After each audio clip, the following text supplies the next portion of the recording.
The following is a presentation of Yankton Bucks football on KYNT and KYN-TV. Bucks football on KYNT is brought to you in part by One Office Solution, Explorers Credit Union, Kaiser Heating and Cooling, Fox Stop, America's Best Realty, Floor Tech, Midwest Insurance, Graham Tire, Stockman's Motorsports, Sherco, Gernsner Oil, Vision Real Estate, the South Dakota Office of the Attorney General, Mason Schrum and the Move Group, Hy-Vee, Olson's Pest Technicians, Dakota Beverage, Rhonda Westland State Farm Insurance, Mules Cleaners, and First Chiropractic Centers. Now it's time to go live to the field with Brayden Butler and Josh Boelter for Yankton Bucks football on KYNT and KYN-TV.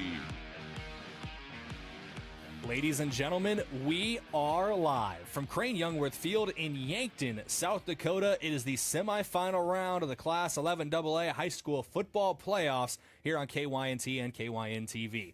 I'm Brayden Butler, joined as always by Josh Boelter, and we are live from your broadcast booth, brought to you by the Fairfield by Marriott and Holiday Inn Express in Yankton. Get great rates and flexible reservation changes by calling either hotel direct.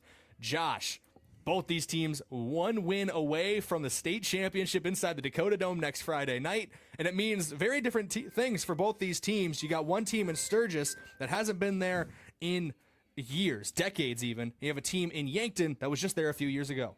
Yeah, obviously everything on the line tonight. These two teams have met this season. We'll talk about that here throughout the night. But, yeah, look, everything on the line, a trip to the Dome on the line, and a date with either Huron or Pierre on the line here tonight. And, you love it, the time change over the last weekend. We're already under the lights here at 6 o'clock at Crane-Youngworth Field. It's how Friday Night Football is meant to be played, and there couldn't be any bigger stakes than what's on the line tonight. A lot of guys out on the field might not agree with me when I say this, Josh, but football weather as well. It's been in the mid-50s all day, should be near the 40s by the time we kick off, and a low this evening in the mid to low 30s. So we'll see how cold it gets by the end of the night tonight, but that usually means when it gets a little colder, you see teams go to the run game a little more. Yeah, and that'd be really good for Yankton based on last week. You look at it, Jason Lachek, 168 yards on the ground last week. He was incredible. This ground game was incredible last week. And, when it gets colder, pound the rock, lean on the other team a little bit. And Yankton showed did a really good job of doing that last week. We're going to take our first break here on the Hy-Vee pregame show. Hy-Vee, where there's a helpful smile in every aisle. But before we go to break, thank you to a couple of our sportscaster partners, including America's Best Realty. If you're ready to stop renting and start owning, America's Best Realty is here to help you unlock the American dream. Call them today at 260-1600. And Elwood Family Dental Care, where they take care of the entire family and are always welcoming new patients. That's Elwood Family Dental Care. We're back in 3 minutes to keep things rolling here on the Hy-Vee pregame show. Looking for the perfect pair of glasses? At Vision Care Associates, we've got you covered. Step into our showroom and discover our vast selection from timeless classics to the latest trends. With several styles to choose from, you're sure to find the perfect match for your look. Experience personalized service and expert care, whether you need help finding the right frame or adjusting your new glasses for the perfect fit. Vision Care Associates, where the health of your eyes comes first. Flu season is here. Get your flu shot today at your local Hy-Vee pharmacy. It's easy, convenient, and no appointment is necessary. Plus, when you get your flu shot at Hy-Vee, earn a 20-cent fuel saver. That's right, a 20-cent fuel saver. Get your flu shot when it's convenient for you. Schedule online or just stop by your Hy-Vee pharmacy. No appointment necessary. Help your family stay healthy. Get your flu shot and get a 20-cent fuel saver only at Hy-Vee. See store for details. Some restrictions apply. In the heart of South Dakota, there's a name families trust, John Kopp of Kopp Building Innovations in Utica. Whether you're building your dream home, adding a new shop, or tackling that long overdue remodel, the Kopp crew delivers quality craftsmanship with a local touch. KBI is an authorized WIC builder, a Midwest company that understands your building needs. Built right, built local, built to last. For more information or to get a quote, visit koppbuildings.com. At the Bar is the bar for sports fans. With coverage of NFL, college football favorites, Yankton High School action, and NHL hockey too. Open 7 days a week, bring in your crew, grab a table, and take in all the action surrounded by fans who love the game as much as you do. The energy's better, the company's great, and the beverages are cold, just the way game day should be. You can watch the game anywhere, but real fans gather at the bar in downtown Yankton. Midwest Insurance Agency in Yankton is a proud supporter of the Yankton Bucks and Gazelles. Hi, this is Whitney Devine. If you're looking for protection that fits your life, call me or Travis. We make coverage simple. Whether it's your home, car, or farm, we take time to understand your needs and find the right plan at the right price. You'll get personal service, trusted advice, and peace of mind knowing we're right here in Yankton. Call Midwest Insurance Agency in Yankton today to schedule your appointment. I love 1919 root beer. It's the best over a big scoop of vanilla ice cream. My favorite is just ice cold 1919 poured over crunchy ice. It's so refreshing. It's the creamiest root beer ever. 1919 root beer is the perfect treat. Brewed in small batches with only the finest ingredients. It's the creamiest, full-bodied, alcohol and caffeine-free draft root beer available. It's a taste tradition since, well, 1919.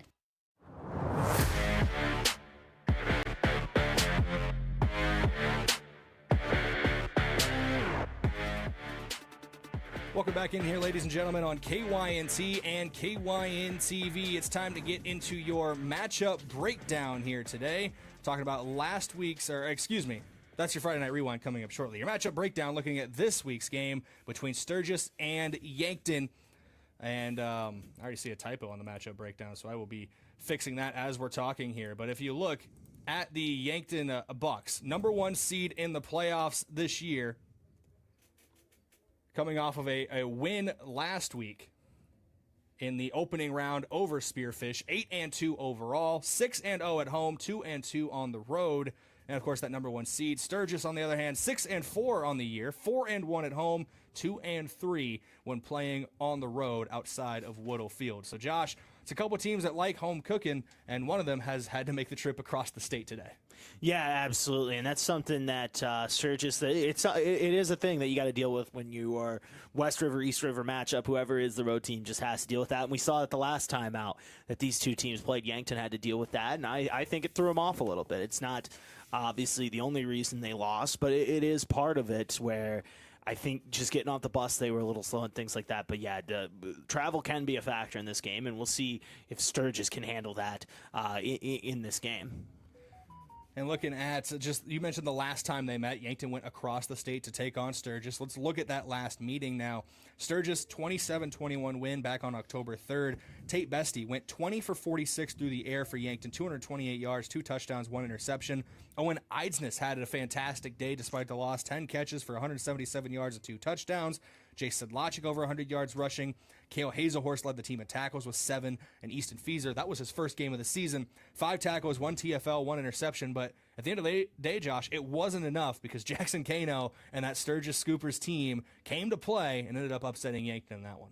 Yeah, for me, I think the big stat you said there was the 10 for 46. If Yankton wants to get to the Dome, it's just got to be better tonight, right? I mean, that's something where even if you throw for 200 yards and 2 touchdowns on that, it's just not good enough. There's just a lot of dead plays in that type of scenario. So, and I know Tate knows that, and he's looking to play better tonight, and I think he will. I think he will. But first off, just got to work with that, get the run game going, and then I think do a better job maybe as a team of finding some of those short intermediate passes and things like that.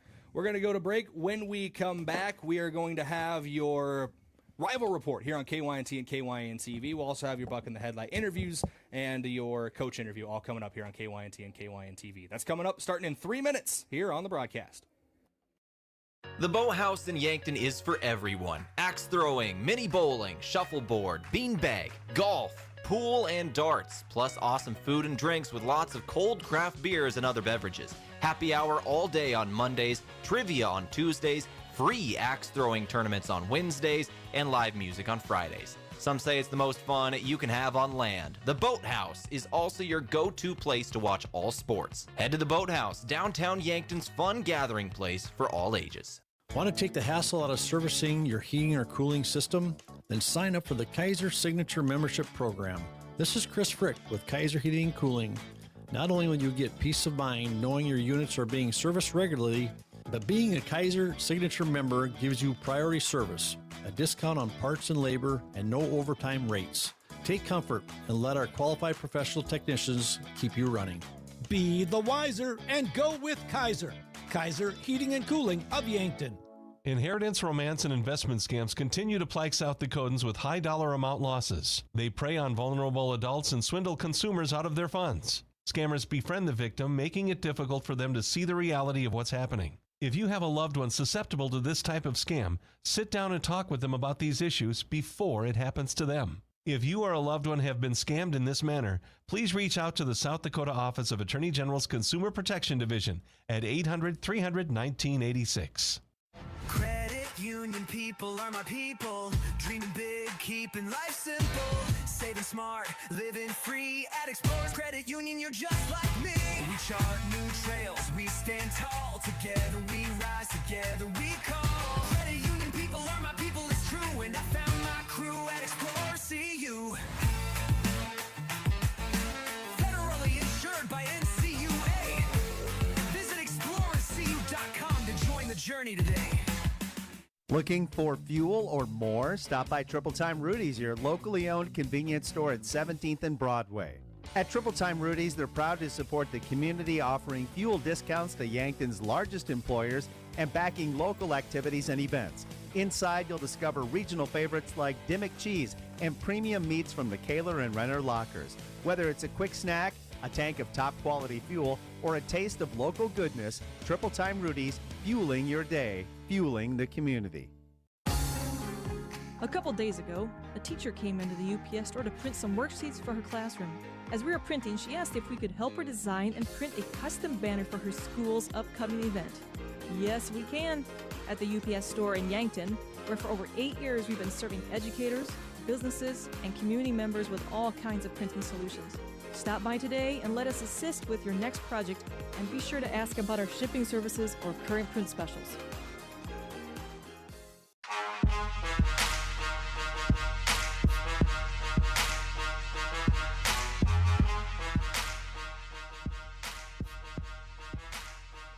Welcome back live here on KYNT and KYN TV. I lied to you at home going into that last break. I'm sorry. It won't happen again. I promise. Friday Night Rewind. We have to hit that before we start getting into your rival report. We were talking about last game between Yankton and Sturgis, but we didn't talk about last week's matchup with Spearfish in the opening round of the 11AA playoffs. 12-7 win. Jace Sedlacek was really the bell cow on the day. 27 carries, 168 yards on the ground for him. No rushing touchdowns for Jace. Did not find the end zone, but Tegan LaCroix got a rushing touchdown. And then, Owen Eidsness got a receiving touchdown. I should say Owen Eidsness, not Carter Boomsma there. If you're watching on KYN TV, our apologies for that. But Owen Eidsness, receiving touchdown for him, 3 catches, 31 yards. Tate Bestie, 6 for 22, 75 yards, 1 touchdown, 1 pick through the air.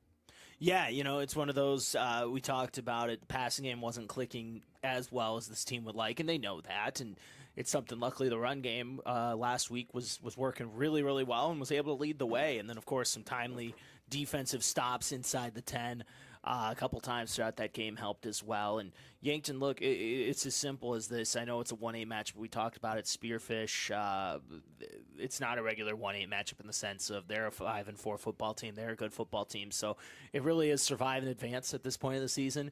Yankton survived. They advance, and we'll see if they can do the same tonight. But, yeah, that run game really carried things last week offensively. You mentioned some key defensive stops and 2 players who really led that defense. Matt McQuaid, for one, had 10 tackles on the day for him. He's going to get the start today at linebacker. We'll talk more about how we might see 3 linebackers on the field, a different formation today when we get to our starting lineup. Tegan LaCroix won our defensive player of the game, 11 tackles, 1 sack, 1 interception, 1 pass breakup, and he probably drove the guys back to the high school to go to the locker room and get changed because he just did it all last week. Yeah, I mean, you talk about him. I mean, the tackles, the pass breakups, the interception, but he had some timely runs as well. There was a 3rd and 14. He goes out and gets 13 yards, and a 4th and 1, big yards there, and had a touchdown earlier in the game. He was, when they needed him in big spots, he was able to make things happen with his feet, and then, of course, the big pass breakup towards the interception towards the end of the game there as well, and he was really big for this football team last week. We'll talk about Tegan LaCroix more later on. That's a little tease for our key player of the game coming up later on the broadcast here. But when we come back on KYNT and KYN TV, your rival report for real this time. It'll be followed by your Buck in the Headlight interviews and, of course, your coach interview with head coach Brady Muth. That's all coming up here on KYNT and KYN TV. This is Yankton Bucks football. Back after this break. Is it the competition that keeps bringing you back? The long-standing rivalries? Or is it seeing friends again and cheering on your favorite team? At First Dakota, we're here for it all. We appreciate the fans, the players, the coaches and officials, the concessions crew. The shared community experience is part of what makes life here great, and we're here for it. See you at the game. First Dakota National Bank, member FDIC. Hey kids, Yankton Medical Clinic needs your creativity. Our friend Y-Guy needs a Thanksgiving makeover, and you can turn him into the wildest, wackiest turkey in town. Stop in and pick up your Y-Guy. Color him, cover him in glitter, or add googly eyes. The sillier the better. Drop off your masterpiece anytime now through November 27th, and we'll hang it on our wall of Y-Guy turkeys. Every artist aged 12 and under gets entered to win a $50 Walmart gift card. Winner announced December 1st. Start your holiday fun with Yankton Medical Clinic. So much care, so close to home. FNBO is the great big small bank, and for more than 165 years, we've been with you where you are. A bank that's ready for all your needs, both big and small. Here to help you earn more, save more, so you can do more every step of the way. It's what you can expect from the great big small bank. FNBO, independent and family owned for 6 generations, and ever so focused on you. Stop on by or visit us at fnbo.com, member FDIC. In Yankton, community means everything, and at Wilson Trailer, it's the heart of what they do. They're more than manufacturers, they're your neighbors. From sponsoring the Bucks and Gazelles to supporting the next generation of farmers and builders, they're proud to give back to the place they call home.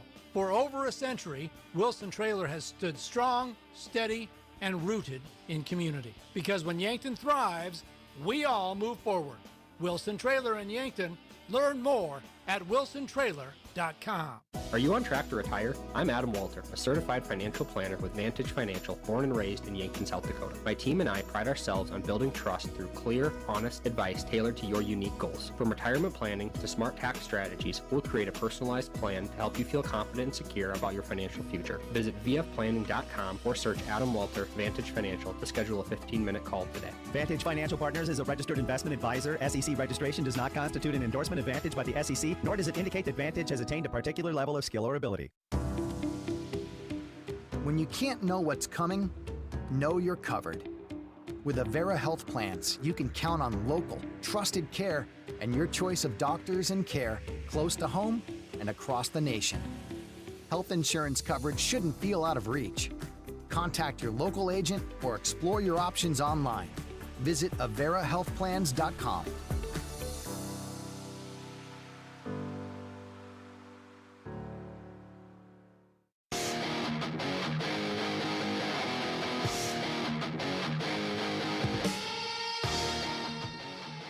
Welcome back in here on KYNT and KYN TV. It's time for your rival report here on the broadcast. Taking a look at the Sturgis Scoopers, the only team in 11AA that have defeated Yankton this season. They are on a bit of a roll here as of late, and we're going to take a look at their season as a whole and then obviously get into tonight's matchup with the Yankton Bucks. Looking back at the start of the year, all the way back at the beginning of August, a 26-21 victory over Brookings for the Scoopers kicked off a 3-game win streak out of the gate, defeating Douglas week 2, 35-0, and then Rapid City Stevens going up and playing 11 AAA school and defeating them 41-10. After that, it was back-to-back losses to both Huron and Aberdeen Central, 33-16 to the Tigers and 21-13 to the Golden Eagles. The Scoopers would bounce back and defeat the Yankton Bucks 27-21 out at Woodall Field. We went across the state to cover that one, and it was a long trip home, and judging from conversation with coaches and players, it was a long trip home for them as well. For the Bucks, Sturgis, that big win, the only win this season for an opposing team, that's an opposing 11AA opponent, over the Yankton Bucks. After that big win, it was a tough loss, coming back down to earth a little bit. Pierre, 44-0. They defeated Sturgis on October 10th, and then another loss, 29-15 to Watertown on October 17th. but back-to-back wins again here for Sturgis. They ended the regular season with a 13-9 win over Spearfish, very similar to what Yankton's final score against Spearfish was last week, 12-7. And then first round of the playoffs, revenge against the Watertown Arrows, 28-21. Jackson Kano leading that Sturgis offense beautifully again there late in the game to secure a win.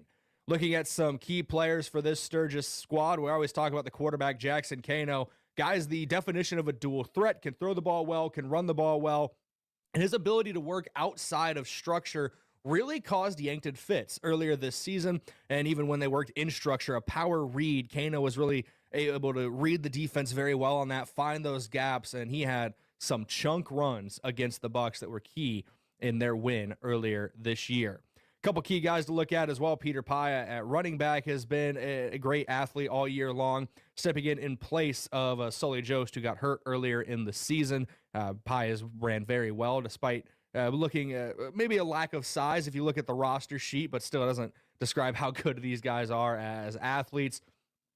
Some big guys on a defense as well. Brody Ballat, Trace Prescott is going to be one of their key corners, and that's going to be a big matchup to watch Prescott if he ends up going up against Owen Eidsness or Abe O'Brien or Cale Hazelhurst, what have you, because Eidsness especially, looking back at that Sturgis game early in the season, there's not a lot maybe Yankton wants to focus on positively about that game, but Owen Eidsness had himself a great day. 10 catches, over 170 yards, and a couple touchdowns. It just wasn't enough in the end. So keeping an eye on the defensive backs for Sturgis is going to be key today. I know Trace Prescott was a guy whose name got called quite a bit when we were up in Sturgis just over 1 month ago. That's your look at the Sturgis Brown Scoopers, the number 4 seed in the 11AA playoffs. Both these teams 1 win away from the Dakota Dome, and if Sturgis gets there, it'd be their first time in the Dome since the 1980s. For Yankton, it'd be their second trip in the last 3 seasons. When we come back, we're going to keep things rolling here on the Hy-V pregame show. Hy-V with his helpful smile in every aisle. Don't go anywhere. This is Yankton Bucks football, KYNT, KYN-TV. At Mead Lumber of Yankton, we're more than building materials. We're your partner in every project. From your first sketch to your final nail, we're here with expert advice, quality products, and hometown service you can count on.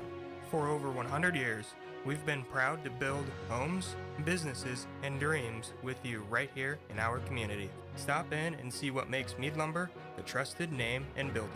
Mead Lumber of Yankton, helping you build, helping you grow, from design to finish. Lucky for us, life is full of choices, big and small.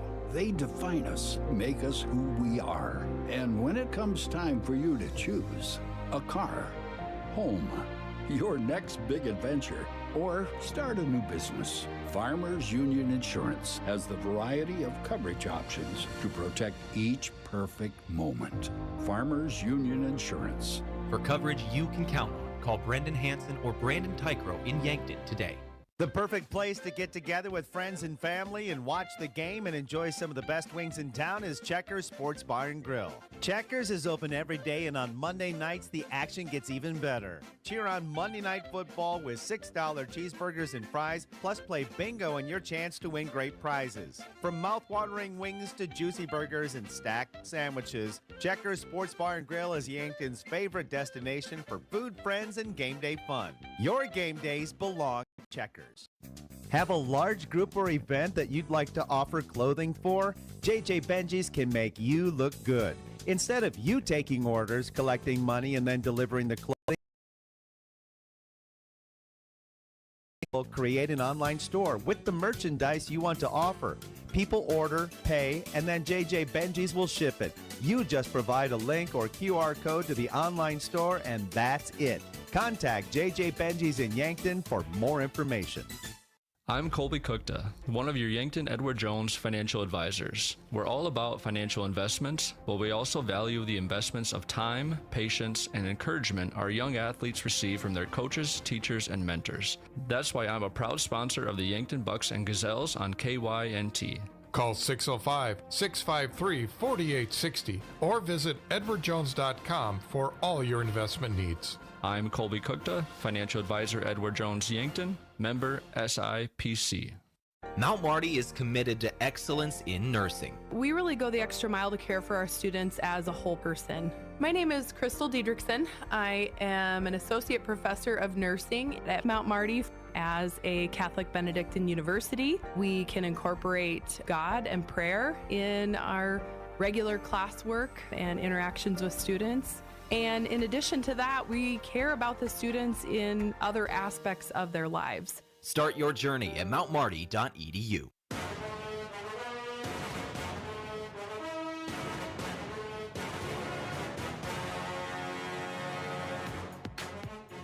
Welcome back in here on the Hy-Vee pregame show. Hy-Vee with his hopeful smile in every aisle. It's time for your Buck in the Headlight interviews. That's plural this week. 2 interviews for you. Starting quarterback Tate Bestie and starting left tackle Austin Conway.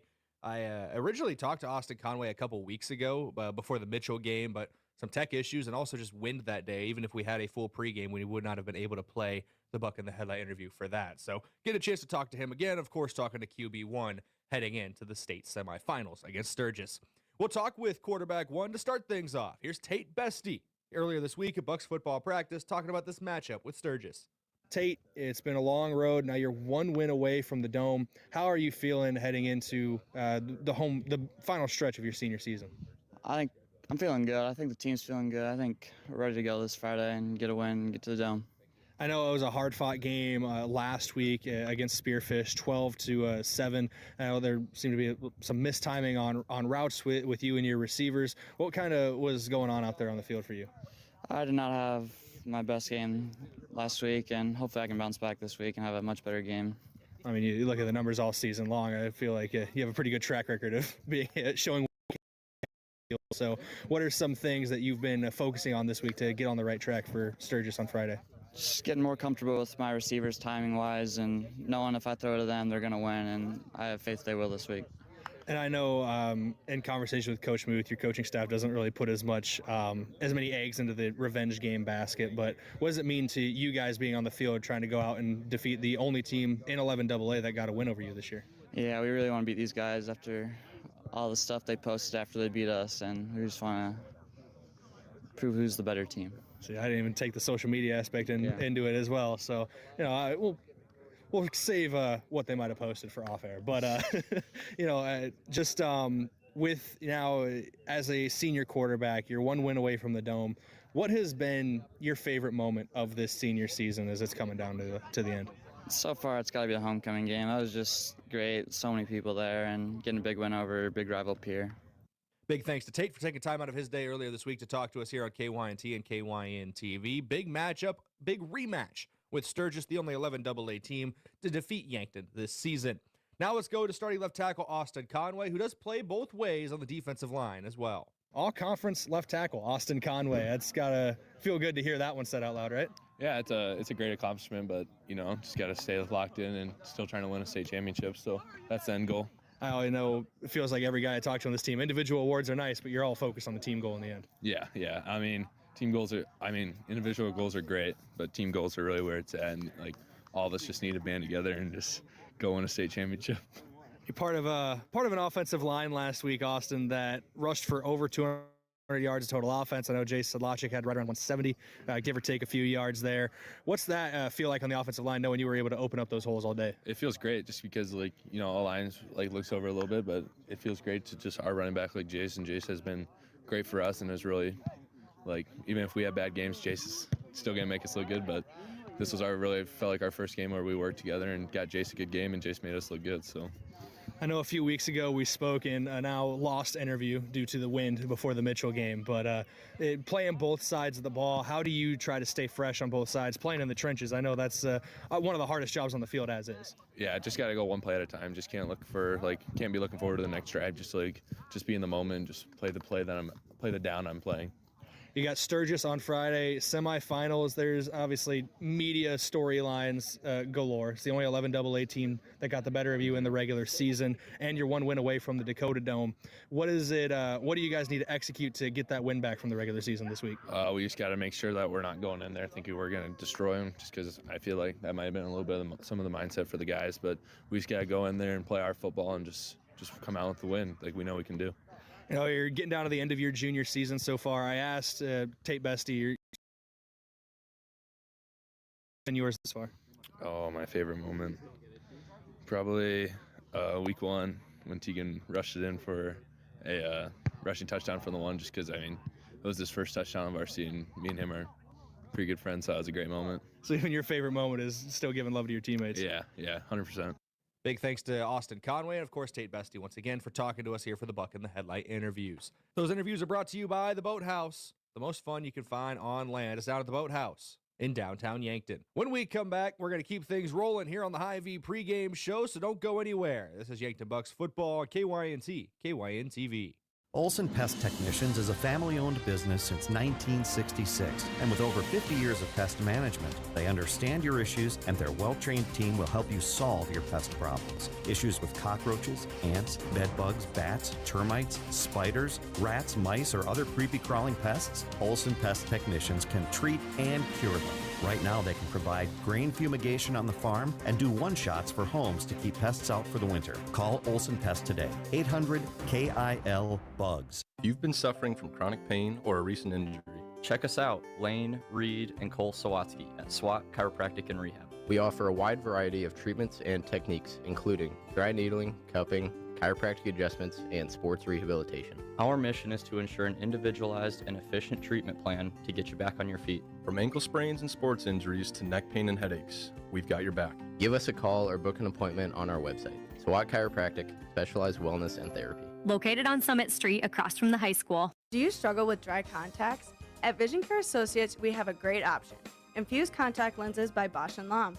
Infused lenses are designed to ensure that your eyes stay hydrated and irritation-free, even after a full day of wear. Our doctors specialize in fitting these lenses for maximum comfort and optimal vision.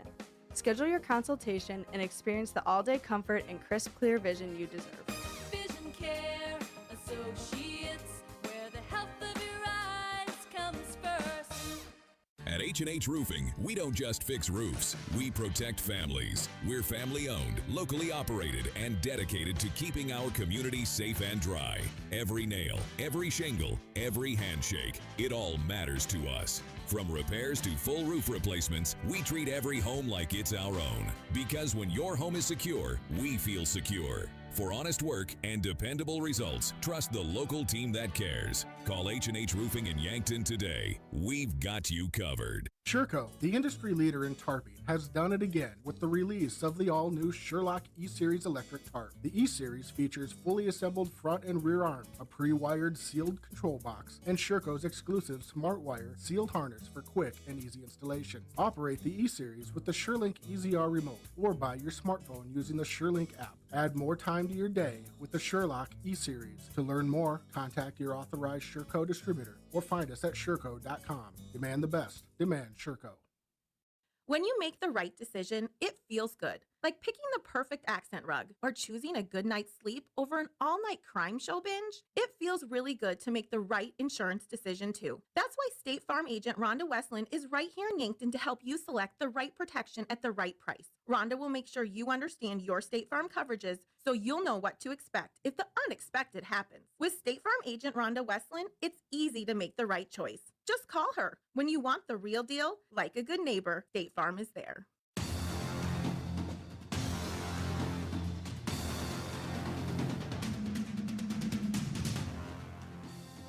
Welcome back in here on KYNT and KYN-TV. It's time for your pregame coach interview here on the Hy-Vee pregame show. This interview brought to you by 1919 Root Beer, the creamiest full-body draft root beer available. Find it in convenience stores, grocery stores, or on tap at area restaurants. Talked to head coach Brady Muth earlier this week. I should say Josh Boelter talked to head coach Brady Muth earlier this week at Bucks football practice. Talking about a hard-fought win last week over Spearfish and today's rematch with the Sturgis Scoopers, the only 11AA team to defeat the Bucks in the regular season. One win away from the state championship at the Dakota Dome. Let's go to the interview now. Coach, obviously you guys have played Sturgis this season. The result didn't go the way you guys wanted. How do you guys get that on the other side here in this game? I mean, a lot of it has to do with a lot of film study. There's a lot to learn from that game and the previous time that we played Sturgis, and a lot of it is just attitude, going in with the right attitude, making sure that we've got everything, all the boxes checked off, and we're ready to play Friday night. I think you get into a bit of a bind when you put too much emphasis on this game. Everybody knows this game is a big game. Everybody knows it's win or go home. We don't need to belabor that point. We need to belabor points on execution and making sure that we get our objectives met for the game. And so it's been a good week. Focus has been very good, and obviously motivation is high. Yeah, and obviously they have a dynamic quarterback over there at Sturgis. How do you guys keep him contained? I think, the defense that we had on the field last week against Spearfish, we use that typically to help slow down active quarterbacks. When you got an athlete like Tegan LaCroix who can play kind of in that cover position up high and overwatch, but still get downhill and make a tackle, his athleticism matches up real good with those guys that are playing quarterback for those teams that have an athletic quarterback. And so, that's part of it. You can't try to change too much. You get caught up in changes and you get away from what you do well. And so that's a real easy, quick and cheap adjustment that we can make. We weren't able to make that last time out there just because of our roster limitations. We had too many injuries. We're fully healthy now and we're able to do those things. And so that's the best thing is physical play up front, but schematically we've got some answers for it too. And then on the other side of the ball, offensively, what are maybe some things you're seeing that you want to exploit against their defense? Well, we got to block better. That's the first thing. We did not do a very good job of blocking in that game, and they play a really, really tough defense, and it's an active defense, but they keep everything in front of them, and that's what makes it tough. It's a 3-3 defense. That stacked defense is tough because you don't know where linebackers are coming from, and those outside guys do a really good job of taking away underneath stuff. And so making sure that we can manipulate the defense and move those guys around, maybe help them get lost in transition a little bit. Those types of things help our quarterback make quicker decisions, helps Coach Huber make the right play. But again, you have to block and you have to be physical up front. I know you said it, every game's a big game, but one game away from the Dome, what does that mean to you and this team? I mean, I think it validates what we're doing with our program. To have a program that competes for championships year in and year out is something we strive for, and it's not by accident. I mean, it happens because we've got coaches that are working diligently all the way up and down the program. And so, this year, I don't think many people were expecting this just because we did replace so many guys, but this is where we expect to be, and we've got a job to do, and we got a football game to go win. Big thanks to Brady Muth for taking time out of his day to talk to us here at KYNT and KYN TV, and a big thanks to Josh Boelter as well for conducting that interview, as he usually does. When we come back, we're going to keep things rolling, so don't go anywhere. You're listening to the Hy-Vee pregame show for Yankton Bucks football on KYNT and KYN TV. Have aches and pains taken you out of your game? Sports injuries can happen quickly, posing threats to your health and ability to participate in your regular athletic activities. I'm Dr. Mackenzie Erlinson from First Chiropractic Centers. Chiropractic care can provide pain relief from sore and aching muscles and lead to faster recovery after workout by easing the inflammation you experience, like stiffness, pain, or restricted movement. Visit with us about managing your sports injuries. First Chiropractic Centers, making life better, one adjustment at a time. Here's a special update from Larry's Heating and Cooling. Update your current heating and cooling system with a Lennox or Carrier high-efficiency furnace and a heat pump by December 31st, and you'll qualify for up to a $2,600 federal tax credit. Combine this tax credit with other available manufacturer or utility rebates for additional savings. Call Larry's and get a no-obligation quote and take advantage of this expiring federal tax credit along with rebates and extended financing. Larry's Heating and Cooling, Yankton and Vermilion. I am John Marquardt, and I'm running for District 18 State Representative. I'm currently chair of the Yankton County Commission. I was born and raised in rural South Dakota and have an ag business background. I am a conservative that fights to keep taxes low, supports law enforcement, and I'll look out for the best interests of District 18. Vote for John Marquardt for District 18 State Representative in the Republican primary. Paid for by friends of John Marquardt. It's game time. Under the lights, in the stands, or out on the field, Prime Energy powers Yankton Pride. Every can packs bold flavor and clean energy. No sugar crash, no nonsense. With electrolytes for hydration, B vitamins for focus, and performance you can feel. Prime helps you push harder, go longer, and stay sharp. Refresh, refuel, and rise with Prime Energy. Great taste, smart fuel, next level energy, and proud to power our bucks and gazelles. At Elwood Family Dental Care, they believe patients should understand their treatment, not just receive it. That's why they show you x-rays and photos, explain the why, and keep you informed every step of the way. They treat patients of all ages and especially love caring for kids. Most pediatric treatments are done right in the office, trying to limit trips out of town.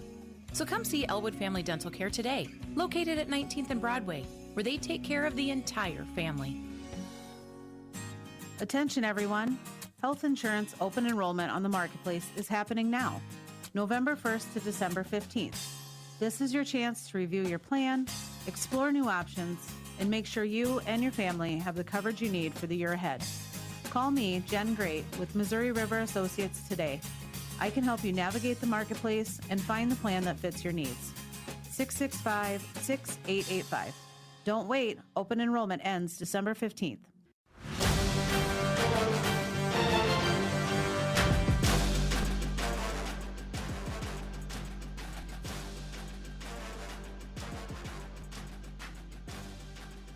And now welcome into our KYN-TV viewers as well, as the mute button was clicked on the stream as well. My apologies there. But welcome back in live. KYN-T, KYN-TV. We're here at Crane-Youngworth Field in Yankton for the 11AA semifinals. And Josh, if we're in the semifinals, it means a lot of 11AA football has been underway already this year. So let's take a look around the 11AA postseason. I know obviously our matchups today, Yankton against Sturgis and Pierre against Huron, but how did all those teams get there? Yeah, let's go ahead and break it down, and we'll start on the Huron side of the bracket is what we're going to call it here. Defensive matchup in the 2-7 spot. It was Huron versus Brookings. These two teams actually met the week before, the last week of the regular season. Brookings pull off the upset, which kind of really shook things up massively in the seeding for 11AA, but Huron was able to take down Brookings in a 7-2 defensive matchup there to advance to tonight. And then, of course, in the 3-6 matchup here, took care of business 41-7 against T. Those two teams will meet tonight in Huron at 7 o'clock, so they'll be kicking off when we're kicking off. Then looking at the other side of the bracket, Brayden, of course, we know what happened here last week. Yankton with a close defensive win, 12-7 over Spearfish, but that Watertown-Sturgis game was insane. Let me tell you that. First off, big touchdown from Jackson Cano, ties it in the fourth quarter. Huge rushing touchdown. Then, of course, big pass towards the end of the fourth, sets them up at the 3-yard line. They punch it in with about a minute or so left, win that game 28-21, and get to a matchup here at Crane tonight. And, looking at some other playoff games in our listening area, the sphere of coverage for Riverfront Sports and KYN TV. Avon hosting Coleman Egan tonight. River in Nebraska, we got two finals already. Wynot defeated Hitchcock County 43-12, and Crofton defeated Hemingford 60-12. So the Blue Devils and the Warriors both moving on. Cedar Catholic and Ord kick off at the same time as us here on KYNT and KYN TV. So a lot of games in the area, a lot of local teams making postseason pushes. Yeah, and they're a week behind us, correct, on those playoffs. They're in the quarterfinals tonight compared to semifinals. So it's still plenty of football to be played on that end, along with what we got going on here. And it looks like a couple teams in our listening area. Now, two teams official in the semifinals. Cedar Catholic could join them. I know Crofton is in Class D1, and I think Wynot's in Class D2. So could have multiple teams in the area competing for state championships. Yeah, and that is good for the area, right? You have competitive football, important football being played in November. You can't ask for much better than what we've got going on tonight when we have plenty of quarterfinal matchups and then what we got going on here. And, of course, at the college level, too, if you're tuned into that, also on KYN TV, we've got Mount Marty basketball tonight as well. So we are booked and busy on a Friday night here as a station. But it's a good thing. It really is, and it's awesome to see. Crossover season is stressful, but we're getting her done. And I appreciate everybody that's helping get her done tonight, whether part of KYNT, KYN TV, and Riverfront Sports as a whole. Back to our matchup here between the Yankton Bucks and the Sturgis Brown Scoopers tonight. We'll go to your stat recap real quick, brought to you by Vision Care Associates, where the health of your eyes comes first. Looking at team stats, Yankton averaging 31.2 points per game this season. That is a very impressive performance for Yankton's offense so far. That is the number one team in 11AA in terms of team scoring and points per game, while allowing 18.8 points per game. sixth fewest in 11AA. They're plus 12.4 points per game, Josh, are third in the class right now. Pierre, number 1 in scoring differential. They really turned it on down the stretch, but Yankton as a whole has been playing good team football. Yeah, absolutely. You talked about it, first in points per game. Anytime you're first in that category, that's pretty good. And then what's crazy about that is, you look at giving up 19 points a game almost. That's really good defense, too. And you're sixth in 11AA. That shows how good things have been on the defensive side of the football in this class this season has been. And it's one of those where this team, like you said, has been playing complete football. It's on the back of some really good athletes who are hungry to get to the Dome tonight. Looking at Sturgis' side of things in terms of team stats, pretty middle of the pack in 11AA, 21.4 points per game, sixth most in the class, 20.9 points allowed per game, seventh fewest in the class, and a plus 0.5 scoring differential that's sixth in 11AA. This is a Sturgis team, you remember, finished the regular season 5-4, so you're finishing at 500. Your scores allowed and scores for and scores against are going to be fairly similar. Yeah, and that's something where, like you said, they're going to be similar, and then you see that in the standings sitting about fourth. But this is a really good football team, and you look at it, they can get done many ways, and I'm excited to watch them play tonight. Looking at individual stats for the Yankton Bucks, starting in the passing game. Quarterback 1, Tate Bestie, 149 for 263 through the air, over 1,800 yards, 18 touchdowns to 7 interceptions. Also has 40 carries. We've seen a lot of those later in the year for 165 yards and 2 touchdowns. Owen Eidsness has been his number 1 receiver, 57 catches for 773 yards, 13.5 yards per catch, and 12 touchdowns for the senior wideout. When the passing game's going, it's because 10 and 0 are clicking. Yeah, 10 and 0. That you've seen their dynamic this year. Like you said, 12 touchdowns for number 0 this year. Owen Eidsness. He had another one last week on an out route towards the goal line, and he's been so good. And that showed on the all ESD team this week, or all conference team. It was impressive the season he's had, and looking to see what he can do tonight in a big spot. Passing game, or the receiving game, I should say, doesn't end at Owen Eidsness. Carter Boomsma, 24 catches, 322 yards, and 2 touchdowns. Cale Hazelhorst, 21 catches, 300 yards, 14.3 yards per catch. We'll talk about his defensive stats in a little bit. Just those two guys have really stepped into receiving roles as well. I don't even have Abe O'Brien on my list, and that is for shame on me. Abe O'Brien, another key guy in this receiving core for Yankton. Yeah, there's so many guys in this receiving room that can just get it done if you need a big spot. I mean, Carter with his speed has been big. We saw him hit a couple go balls against T that really made the difference in that game. And Cale, he in a lot of ways has kind of been, you need a big play on like a 3rd and 12 or like a 3rd and 13. It's been Cale Hazelhorst, especially in the second half of the season, where Tate's been able to find him on some of those 3rd and longs for some big plays. Looking at the running game now, Jace Sedlacek has been the bell cow this year. He is 46 yards away from breaching the 1,000-yard mark, Josh. That's something we'll keep an eye on tonight. 954 yards, 4.7 yards per carry, and 7 rushing touchdowns for Sedlacek on the ground. Yeah, and he's a guy I think has just gotten better as the season's gone along. I think we're seeing his best football when it matters most here in late October, early November, and that's been so key for this football team. He was big last week. We talked about 168 yards on the ground, and really just was a lot of this offense last week. And like I said, I think he's just been really turning it up and getting better as the season goes. Looking to the defensive side of things, a couple of guys who have been leading the way. We start with Cale Hazelhorst, and he's leader in takeaways right now. 6 interceptions, 9 pass breakups, 44 tackles for Cale Hazelhorst from his safety spot. Another guy that's really been good at taking the ball away is Tegan LaCroix. 5 interceptions, 8 pass breakups, 63 tackles, 1.5 tackles for loss and a sack as well. Those two have been ball hawks in the secondary, and those are the two guys playing safety. Yeah, being a Lions fan in the NFL, it's kind of like watching that where you have 2 stud safeties back there like a Kirby Joseph and a Brian Branch. They have that here in Cale Hazelhorst and Tegan LaCroix, who just make plays, man. And it's not just the interceptions. If you want them to tackle in the run game, they'll go do that. They'll get some tackles for loss in the run game. They'll go after the quarterback. They'll step back and play coverage. They'll do whatever you need them to do as those safeties, and they're a big part of what makes this defense tick. Yeah, and mentioned the Lions. They're blessed with a couple great safeties. Coach Muth and his staff blessed with a couple safeties here as well. On the defensive line end of things, Edley Amaro, 36 tackles, 15 for loss, leads the team in that category. A couple sacks and a forced fumble for him. He is consistently a game wrecker off the edge. Yeah, he, once again, the sack numbers aren't necessarily there this year, but they haven't had to be. He's a guy that can impact it and just about every way. You said it right there, 15 tackles for loss. I think that's really where he's gotten better this season, is in the run game.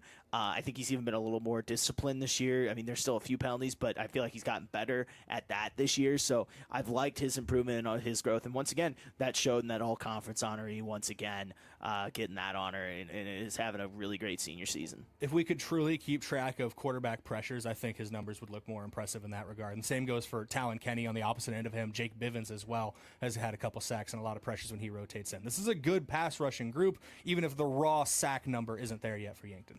Absolutely. And that another level of this defense that we didn't really talk about is right in the middle there. Those linebackers are really, really good. That's something we've talked about this season. They're running a 4-2-5. Usually tonight we might see a little bit more of a 4-3. Starting lineup has 3 linebackers in there. We'll get into that in a little bit. But, it's one of those where really from the front line to the back to this defense is played really, really well.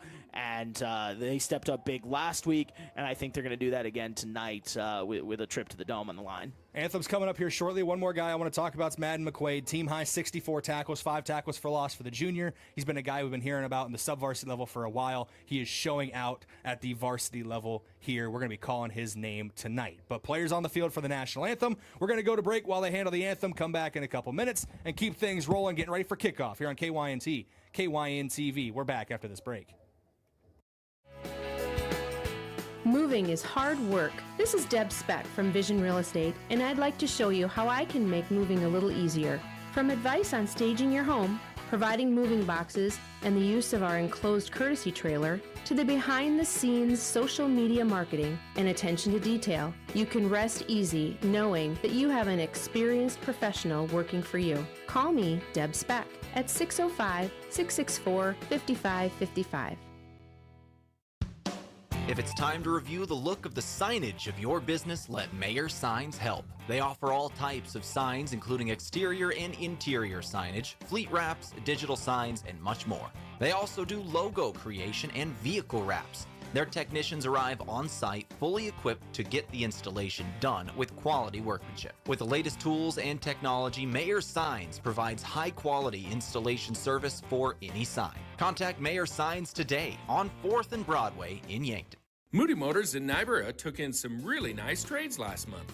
Check out this 2013 Ford Explorer 4-wheel drive for just $12,900. A 2013 Ford Edge SE model for just $7,900. Also just in are a few F-150s, like a 2018, a 2020, and a 2021. All are crew cab 4-wheel drives. Interest rates have come down and so did vehicle prices. Stop in and see how much you can save on your next vehicle at Moody Motors in Niobrara. Boston Shoes to Boots is your locally owned family shoe store located in downtown Yankton on Cedar Street. We offer the service and quality product to fit the whole family. Whether you're in the market for athletics, dress, casual, or work, come shop with us 6 days a week or shop online all the time at bostonshoestoboots.com. Try out our foot scanner and get fitted for insoles. Happy feet keep you healthy and on the move. Boston Shoes to Boots is proud to support Yankton High School athletics. Shop local, spread joy. Support local businesses with Yankton Thrive's new Hometown Holiday campaign. Beginning November 24th, stop at participating local businesses displaying a Hometown Holiday, Shop Local, Spread Joy sign. Each business will have a unique QR code on their sign. Scan the code and enter your name in our weekly prize drawings.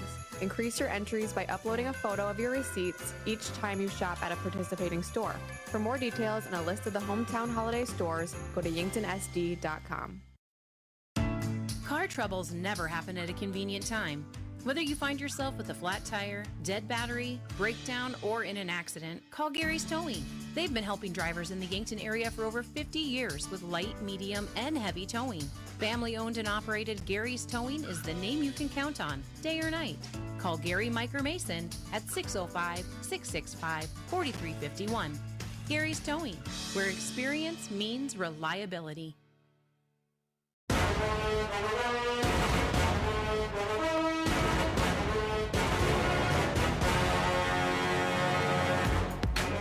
Welcome back live here on KYNT and KYN-TV. We are ready for 11AA football semifinal action. There's a few things, we'll call it housekeeping, we got to go through before kickoff here, Josh. Starting with your starting lineups, brought to you by First Chiropractic Centers, making life better one adjustment at a time. Josh, we'll start on the offensive side of the ball. Who's getting the start tonight for Yankton? Yeah, taking a look at your starting lineup for the Yankton offense. At quarterback tonight, the senior, number 10, Tate Bestie. At receiver, a trio of seniors in Owen Eidsness, Cale Hazelhorst, and Abe O'Brien. At running back tonight, coming off his great performance last week, number 24, Jace Sedlacek. The H-back, Edley Amaro. And looking at the offensive line from left to right, left tackle, all-conference Austin Conway, left guard Jake Boelter, center Ben Bowman, right guard Peyton Eustace, and right tackle Drace Gaskins. It's a very good offense all year long. They've had a tale of two identities a little bit. Passing early on in the season, running games really come into form as of late. If they put that all together, it's going to be crucial tonight. Switching to the defensive side of things, it's a defense that struggled a bit against Sturgis when they met out west earlier this season. Who's getting the start tonight for the Bucs, trying to change that tune? Yeah, and speaking of changing tunes, a little bit of a different look tonight for the Bucs. Usually a 4-2-5. Rolling with the 4-3 tonight, so we're going to take a look at that starting lineup. At defensive end, two seniors and number 9, Talent Kenny, and Edley Amaro. At nose tackle tonight, Drace Gaskins. Defensive tackle, William Guzman-Ugofsky. Three linebackers tonight. You have the junior, Madden McQuaid, and the two seniors in Chase Platt and Easton Feeser. And in the secondary, taking over at Rover tonight, Brennan Gilmore. Gavin Johnson, unfortunately, out with an injury tonight, but Brennan Gilmore getting the start there. At the two corner spots, this evening, Tegan LaCroix and Carter Boomsma, and then at free safety, Cale Hazelhorst. You mentioned the injury on defense to Gavin Johnson. Sounds like he will be out for the year, whether Yankton wins or loses tonight. So unfortunate for him, but he's been a great player all season long. And Brennan Gilmore, when he's been put on the field, has stepped up in big spots. And coaches were very complimentary of him heading into this week, and pretty excited to see what he can do in live action. Yeah, and this is not a guy that hasn't played this season, right? Brennan's been in the lineup a lot. He's a capable starter and should be able to do a good job tonight. Now, special teams. We can never forget special teams here. Special teams coordinator Brady Hale would be very upset with us tomorrow on the coaches show if we forgot to mention them. Who is handling the punting, kicking, and long snapping duties tonight? Yeah, punting and kicking tonight is Liam Villanueva. Handling extra points and field goals is Kevin Ortiz. Long snapper, Madden McQuaid. Punt returns tonight, we should mention Owen Eidsness. He's also handling kickoff returns along with Tegan LaCroix. And the short snapper tonight, Austin Conway. Should be a great matchup tonight. Those are your starters for the Yankton Bucs. We'll take some time to give a thank you to our fans of the game. Brought to you by Triple Time Rudy's. Whether you're going to a home or an away game, be sure to fill up at Triple Time Rudy's in Yankton. Your key player today. It's brought to you by Missouri River Associates. At Missouri River Associates, their office is local. They know your name and your home, auto, and family are important to them. Tegan LaCroix is going to be the key player today. Josh, 63 tackles, 5 interceptions, 4 total touchdowns. The kid's a versatile athlete, and I love to say it, he's lightning in a bottle. I blink, and he's 10 yards down the field. I mean, what didn't he do last week, Brayden? You looked at it here, 11 tackles, 4 pass breakups. He had the interception that sealed the game. He also had 30 yards rushing and a touchdown there. He can do it all. We've even seen him catch some passes this season, too, and he's big and going to be important tonight. Maybe playing a little bit more corner compared to safety tonight with the defensive switch, but we know he can handle that, and looking to help this Bucs team make the state championship game if they get away with a win tonight. No matter where he's lined up on the field, Coach Muth did mention, expect to see him in a similar role to what we saw last week defensively. It's a very athletic quarterback who likes to scramble, and it felt like last week whenever Thomas Hughes for Spearfish wanted to scramble, it was number 16 that was meeting him in the hole and bringing him down to the turf. So be expected that, again, a little bit of a pseudo QB spy for Tegan LaCroix. Your keys to the game today brought to you by Vision Real Estate, where their focus is always on you. Visit igotvision.com. Key number 1, Josh, is containing Jackson Kano. That's what bit the Bucs earlier this season in their loss to Sturgis. It's going to be crucial today, and that just also involves into evolves into defensive discipline as a whole. And reviving the passing game, I think, is going to be crucial on offense. Even though it's cold and the running game has been clicking, you can't be one-dimensional this late in the season. Yeah, handling the defensive part of that first. I think with that, it's limiting the big plays. I mean, a lot of Sturgis' success against Yankton out there came on big plays, big runs from Kano, the quarterback. They can limit those. That I think that'll help this defense go a long way. And like you said, find that passing game again, get it clicking, get it working. As much as they love running the football here, the passing game is what's made this offense click in the first half of the season. If you could find a way to get that back and get that done here tonight, I think Yankton will be in a good spot. Yankton has won the toss, elected to defer to the second half, so they will kick to start things off here. Yankton wearing red tops, red helmets, and white pants. White tops, black helmets, black pants for Sturgis. Your captains for the Bucks today, Kale Hazelhorst, Tate Bestie, Easton Feeser, and Owen Eidsness.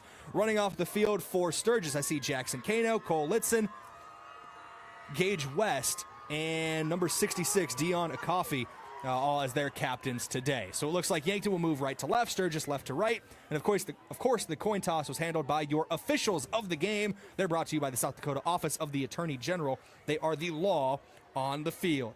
Kickoff coming up here shortly, Josh. It's brought to you by the Boathouse in Yankton. They offer axe throwing, mini bowling, darts, pool, awesome food and drinks, and of course, many TVs to watch all sports. Yeah, and here we go. Like you said, Yankton's going to start on defense. We're going to see their all-conference punter up here ready to go, kicking off. And I was actually talking to his dad, Mayor Mike Villanueva, earlier today. I said, I don't want to see him punt tonight. All kickoffs for Liam tonight, fingers crossed, right? So he's a good kicker, and we'll see him get this one underway.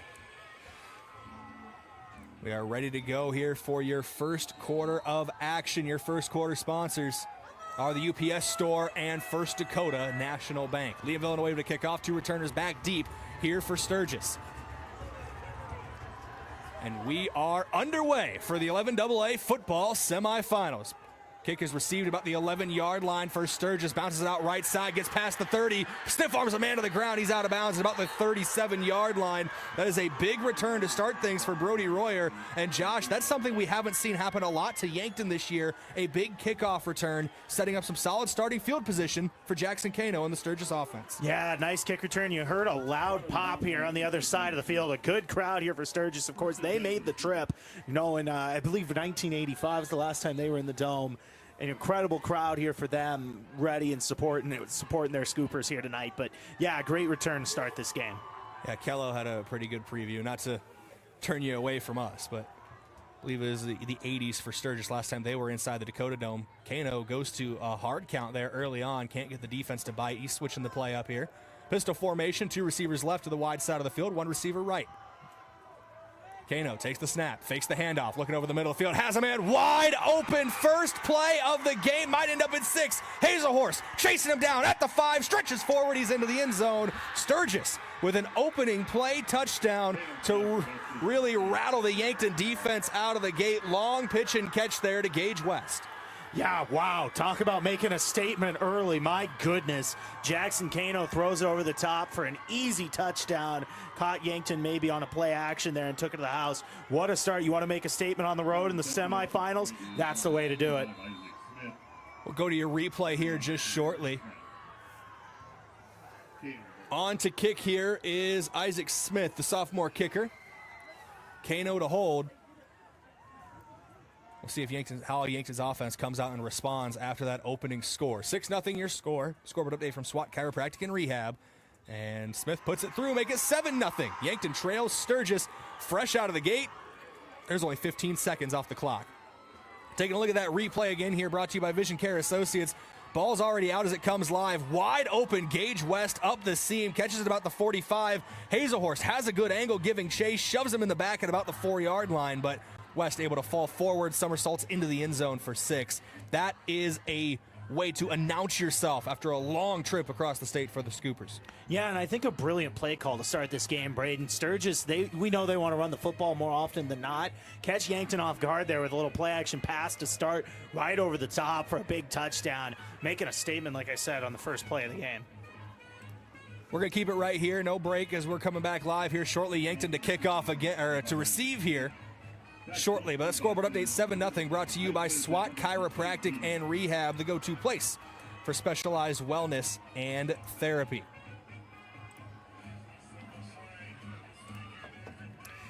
Now, Brayden, we'll see how this Yankton team responds. They get one of those big power punches, as they call it in boxing, to start this game. We'll see if Yankton can respond to that as they're getting ready to receive this football. Two returners back deep, both set up at their own 10 for Yankton. It's Owen Eidsness and Tegan LaCroix. End over end kick, going to be received by about the 20 by one of the up men. That's Madden McQuaid trying to find some space off the right side. He is swung down at the 27-yard line. First and 10, Yankton from their own 27. And you mentioned the crowd that made the trip for Sturgis already. Also a heavy student section here for Sturgis. There's no school tomorrow for the Scoopers, so they got some time to make a trip back across the state.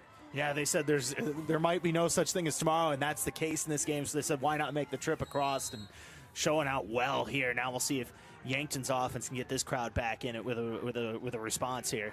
Opening drive of the game brought to you by Triple Time Rudy's. Handoff up the gut, Sedlacek bounces it out left side. He's got the first down and more past the 40, 45 to the 50, into Sturgis territory, down to the 35, lays the shoulder and steps out of bounds at about the 24. What an opening run for Jay Sedlacek. Yeah, what a run for Jay Sedlacek. You said it over there. Big play.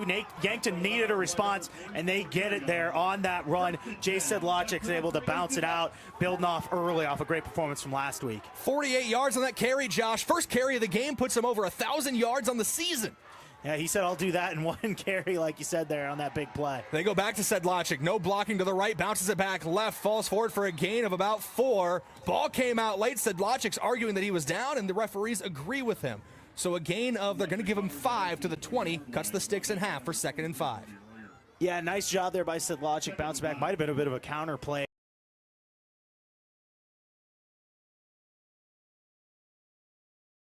He goes at the 25-yard line. Sedlacek on his right hip pocket. Brings Eidsness in motion, far side to near side of the field. Chest high snap. Looking over the middle of the field. Going into the end zone. Boomsma high points the ball at the 1. Spins into the end zone for 6. The Bucks answer quick, fast, in a hurry. It's 7-6 here at Crane-Youngworth Field pending the extra point. Wow, has anything happened in this game yet? Am I right? What a play there by the senior receiver. He went up and got that football for the touchdown. Big play from Carter Boomsma, and the Bucks an extra point away from tying this one up. We'll look at it again here in a moment on your Vision Care Associates replay. But Tegan LaCroix to hold, Austin Conway to snap, Kevin Ortiz to kick. The left-footed Ortiz puts his left foot through it. It's up, and it is good. Ortiz has struggled a little bit on extra points as of late, Josh. So that's good to see that one clean through and good for Ortiz. Let's go back to that touchdown play brought to you by Vision Care Associates on this replay. Bestie had Owen Eidsness in motion, a little bit of window dressing. Chest high snap, puts the high point on the ball. Boomsma goes up and gets it. We talk about how fast Boomsma is, using the athleticism in a different way there to bring that one down at the 1-yard line and spin into the end zone for 6. Yeah, what a catch and what a second effort there. Tate is just enough to give his receiver a chance on that throw as well. And Carter Boomsma, like we said, went up and got it. He's known more for his speed, but that time leaping high and making the catch. And a great response there from Yankton. I think 3 plays on that drive after the big touchdown on the first play of the game from Sturgis. Brayden, we got a bit of a track meet early here in the 11AA semifinals. That scoring drive brought to you by Core Trust Bank. Raise your expectations. It is 7-7 here at Crane-Youngworth Field. And Liam Villanueva kicking off again. Josh, there's been 1 minute and 10 seconds of game time run off the clock. Yeah, offense is clicking and firing earlier, both coming out with power punches. And we've seen it early, the big run from Sedlacek, and then, of course, big touchdown to West as well. We'll see how these defenses respond and if they settle into this football game. Royer, one of the 2 men back deep again for Sturgis. Seth Burton, the other. High end over end kick. It's angled towards Royer again. Receives it at his own 12-yard line. Got to the 37 on his first return. He's past the 30 again. Cuts back left. He's down at the 34. Another decent return there. 1st and 10 for the Sturgis Scoopers at their own 34-yard line.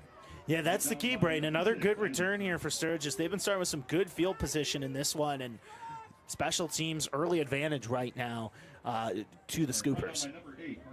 We'll see what Kano and the offense have in store on this drive. 1 play touchdown their last drive. They're actually going to give them the 35. So 1st and 10 at their own 35-yard line. It was a 63-yard pitch and catch on the opening play of the game that got Sturgis on the board right out of the gate. Man in motion, right to left of the formation. Pistol set. Kano takes the snap. Handoff up the gut. Pye wrapped up in the backfield, but able to sneak away. Madden McQuaid stops the second effort. Could have been a loss of yards, ends up being a gain of 3 to bring up 2nd and 7 from the 38. Yeah, kind of an awkward exchange there on that handoff between Kano and Pi. Edley Amaro did a good job of getting in there and slowing it down. Pi was able to break the tackle, but Yankton doing a good job of cleaning that play up at the end. We didn't see a big play here on the first play of the drive. What is going on? Yeah, what happened? Zoll Irian, the deep back now in the pistol formation. 2 receivers right, 1 left. It's a handoff to Irian up the gut. It gets off of an initial arm tackle. Edley Amaro wraps him up. Madden McQuaid in there as well. And every other Yankton Buck besides Carter Boomsma, who is covering a go ball down the field, is in there on the tackle. Short gain on the play. Gets to the 41-yard line to bring up 3rd and 4. Yeah, and once again, Edley Amaro getting in there early on some of these run plays. Pi doing a good job of getting a couple extra yards, fighting there. And now, obviously, a 3rd down coming up here in the early stage of this game. We'll see which side wins this matchup. Kano in the pistol again. Erie on the back behind him. Kano checking the sideline. 2 receivers left, 1 receiver right. Kano's going to switch the play up. Under 10 to go on the play clock. Under 10 minutes to play in the first quarter as well. Still 7-7.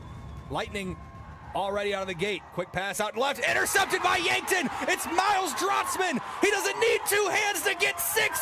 A pick 6 for Miles Drotzman and the Yankton Bucks defense off of the high pass from Jackson Kano. Yankton on top 13-7.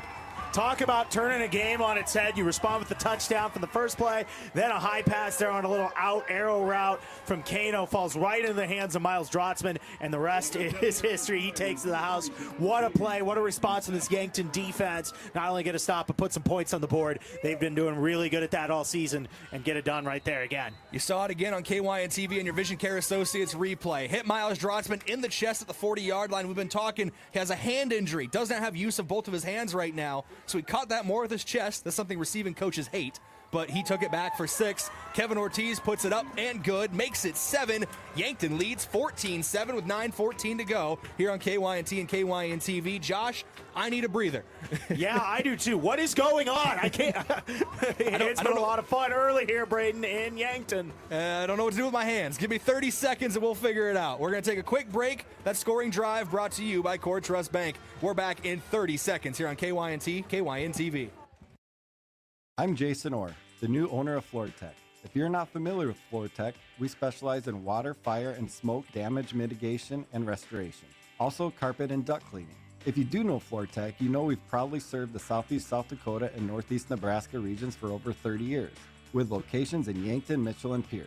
Our experienced team will continue to tackle any water-related disaster or cleaning need, because when your home or floor is wet, call FloorTech. Find them on Facebook or on the web at FloorTech Restoration.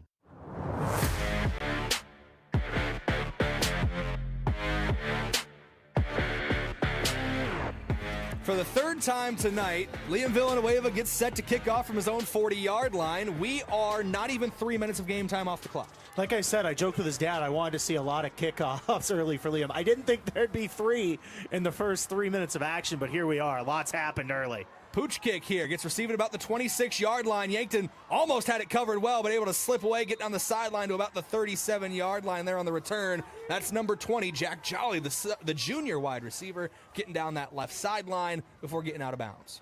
Yeah, and Yankton, you know, Sturgis has had a couple kick returns early here. The Yankton then decides to go with a pooch kick on that one. So right up about the 35 here. Now, Brayden, we'll see if we actually get a normal drive. If you're just tuning in, you've missed a lot. So game starts with a 60-yard touchdown pass, Jackson Kano to Gage West. Yankton responds with a 3-play drive, 21-yard touchdown pass to Carter Boomsma. Then the pick 6 from Miles Drotzman when the Yankton defense came back out. Handoff up the gut. Not a lot of running room. Kuzman Yagovsky in there. Feezer in there. Looked like Talon Kenny in there as well. Nowhere to go. That's Zoll Irian again, the junior running back. Stands 6 foot 210. Not able to use that size to his advantage there when he's running into a wall of defenders.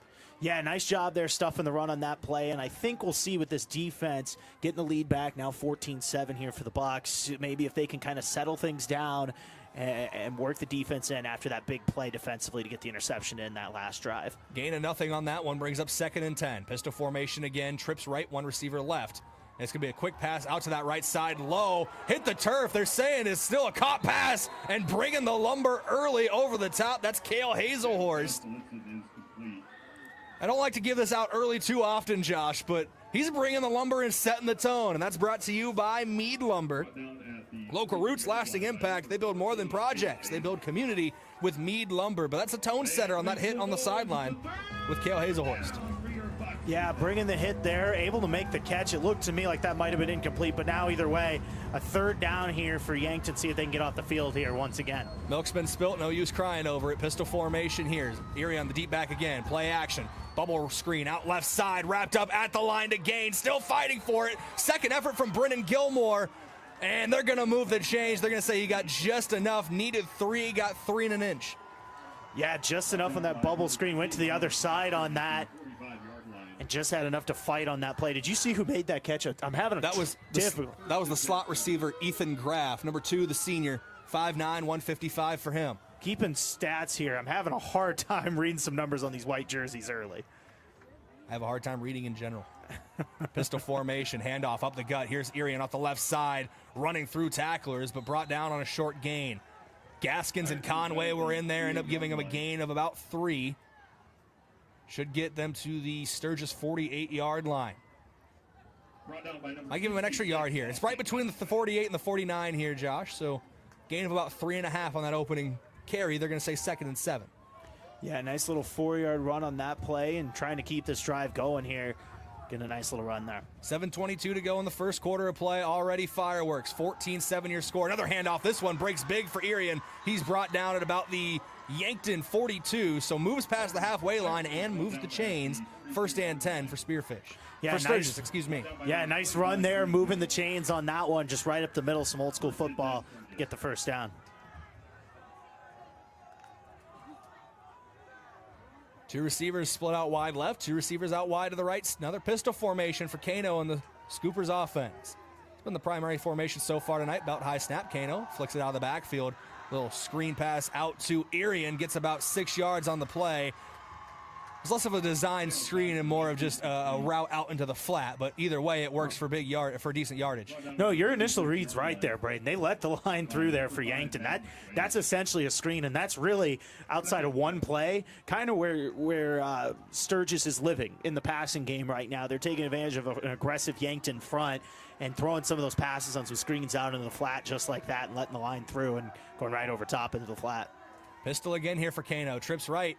Going to become an empty set. They fire quick out left to Irian on the edge. He is met by Miles Drotzman. Gets some cavalry from Tegan LaCroix, but the power of Zoel Irian gets to the first down marker, and they're going to move the chains. 1st and 10. They're going to give him the 32-yard line on that one. Moving the chains again for Sturgis. Yeah, and look, if you're Yankton there, you win that battle initially, but you just got to make that tackle, right? You had him right at about the line of scrimmage. Just got to be able to make that. I understand Irian's a big kid, but now back with a fresh set of downs here for the Scoopers.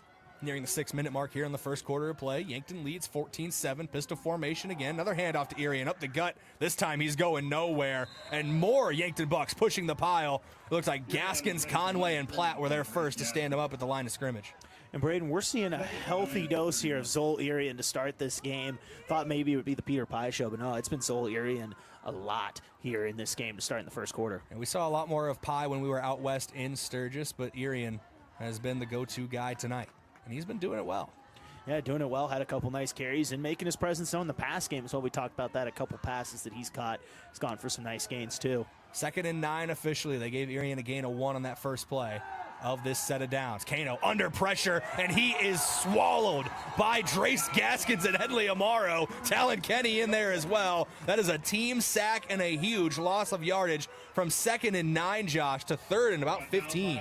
Yeah, Yankton's defense needed that. Drace Gaskins, Headley Amaro with the initial contact, too. And there needed that. Move this Sturgis offense back a little bit. They were kind of moving down the field. Yankton now forcing a 3rd and long here, up 7 in the first. Officially a 3rd and 16, loss of 7 on that sack. Pistol formation for Jackson Kano. Here in the deep back behind him, trips right, 1 receiver left. Graff goes in motion right to left for the Sturgis offense. High snap, Kano looks like a design run going nowhere. He's met 1 yard behind the line of scrimmage. Another tackle for loss for Yankton.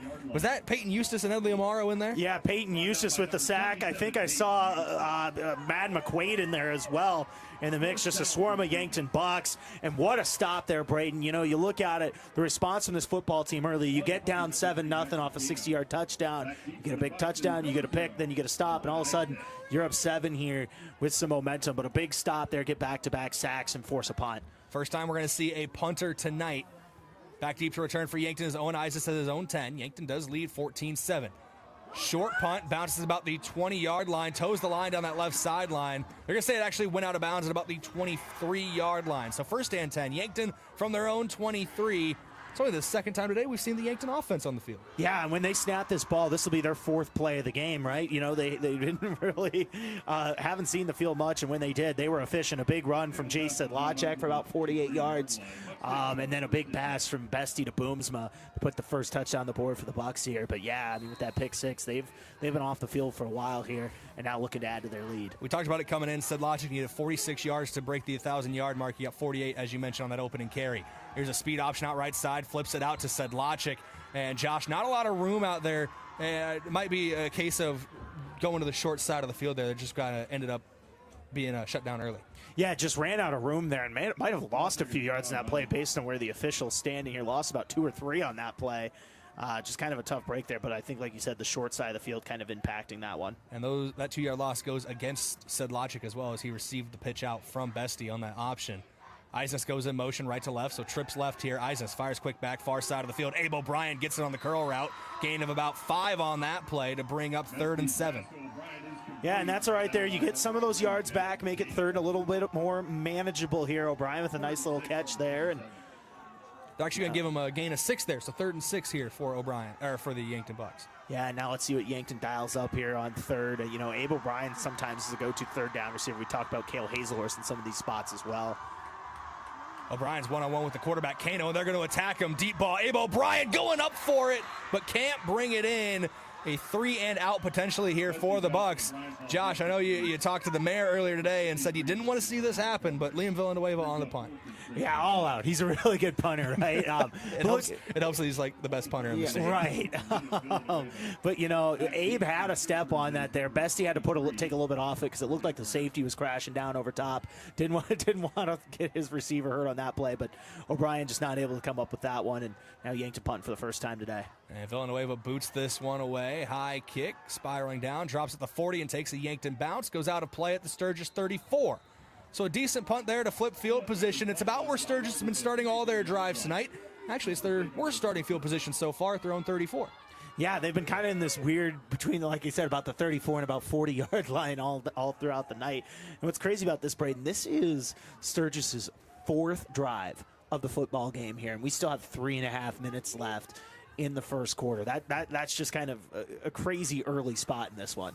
Yeah, we are just over 8 minutes of actual game time off the clock. Yankton leads 14-7, and as you said, the 4th Sturgis drive of the contest. Kano in the pistol here. Looks like Erie in the deep back behind him. Handoff, Erie, and off the right side. He is met in the gap by Madden McQuaid, and a lot of red jerseys getting in there to stand him up as well. Gain of nothing brings up 2nd and 10. Yeah, nice job by the junior linebacker, just getting low. Low man wins in football, right? Well, he got lower on that play and just stuffed him right at the line. Nice job by the junior linebacker once again. Brings up 2nd and 10 here for the Scoopers. Another pistol formation here. This is what we saw a lot when we were out west too, Josh. The Sturgis sticking to their guns. Belt high snap, fires quick left side, brought in by the receiver on a screen pass, bowls over Miles Drotzman as he's run out of bounds, about a yard short of the line to gain. So a gain of 7 there on the pitch and catch to Cole Litzen. Yeah, nice play on that. And Brayden, Sturgis is living off those short screens, bubbles specifically. You've seen that happen a lot tonight. Yankton going to have to find a way to adjust to that, because that, once again, really is where Sturgis is living in the pass game. Don't want to run the risk of adjusting too much, getting beat over the top too. That's why you couldn't pay me enough to be a coach in those situations. Pistol again here for Kano, changing the play at the line of scrimmage here, at least adjusting protection perhaps. 2 receivers left, 2 receivers right. High snap, designed quarterback run off the left side. Talon Kenny says not today. Sticks him to the turf at about the 39-yard line. Big loss on that play, brings up 4th down. Yeah, aggressive football, way to pursue there, and puts Kano on the ground for a loss, about 4 or 5 even maybe on that play. Talon Kenny putting a stop to that drive. Nice job there by the senior edge rusher to really just end that drive right where it stood. Yeah, from the 43-yard line, they're giving him more forward progress than I thought. Only a loss of 2 officially here, but Talon Kenny definitely stuck him behind the 40-yard marker. Punt unit on again here for Sturgis, back deep to return at his own 25, his own Eidsness. It's 4th and 4 officially. 14-7, Yankton leads. And a bobbled snap there on the punt. Might work out in Sturgis' favor. Let punt coverage get farther down the field. Ball bounces at about the 33-yard line. Takes a Sturgis bounce. Gets down to the 24, where it is downed by the Scoopers and Jack Jolly. So 1st and 10 from their own 24 here for the Yankton Bucks. And that got really close, Brayden. Sometimes those short punts can be scary because guys don't necessarily see where it's going. That got so close to hitting William Rounds, I think, on that play. But crisis averted. Now Yankton getting the football back here, up 7. See what Tate Bestie and this Yankton offense has in store. They put themselves behind the sticks last drive. Loss of a couple yards on an opening run. We'll see what they start with here. It's going to be a pass for Bestie. Has some time, rolls a little bit to his right, looks downfield. Owen Eidsness caught at the 50-yard line. Past the 45, out of bounds at the 41-yard line. Huge play there for Yankton. 1st and 10 Bucks at the Sturgis 41. Yeah, hit his man there, gave himself just an extra second, did the senior quarterback, stepped into it, fired, and made the big play. Nice job there between Eidsness and Tate. Under 2 to go here in the first quarter of play. Yankton leads 14-7. Eidsness in motion left side to right. Handoff off the right side. Jace Sedlacek trying to follow his blockers. Cuts it back left. Has a lot of space to run into. Sedlacek has the first down to the 25, maybe the 24. Litzen able to bring him down, but that's patient running for Jace Sedlacek for the first down. Yeah, the growth of the senior tailback, Brayden. When he said it in the pregame, he has gotten better as the season goes along. It looked like that one was going nowhere up the middle. He's able to cut to the left and just make a nice play and get a good gain on first. Bestie takes the snap again, looking to pass this time. Has all day in the pocket. Looks Owen Eidsness is way over the middle, a little too tall for the senior receiver. Goes through his hands for an incompletion. And what you said there was key, all day to throw. The protection was really good there. Tate just wasn't able to connect on that one. But like you said, pass protection here early for Yankton looking really nice. Feels like everything's been a chunk play so far for Yankton. I'm going to lose my voice by the second quarter. We're under 90 seconds to go in the first quarter. Yankton leads 14-7. Pistol set here. Bestie takes the snap. Handoff up the gut. Jace Sedlacek. There's the power on display for Jace. Gets met at the line of scrimmage. Is able to gain 3 down to the 22. Yeah, but once again, though, that's a little bit of a different play, right? We saw the patience earlier. That time he goes, all right, probably going down here. Let's drop a shoulder, see if we can get a few extra yards falling forward. And that's really what he did on that play. Now set up a 3rd and 7 here for Yankton. Shotgun formation again for the Bucks. Trips right. One receiver left is Hazelhorst. Looking Hazelhorst way. Jump ball. Went up. Got it the 15. Spins down to about the 12-yard line. That's going to be a first down and into the red zone here for the Yankton Bucks. Your red zone is brought to you by Midwest Insurance Agency. Yeah, and, Cale Hazelhorst has become an underrated part of this offense, especially on 3rd downs. That time he just goes up, gets the ball, and moves the sticks. Couple receivers left. Now Eidsness goes in motion, split out wide to the right. Handoff, Sedlacek bounces it back left side, inside the 10, puts a shoulder down at the 6 to about the 2-yard line. They say stepped out at the 3. I'm going to say the 4 even. So 2nd and 1 from the 4-yard line. You could get a first down, but all eyes are on the end zone right now for the Bucks. We should mention Sedlacek. He's already at 80 yards rushing here. He's only got 6 carries in this football game. We're in the first quarter as the Buck truck's on the field here. Tegan LaCroix in at quarterback, this power formation. Following his blockers off the right side. He's beating everybody to the pylon. He's in for 6. Tegan LaCroix into the end zone for the 3rd Yankton touchdown on the day. 1 if by air, 1 if by land, and 1 by the defense. 20-7, Yankton leads. What a response by this Yankton football team, right, Brayden? You look at it here. They were down early. Big touchdown to start. Can really take the sails out of a football team, but they respond, get 3 touchdowns up on the board, 2 on offense, 1 on defense. What a response from this football team here in the first quarter. Kevin Ortiz on for his 3rd extra point attempt of the 3rd quarter here with 26 seconds to go in the first. Ortiz puts his leg through it, up and good. 21-7, Yankton leads. Let's look at that touchdown again on your Vision Care Associates replay. LaCroix just followed that buck truck off the right side. And if you're in a one-on-one foot race with Tegan LaCroix, there's not a lot of guys that are going to catch him getting to the pylon. That's the third touchdown of the day for Yankton. 21-7 your score. We're back in 30 seconds with the Yankton kickoff here on KYNT, KYN-TV. Big things are happening at Parker of Yankton. With 2 new production lines coming soon, we're growing and hiring. We're looking for a product and a mechanical engineer, material handlers, line operation techs, and assemblers for both first and second shift. We offer paid vacation, medical, dental, vision, and life insurance, quarterly profit sharing, 401k match, and a fully paid retirement income account. If you want to work with a team that's building the future right here in Yankton, now's the time. Competitive pay, benefits, and room to grow. Apply today at parker.com/careers. Parker, engineering your success.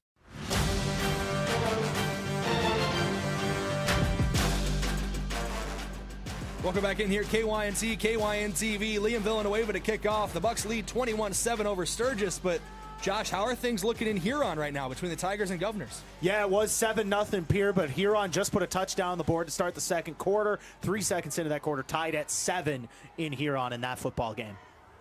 Still 30 seconds to go here in the first quarter of play. Villanueva boots this one downfield, received at about the 12-yard line by Royer.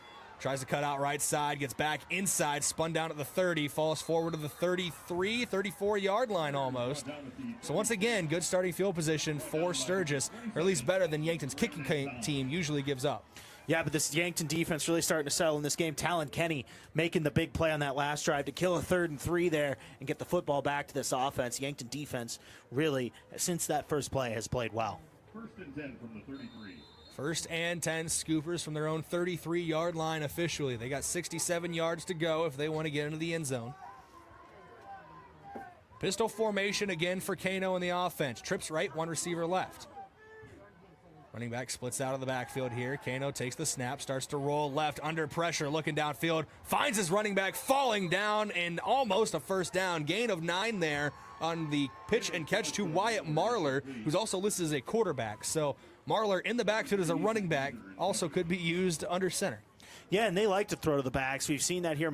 Get his first look on that. And Kano did a good job there. Pressure was barreling down on him. He rolls out and just makes a play there to get a 2nd and 1 as we end the first quarter. At the end of 1, 21-7, Yankton leads. 12 more minutes on the clock. We'll do it again for the second quarter in 1 minute. This is Yankton Bucks football on KYNT, KYN-TV. We're back in 60 seconds. Facing another winter with your vehicles outside because your garage is full? Well, here's an idea. Get a garage from Quality Storage Buildings. A quality storage garage is perfect to store writing more, kits, bikes, anything that takes up space in your main garage. Go online to QualityStorageBuildings.com to see the variety of garages available or design your own with their 3D builder. Quality Storage Buildings with lots in Yankton, Wagner, Freeman, Sioux Center, O'Neill, or Norfolk. Right now, garages are 10% off the base price. Small businesses are the backbone of our community. CoreTrust helps your business thrive with checking, online bill pay, small business loans, credit card processing, local approval and support for government grants and loans, investments to grow your hard-earned assets, and insurance to protect them. All from CoreTrust, the community bank that's right down the street and everywhere you want us to be. Visit CoreTrustBank.com today. Member FDIC. Kano looking downfield as we're back to live action. High point the ball, no, through the hands of the intended target, Gage West. That's the connection that got that big opening play touchdown, Josh. Not able to make it work there. Yeah, it went right up the middle of the field again right there. Hazelhorse was able, I think, maybe to get a hand on that, but now set up a 3rd and 1, and a lot of times you'll see offenses do that, Brayden, where they know they have a 2nd and short, like a 2nd and 1 situation. They're like, you know what? Let's take a shot on 2nd down. We got 3rd down in our back pocket. I think that's what you saw there from this Scooper offense. 3rd and 1, Scoopers. Just starting the second quarter of play, and it's an empty set for Jackson Kano. Yeah, got to expect the quarterback run here if you're Yankton.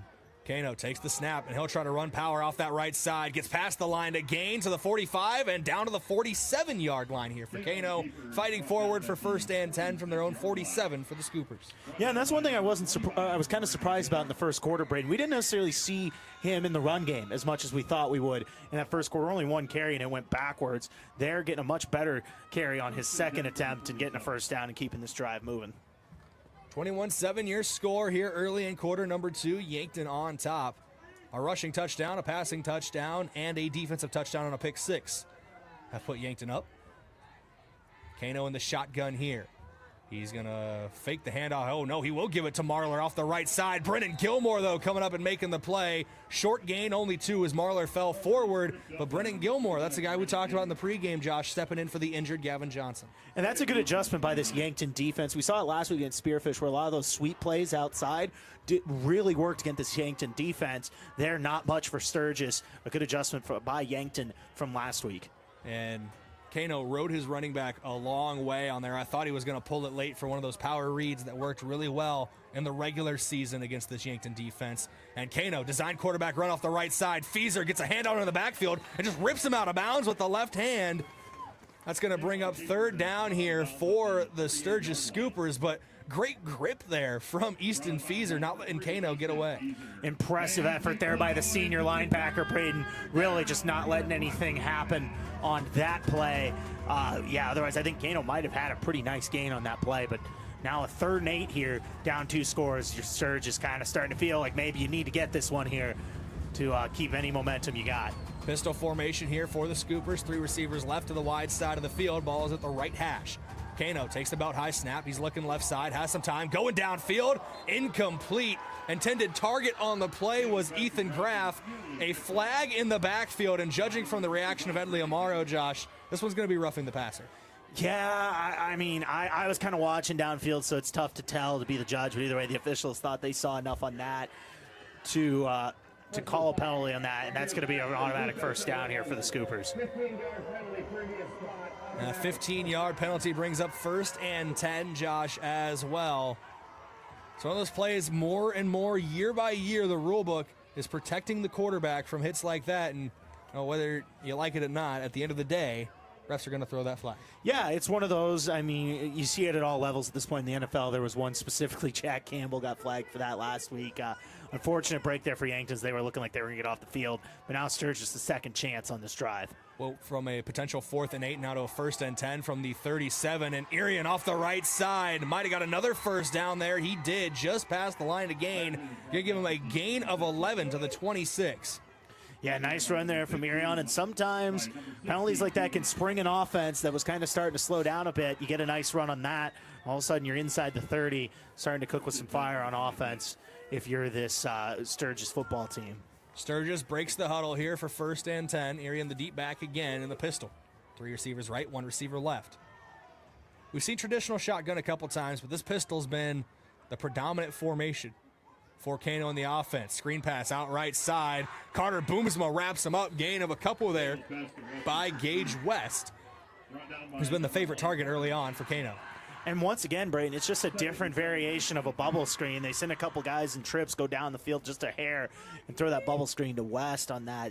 They live and die, feels like a lot, by that bubble screen game in the past when they're throwing the football. Officially a gain of 3 to the 23. Knocking on the door of the red zone here for Sturgis. 2nd and 7. Kano in the pistol again. 2 receivers right, 2 receivers left. Kano takes the chest high snap, looks to quick fire pass left side, arrow route, gets it to West. He stiff arms Drotzman at the 17, down to the 14-yard line. Drotzman able to bring him down eventually there, but Gage West using some good power on that one.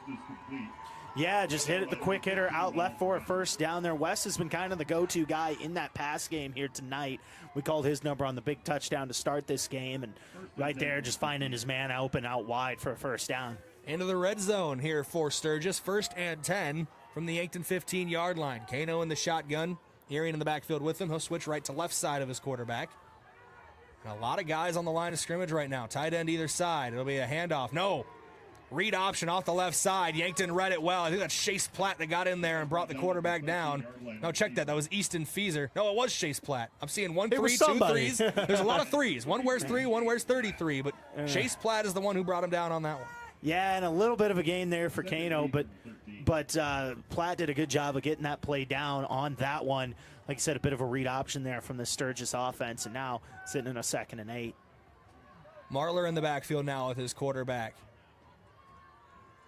Kano takes the snap, Passing situation here, looking left side, going to the end zone. Marler out of the backfield, brings it down in the corner of the end zone. Tegan LaCroix pleading his case that it was out of play, but it was not. Touchdown. Sturgis makes it 21-13. Let's look at it again here real quick on your Vision Care Associates replay. LaCroix was arguing the ball was out of play, but looking at it here as we can slow it down on our replay, Marler gets both feet down. That's good on Sundays. Yeah, nice response there from this Sturgis offense. They needed points on that drive, and they get it on that fade route there into the end zone for a touchdown and back to a one-score game here. On to kick the extra point here is Isaac Smith, the sophomore kicker. Could make it 21-14 here with this extra point. Kick is up, almost blocked by Miles Drotzman, but it is good. So 21-14 your score. Yankton's lead cut down to 7 with 7:34 here to go in quarter number 2. When we come back in 1 minute, we'll have the kickoff here on KYNT and KYN-TV. Scoreboard update there from SWAT Chiropractic and Rehab. We're back in 60 seconds. Feeling like your energy's taken a time out? Do you suffer from poor sleep, joint pain, irritability, hot flashes, or brain fog? It's time for your comeback. At Glow Aesthetics Med Spa, our Bio-T hormone replacement therapy can help restore energy, balance, and vitality so you can feel your best anywhere life takes you. It starts with a simple consultation and lab work. Then we customize your treatment to fit you. Don't sit on the sideline of life. Feel your best. Book your consultation today at theglowsd.com. That's theglowsd.com. Buying a home isn't just about real estate. It's about investing in yourself. At the Move Group, we believe the best time to buy is when it makes sense for you. Our expert agents put people before transactions, meaning we listen first, provide honest guidance, and help you make a confident decision. No pressure, no gimmicks. Markets change, but the right home is about more than just numbers. It's about finding the right fit for your life and your future. When you're ready, we're here to help. Contact the Move Group today.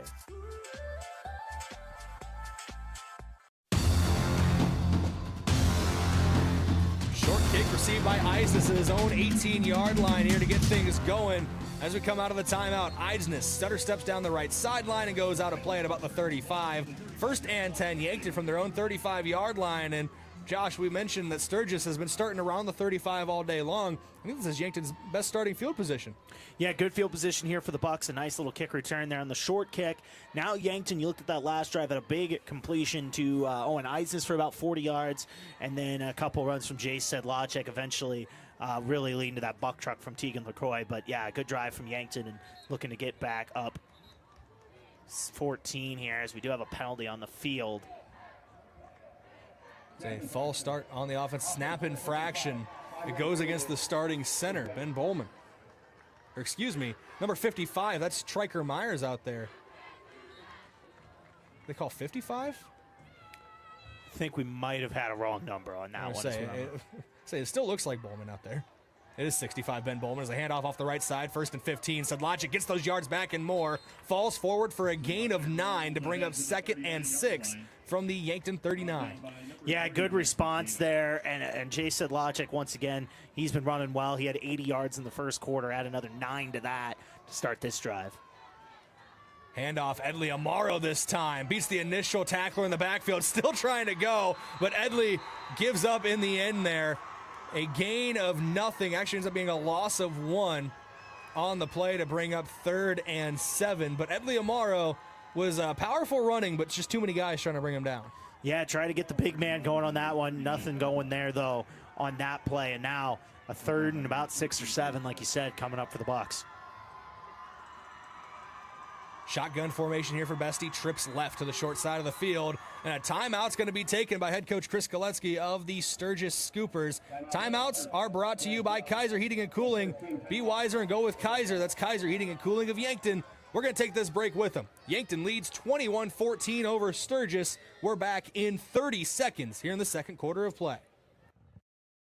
Loading the kids in the car, brokering peace in the back seat, mastering the snack handoff without even looking. Why are simple things sometimes so complicated? Thankfully, with auto owners, insurance doesn't have to be one of them. We work with independent agents who keep insurance simple, so you can worry about more important things, like figuring out what's growing in that cup holder. That's simple human sense. Don't gamble. Insure with MT and RC Smith Insurance in Yankton, your independent agent for home, business, auto, life, and bonds. Visit mtrcsmithinsurance.com.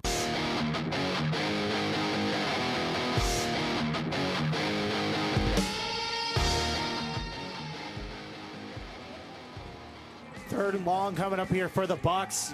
Sitting here about 3rd and 7 from their own 38. 21-14, your score is 6:34 to play. I'm Josh Boelter, welcoming in Brayden Butler here. Big spot in the second quarter for the Bucks. We got multiple broadcasts tonight in our Riverfront Sports umbrella. Taking care of some things there coming out of the break. Thank you, Josh. Snap to Tate Bestie, chest high, rolls right, looking downfield. Lets it go to, I thought it was Carter Boozman, ends up being Kale Hazelhorst. About 5 yards further downfield, move those chains, gets to the 45-yard line. Thought he overthrew Boozma there, Josh, but it was all part of the plan. He hit Kale Hazelhorst right in the numbers. And once again, sometimes you say things in the pregame and it works out really well for you. And some of these third and longs, they like to go to Kale Hazelhorst. You saw it right there again for another nice play. Bobbled snap, Sedlacek, broken play in the backfield. Not a lot of running room on that one. He'll be lucky to get back to the line of scrimmage. They're going to give him the line of scrimmage, though, to bring up 2nd and 10 from the 45. It's like you said, a broken play. Sturgis did a good job up front winning that battle, and nothing really to gain there for this Yankton offense. It was a good push from Sturgis' D-line. Wouldn't have been a gain of a lot anyway, but the bobble and the snap a little bit definitely did not help Yankton's chances. 2nd and 10, high snap, brought down. Sedlacek up the middle again. Better running room on this play. Gets to about the 41-yard line before being pushed back. Gain of 4 brings up 3rd and 6 from the Sturgis 41. Yeah, nice run there, and we'll see what Yankton does. You know, they're really good at getting these third and mediums, third and longs. But we'll see if maybe they dial up 2 plays here. If you get a couple, maybe you go for it. But, you know, they're looking to try to get this first down here on 3rd. Under 6 minutes to go in the second quarter of play. Yankton up 7, 21-14. Empty set as Sedlacek's in motion. Bestie looking downfield. Owen Isaac caught and brought in. He slides down at the 23-yard line. Another big gain there for Eidsness and the Bucks. About 18 yards on that pitch and catch, Josh. Yeah, and, you know, Tate Bestie's been slinging it here early, Brayden. He's got 114 yards passing as well as a touchdown. He's 6 for 8 on the evening. We talked about him needing to play better. He's done that so far in this one.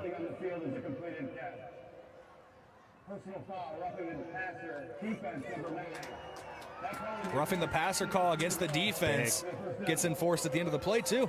Yeah, and that'll put Yankton right at about the 12, maybe the 11-yard line. That's big on that play, Brayden. We've seen a couple roughing the passer calls, one each way in this game so far. Yankton into your Midwest Insurance Agency red zone after that penalty. 1st and 10 from the 12-yard line here for the Bucks. Isaac in motion. It's a handoff up the middle. Jace Sedlacek dragging defenders with him. He's brought down at about the 6-yard line there. So cut the sticks in half to bring up, or more than in half, to bring up 2nd and 4. Yeah, and he's a yard away from getting over the century mark here this evening. Running really well. 10 carries, 99 yards for the senior tailback. He's having another good game. Well-balanced offensive attack here early on. Handoff up the middle. Jace Sedlacek puts the shoulder down. He's in for the touchdown. And that was actually handed off by Tegan LaCroix there, Josh, as well. Caught me off guard with that. We're going to have to take a look at a longer replay of that to see when they made that switch out there. But extra point here for Kevin Ortiz. 27-14. Yankton leads after a touchdown run for Jace Sedlacek. And that's something, Brayden, that we thought we might see a little bit more, a little bit of a package with Tegan LaCroix maybe as an option-style quarterback. You saw it on that play. Froze up the Sturgis defense just a little bit. What a response from Yankton there. Get a big 3rd down after the Sturgis score and add a touchdown there. Field goal up, field goal good. Kevin Ortiz 4 for 4 tonight, puts Yankton up 28-14. We're going to look at that again, your Vision Care Associates replay, and this will be a longer replay here, even before the Bucks officially get set on offense. And yeah, Tegan LaCroix lined up at quarterback right away. Had Bestie on his left, Sedlacek on his right. Bestie goes out in motion. You can see the Sturgis defense a little confused, and that's just to run inside zone. Jace Sedlacek pushes the pile and into the end zone. 6-yard touchdown run for the senior running back. 28-14 your score. Yeah, just once again, a great answer by Yankton, right? You know, you go down, you give up the touchdown, all of a sudden it's a 1-score game again. You get yourself at a couple 3rd down and mediums, 3rd and longs where maybe drives could die, but Yankton did a good job on a couple of those, getting those and then leading to the touchdown run there for the senior running back. Once again, a great response by this Yankton offense. Big thank you to our quarter sponsors here for your second quarter of play, Yankton Medical Clinic and FNBO. Back deep for Sturgis is Burton and Royer. Yankton Bucks football and KYNT is also brought to you in part by Kaiser Heating and Cooling. When it comes to heating and cooling, be wiser and go with Kaiser. They're at 808 West 23rd Street here in Yankton. We should mention those looking for a pure Huron score. It is 14-7 Govs over in Huron. They had a touchdown a few minutes ago. That's got about 2:30 left in the second quarter. End over end kick received about the 10-yard line by Brody Royer. He cuts back to his left, going across the field, trying to get the edge. One man to beat, stiff arms him, he's brought down. That's Will Sager on the tackle there. Jake Bivens getting involved as well, but 1st and 10 from their own 30 here for Sturgis to start this drive. And this is a pivotal moment in this game, Brayden. We're at about the 4.5 mark left in the first half. Sturgis needs to put a drive together. Keep in mind, Yankton does get the ball first next half. If Yankton can find a way to get a stop here, they could take full control of this game by the next time Sturgis touches the football. Pistol formation here for Sturgis again.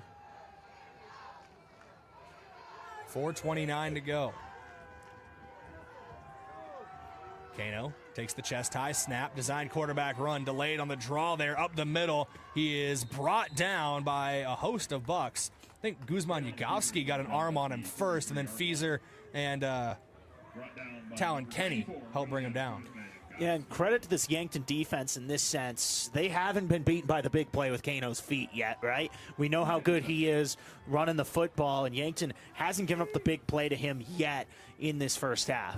2nd and 7 here for Sturgis. Under 4 minutes to go now in this first half of play. Yankton on top by 2 scores, 28-14. Kano in the true shotgun here. He's going to roll to his right, fire quickly, looking on the edge route there. Almost knocked away by Carter Boomsma. Fitted into a tight window there to Cole Litzen, and he's got the first down as well. He steps out at the 41-yard line. Yeah, Kano kind of lobbed that one in there. Litzen did a nice job of adjusting and making the play and still being able to get a first down on that. 1st and 10 from their own 41-yard line. And Sturgis might be taking more time off the clock here.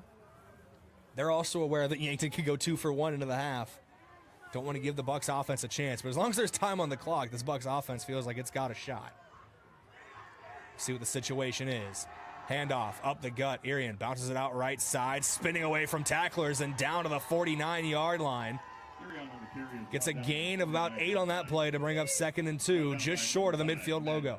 Yeah, fighting for some tough yards on that play is Irian. It looked like he was going to be stopped about 3 yards down the field, but hard-earned 8 yards on that play.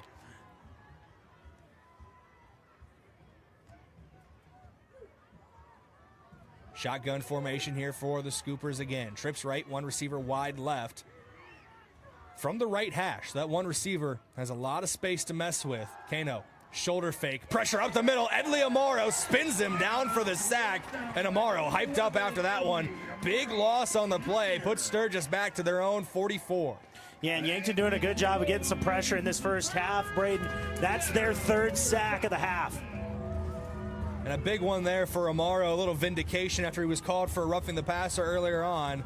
Loss of 5 brings up 3rd and 7 for the Scoopers. And I'd argue the most pivotal 3rd down to this point of the first half. This can be a big swing here either way. Yankton defense getting set here. Pistol formation, 2 receivers right, 2 receivers left for Sturgis. Kano takes the snap, looks right side, rolls out, play breaking down. He'll let one go deep down the field. Long ball brought in. What a play for the Sturgis Scoopers, and that is a touchdown for Sturgis. Brody Royer bringing it in deep. Yeah, wow. What a play on that one. What an effort there. Kano gave his guy a shot on a deep ball, and he was able to bring it in. That's one of those situations, again, Josh, where the play feels like it's starting to break down. That's where Sturgis was really able to make Yankton pay in the regular season. And right there again, play's starting to break down. It's one-on-one coverage deep, and Kano is able to find his guy downfield. Yeah, and that's something Yankton, when they have troubles in the secondary, it's been on those balls where it just kind of sits up there for a bit. And sometimes, I don't know if maybe it's a height difference or just kind of watching or whatever, but that's where Yankton struggled in some of those situations. And you saw it right there in a big play for Sturgis. Extra point up and good, make it 28-21. We have already surpassed the scoring total from the regular season matchup between these 2 teams, Josh. We still got over 2 minutes to play in the 2nd quarter. Let's look at that throw again here on your Vision Care Associates replay. Play and progress as we join it. Kano rolling out to his right under pressure, and he just lets it go deep. One-on-one coverage. Boomsma looks like he slipped a little bit there, lost his footing, was able to stay on his feet.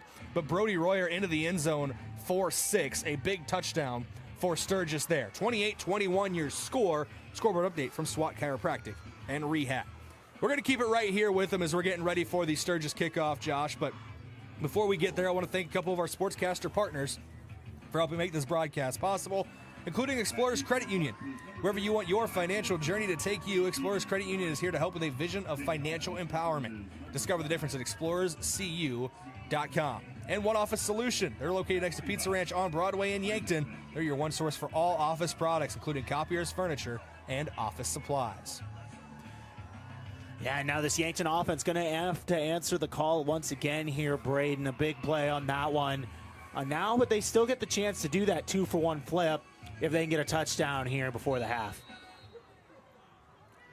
I think the big thing here for Yankton, too, to think about is not scoring too quickly. Yeah, I mean, that is a scenario, but I think either way, just get points on the board if you can, and a bit of a squib, and this is going to go out of bounds, Brayden. Onside kick goes out of bounds at about the 34-yard line. Sturgis trying to catch the kick return team napping, but a flag will fly as well for the kick out of bounds. And it should set Yankton up in some good field position here for 1st and 10. Yeah, good field position to start as that one, like you said, went out of bounds. Now Yankton working with here. We've seen this offense have a good day. They've got 3 touchdowns in their 4 drives here in this first half. So we're going to start them at the 39-yard line here officially for Yankton. So 1st and 10 from their own 39. Best starting field position of the day for the Bucks.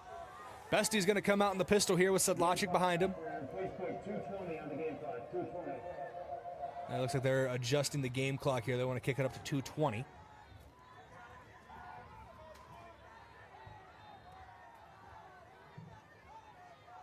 Now referee signals so everybody can get set on the line.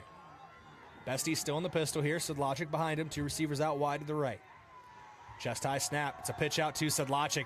Brought down immediately. Gage West read that one all the way. That's going to be a huge loss of 9 yards almost. Check that. Make it 8 yards.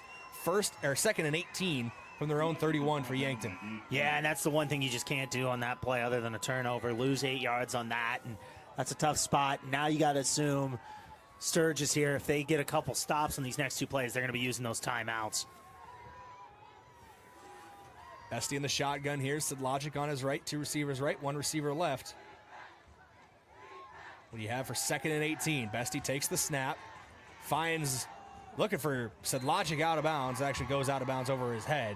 Under some pressure and duress there for Tate Bestie. Looked like he was going to have a clean pocket at first, but that broke a little late. Yeah, now you have a couple options here. Do you try to be aggressive and get something here? Do you maybe run the football and force Sturgis to burn one of those 2 timeouts they have left? Obviously, they're going to be aggressive if they get this football back, but now we'll see what Yankton does here on 3rd and very long. With a great punter with Liam Villanueva waiting in the wings, I would not be surprised if this is just a safe run here. And they make me eat my words. It's a pass, and Bestie looking downfield to Abe O'Brien, too far out of reach and incomplete.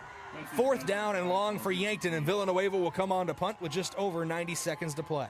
Yeah, now this one, you just got to get off, avoid any blocks or anything like that. Now the defense coming back on the field here. What a swing of events. Sturgis looking like they were kind of maybe on the fritz there. All of a sudden going boom, big touchdown, get a 3 and out here. Now have a chance to get this football and maybe potentially tie it up before the half. Royer back deep to return here for Sturgis. Villanueva gets this one off a high, booming punt. Royer, fair catch at his own 26-yard line here. They might give him the 27. He was backpedaling. They're going to say 26 officially, so 1st and 10 Sturgis. They got 74 yards to go, 2 timeouts, and right around 90 seconds. Yeah, and we saw they can score quick. Big 56-yard touchdown on their last drive here to make this a 1-score game, and they got plenty of time on the clock, 1:32 timeouts. We'll see what the Sturgis offense can do.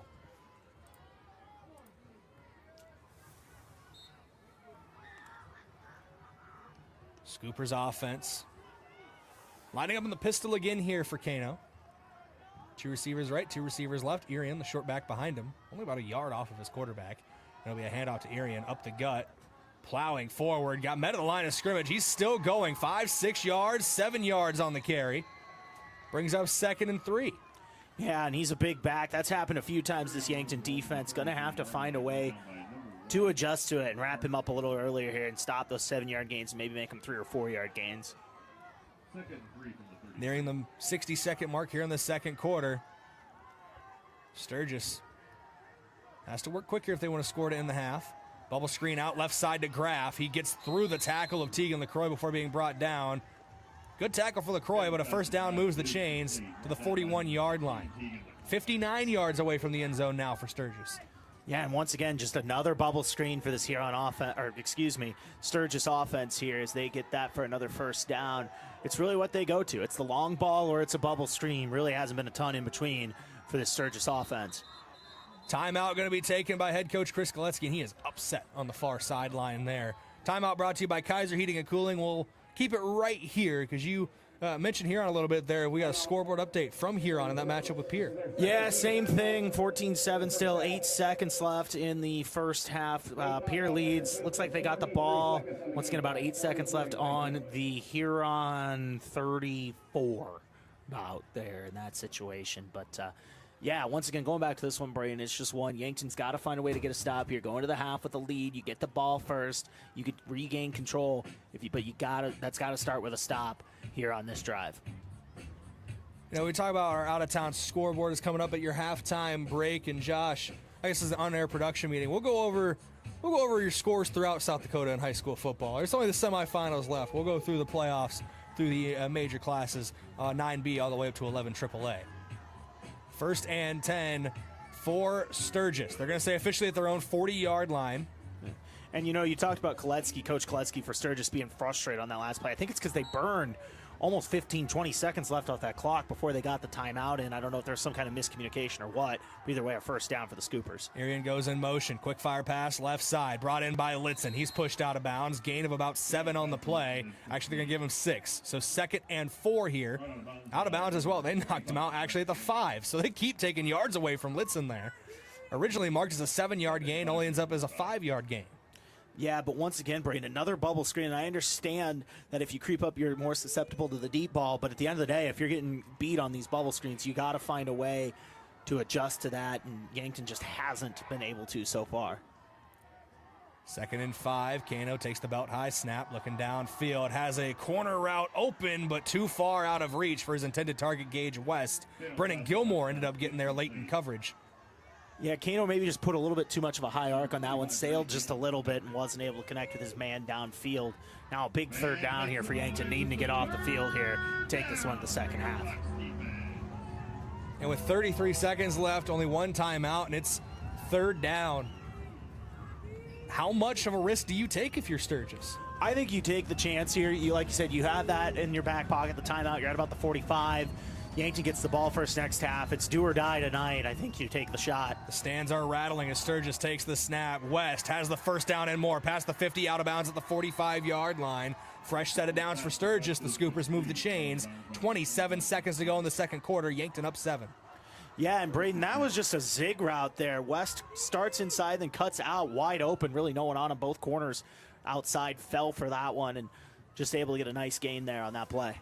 That was the same route he ran earlier that I called an arrow because I couldn't remember the exact name of it. A zig is the correct route. Thank you, Josh. AKA my go-to audible or hot route when I play. Whoever's in the slot, they're going on a zig if I'm playing Madden. Pistol formation here. Kano, belt high snap, looking to pass again. Has Graff over the middle, too far out of reach. Incomplete pass. Stops the clock for 2nd and 10. 23 seconds to go in the second quarter. Yeah, once again, had Graff open up the middle, just not able to hit his man on that play. 2nd and 10 from the 45. Once again, sorry, go ahead. Once again, Brayden, I'd like to say, at this point, maybe Sturgis playing for the field goal, but we've seen this offense. They can hit the big play. We've seen 2 of them in this first half, and so Yankton's got to be careful as well.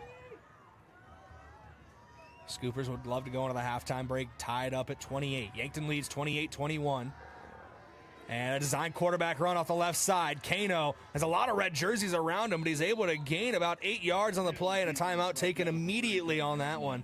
16 seconds to go in this timeout, brought to you by Kaiser Heating and Cooling. And that's the final timeout of the half for Coach Chris Gillespie. Yeah, and in my opinion, that's ideal for Yankton there, Brayden. They'll let him have that 7-8 yard run up the middle, burn the timeout. Now if you're Sturgis, you have 2 options. You either throw it to the middle of the field and you're running up and clocking it, spiking it really fast, or I think more likely maybe they'll go back to those bubbles, try to hit it quick and get a few yards and get out of bounds. Yankton Bucks football on KYNT and KYN TV is brought to you by Graham Tire. If you notice issues with your vehicle, don't hesitate to call the service experts at Graham Tire. They do more than sell tire. They're your auto service and tire store next door. But Josh, just as you were saying, I wouldn't be surprised if we see a little shoulder fake at one of those bubble screens and deep ball try to be attempted. Yeah, that's in play too. Maybe you take one shot to the end zone here and then maybe go to that quick hitter if you get into a fourth down. Either way, if you don't get it on third, you're probably going for it just based on the time and the situation here and where the ball's at. But yeah, I could see maybe one deep shot, and then if they get to a fourth, a quick hitter, try to get out of bounds. But either way, we'll see what Coach Koletsky and company have dialed up here on third down. About 16 seconds left in this first half. I do not know what the Sturgis range for field goal is, but right now this would be about a 55-yarder, so not many high schoolers are hitting that these days. Pistol formation, Kano looks quick left side. As you said, Josh, screen pass, Litzen gets out of bounds at the 35, and they're going to move those chains as well. So a fresh set of downs. That only took about 4 seconds off the clock. Yeah, and that's one I think that is really from the beginning. They go bubble screen, okay, get it out, get it quick, get the first down. And once again, though, I think they're maybe content, depending on how they feel about a field goal, maybe doing a couple more of those. But right now, I'd be thinking you got to try to get something out of bounds and quick here. First and 10 from the 35 for Kano in the offense. High snap, but he brings it down. He's looking for the one-on-one ball down the right sideline. Boomsma in coverage and almost intercepted by Carter Boomsma. It was almost a circus catch over there, Josh. But Boomsma knocks it away for an incompletion. Good coverage. We also talked in the last play about them maybe taking a shot, right? That was the shot play. And now you're probably going to see something similar here. 6 seconds on the clock, no timeouts. Unless you're trying a super long field goal. I don't think that's in the cards here. Got to assume this is going to be a shot to the end zone. If I'm Yankton, playing back, still rushing 3 or 4 guys, but play back and keep an eye on the Hail Mary here. Last play of the half, most likely. Trips right, Kano in the pistol. One receiver split out wide, left is Royer. We've seen him hit on a deep ball today. Kano drops back, forced under some pressure to roll right, extending the play. He'll let it go towards the end zone. High ball, knocked down. Cale Hazelhorst knocks it to the turf, and that will do it for the first half of play. 28-21, an exciting affair so far in the 11AA semifinals. When we come back, we're going to break down that first half of action in your halftime report. We're back in 4 minutes. This is Yankton Bucks football, KYNT, KYN-TV.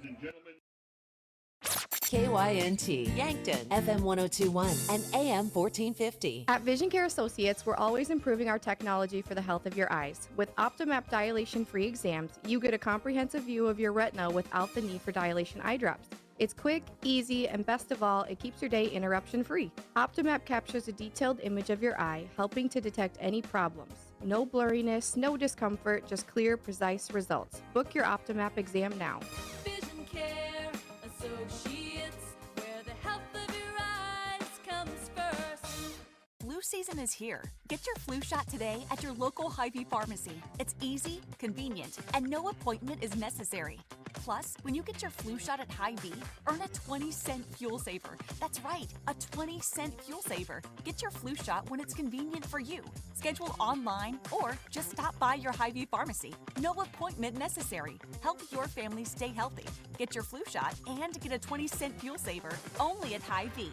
See store for details. Some restrictions apply. Text scams continue to rise, and victims who have lost money to these scams continues to increase. Consumers cannot rely on a text message to be truthful. If you receive a message regarding a fine for missing jury duty, your utilities being shut off for non-payment, toll road fines, or you've won a sweepstakes, these are scams designed with an urgency and the need to send money now. Do not respond to these texts, and you should contact Consumer Protection at 800-300-1986. That's 800-300-1986 for the South Dakota Office of Attorney General's Consumer Protection Division.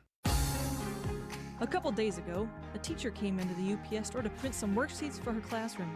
As we were printing, she asked if we could help her design and print a custom banner for her school's upcoming event. Yes, we can. At the UPS store in Yankton, where for over 8 years we've been serving educators, businesses, and community members with all kinds of printing solutions. Stop by today and let us assist with your next project, and be sure to ask about our shipping services or current print specials. Is it the competition that keeps bringing you back? The long-standing rivalries? Or is it seeing friends again and cheering on your favorite team? At First Dakota, we're here for it all. We appreciate the fans, the players, the coaches and officials, the concessions crew.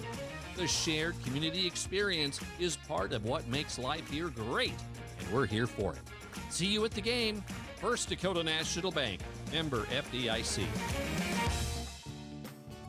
The Great Turkey Transformation is on at Yankton Medical Clinic. Kids 12 and under, grab a paper copy of Guy from the clinic, take him home, and give him the ultimate turkey makeover. Feathers, glitter, crayons, whatever makes him gobble with style. Return your creation now through November 27th for a chance to win a $50 Walmart gift card. All entries will be displayed on the wall of Guy turkeys, and you might see yours on Facebook too. Start your holiday fun with Yankton Medical Clinic. So much care, so close to home. FNBO is the great big small bank, and for more than 165 years, we've been with you where you are. A bank that's ready for all your needs, both big and small.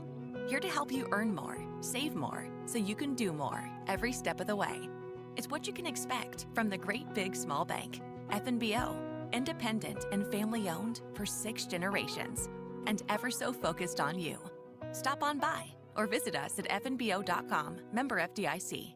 Are you on track to retire? I'm Adam Boelter, a certified financial planner with Vantage Financial, born and raised in Yankton, South Dakota. My team and I pride ourselves on building trust through clear, honest advice tailored to your unique goals. From retirement planning to smart tax strategies, we'll create a personalized plan to help you feel confident and secure about your financial future. Visit vfplanning.com or search Adam Boelter, Vantage Financial, to schedule a 15-minute call today. Vantage Financial Partners is a registered investment advisor. SEC registration does not constitute an endorsement of Vantage by the SEC, nor does it indicate that Vantage has attained a particular level of skill or ability.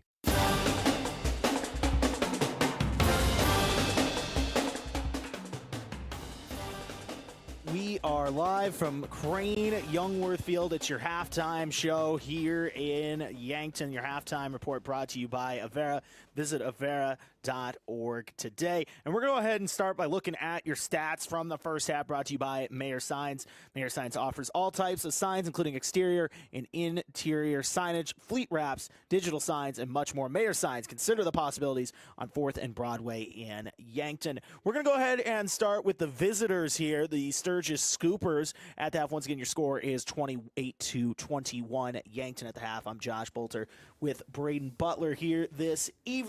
And looking at the total yardage for Sturgis, 216 yards through the air. Jackson Kano, he's got 2 touchdowns and an interception.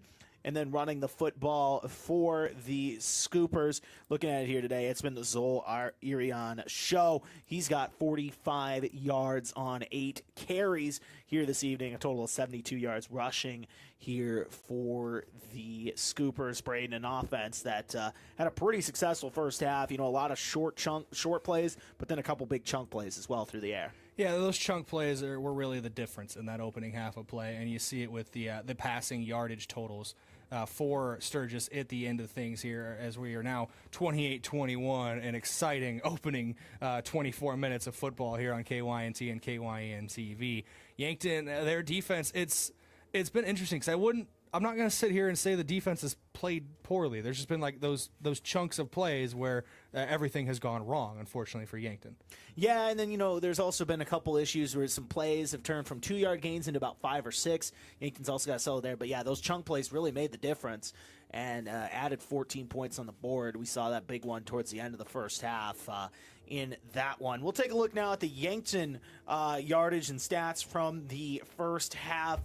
Looking at it here, through 2 quarters, Tate Bestie on the evening. He's 6 for 10 passing. He's got 114 yards and a touchdown pass.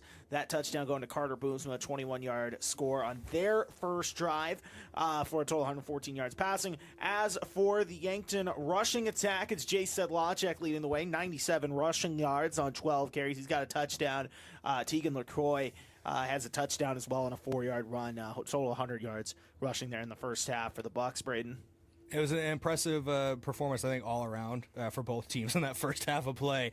I got a text from our board operator, Scotty Borman, Josh, asking if I needed an oxygen mask after that opening bit of play there. I mentioned it a little bit in that second quarter, but 28-21 your score. That means already more points in this game alone than there were earlier in the year when these two teams met in the regular season. That is your halftime stat recap from Mayor Signs. This halftime report is brought to you by Avera, moving health forward. Do want to thank a couple of our sportscaster partners for helping make this broadcast possible, including Sherco, a proud supporter of Yankton sports. We need to be sure, make it Sherco. and Stockman's Motorsports. They have a full lineup ready to get you in the fields, in the woods, or wherever you like to go. Stockman's Motorsports is your local Polaris dealer. Going to take a quick break. When we come back, we'll have your out-of-town scoreboard looking at some other playoff matchups from around the state. This is Yankton Bucks football, KYNT, KYN-TV. We're back in 3 minutes. From the first wails of surprise to first day of school questions, playground adventures, learning to drive stress, and graduation cheers, they'll always be your little sunshine. At Avera Children's, we get kids, teens, and parents too. We'll step you through first checkups, milestones, sickness, and specialized care when your child needs it, and treat them like our own every step of the way. Learn more at avera.org/children's. Lucky for us, life is full of choices, big and small.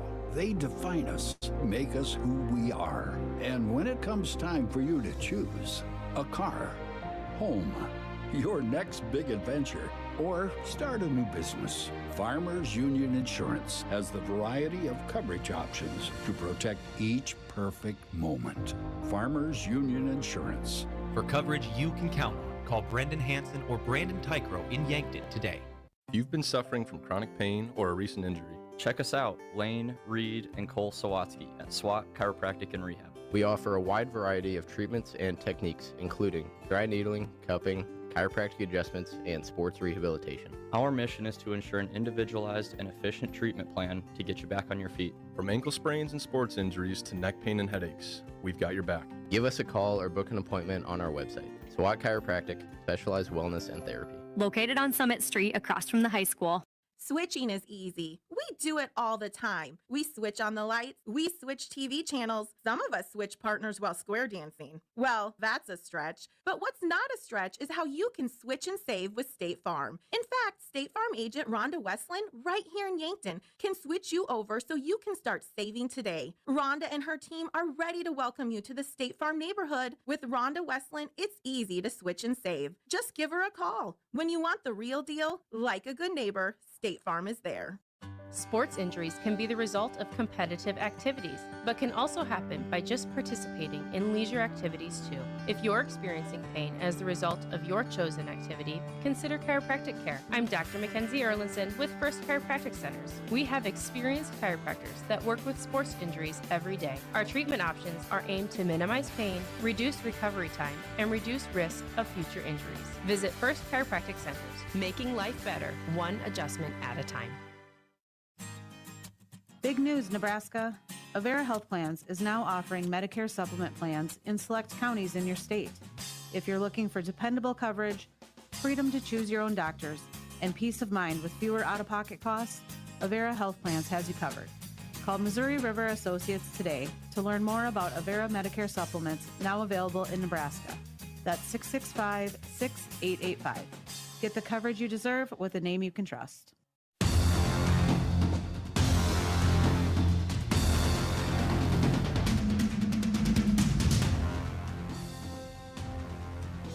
Welcome back in here on KYNT and KYN-TV. It's your halftime report, courtesy of Avera. Visit avera.org today.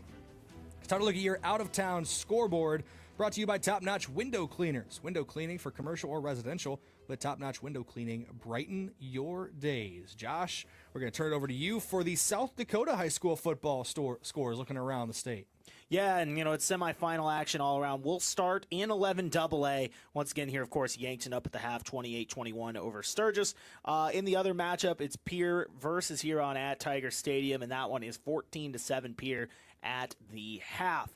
Moving over to 11 AAA, Brandon Valley advances to the Dome. They defeat Harrisburg 38-14, where they'll await the winner of Sioux Falls Lincoln and Sioux Falls Jefferson, and that one Lincoln up 35-28 with 7 minutes left in the fourth quarter.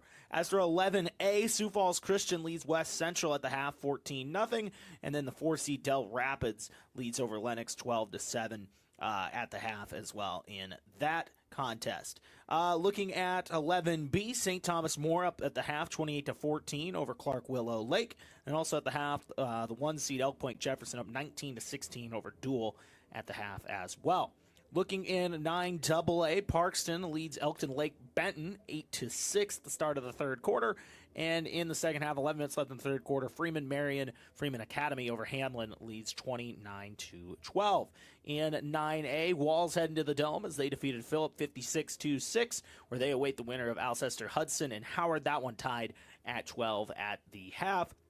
And then, of course, in 9B, Del Rapids St. Mary, they're advancing to the Dome as well. They defeated Fulton area 22-16. They'll await the winner of Avon and Coleman Egan, as that one, Avon's up 16-6 at the end of the first half.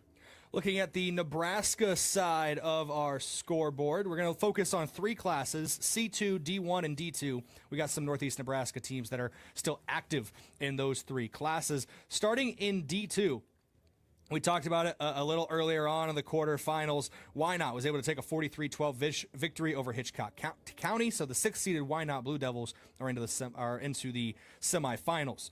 Central Valley, the number 2 seeds, currently up 14-6 at the half over Archangels Catholic. That is the 2-7 matchup. The 4th-seeded St. Mary's defeated Sandhills Thedford 66-24 to advance to the semifinal. And the top seed Howells Dodge defeated Lawrence Nelson 30-8. So Howells Dodge and St. Mary's will battle next week. Wynot will face the winner of Central Valley and Archangels Catholic. In Class D1, in your quarterfinals, top-seeded Shelby Rising City currently up 14-0 on the Pendragons of Pender. Shout out to Pender there, Josh. There in Pender guy, hometown. In the big quarterfinals. Crofton, the 5th seed, defeated Hemmingford 60-12 to advance to the semifinals. 3rd seed Sandy Creek beat number 6 Bridgeport 45-6, and number 7 Plainview upsetting number 2 seeded Dundee County Stratton 64-44. Sandy Creek will play Plainview, and Crofton will play either Shelby Rising City or Pender next week. And lastly, in Class C2. Grand Island Central Catholic is currently up by 10 on Archbishop Bergen in the 4-5 matchup, 24-14 at the half. In the fourth quarter, number 3-seeded Kearney Catholic is up on Malcolm, 17-14, and the second-seeded Bishop Newman's up 17-6 on UTAN at the half. Our local game at the half, the top-seeded Cedar Catholic Trojans are on the ropes at the halftime break, Josh, down 21-7 to the 9th seed Ord Chanticleers. So we'll see how that one shakes out as we're ready for our second half of the play here shortly as well on KYNT and KYN-TV. That is your out-of-town scoreboard. This has been your halftime report. We're going to come back in 3 minutes for your second half of action here on KYNT, KYN-TV. Buying a home isn't just about real estate. It's about investing in yourself. At the Move Group, we believe the best time to buy is when it makes sense for you. Our expert agents put people before transactions, meaning we listen first, provide honest guidance, and help you make a confident decision. No pressure, no gimmicks. Markets change, but the right home is about more than just numbers. It's about finding the right fit for your life and your future. When you're ready, we're here to help. Contact the Move Group today. Loading the kids in the car, brokering peace in the back seat, mastering the snack handoff without even looking. Why are simple things sometimes so complicated? Thankfully, with auto owners, insurance doesn't have to be one of them. We work with independent agents who keep insurance simple, so you can worry about more important things, like figuring out what's growing in that cup holder. That's simple human sense. Don't gamble. Insure with MT and RC Smith Insurance in Yankton, your independent agent for home, business, auto, life, and bonds. Visit mtrcsmithinsurance.com. Does anyone in your family have macular degeneration? At Vision Care Associates, we are dedicated to delivering the highest standard of eye care, utilizing the latest medical advancements to protect and improve your vision. That's why we offer ZX Pro, a new technology that measures the risk for macular degeneration. ZX Pro is a test used to assess macular health before signs of macular degeneration even begin. Be proactive and schedule an appointment. Vision Care Associates, where the health of your eyes comes first. Hey kids, Yankton Medical Clinic needs your creativity. Our friend Y Guy needs a Thanksgiving makeover, and you can turn him into the wildest, wackiest turkey in town. Stop in and pick up your Y Guy. Color him, cover him in glitter, or add googly eyes. The sillier the better. Drop off your masterpiece anytime now through November 27th, and we'll hang it on our wall of Y Guy turkeys. Every artist aged 12 and under gets entered to win a $50 Walmart gift card. Winner announced December 1st. Start your holiday fun with Yankton Medical Clinic. So much care, so close to home. Looking for the perfect pair of glasses? At Vision Care Associates, we've got you covered. Step into our showroom and discover our vast selection from timeless classics to the latest trends. With several styles to choose from, you're sure to find the perfect match for your look. Experience personalized service and expert care, whether you need help finding the right frame or adjusting your new glasses for the perfect fit. Vision Care Associates, where the health of your eyes comes first. Flu season is here. Get your flu shot today at your local Hy-Vee pharmacy. It's easy, convenient, and no appointment is necessary. Plus, when you get your flu shot at Hy-Vee, earn a 20-cent fuel saver. That's right, a 20-cent fuel saver. Get your flu shot when it's convenient for you.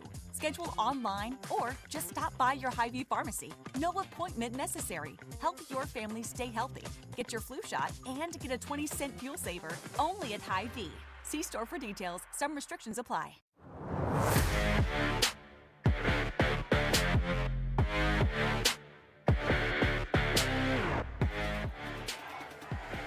24 minutes down, 24 minutes to go. We're ready for your third quarter of play here on KYNT and KYN-TV. It's the 11AA football semifinals here at Crane-Youngworth Field.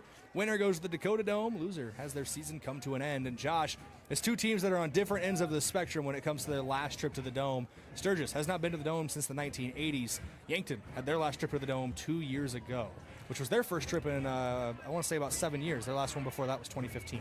Yeah, crazy game here to start, and both these teams know they want to get back to the Dome, and both offenses and honestly defenses in certain ways showing it, and just a crazy first half. I think 3 or 4 touchdowns in those first 3 minutes of play. It was insane, and now we reset the deck. Yankton up 7 here at the half. They get the ball to start, trying to add to their lead. Official stat from friend of the broadcast, Alex Koff of the P&D, Josh. We had more touchdowns than minutes played through the first 2.5 minutes of the game.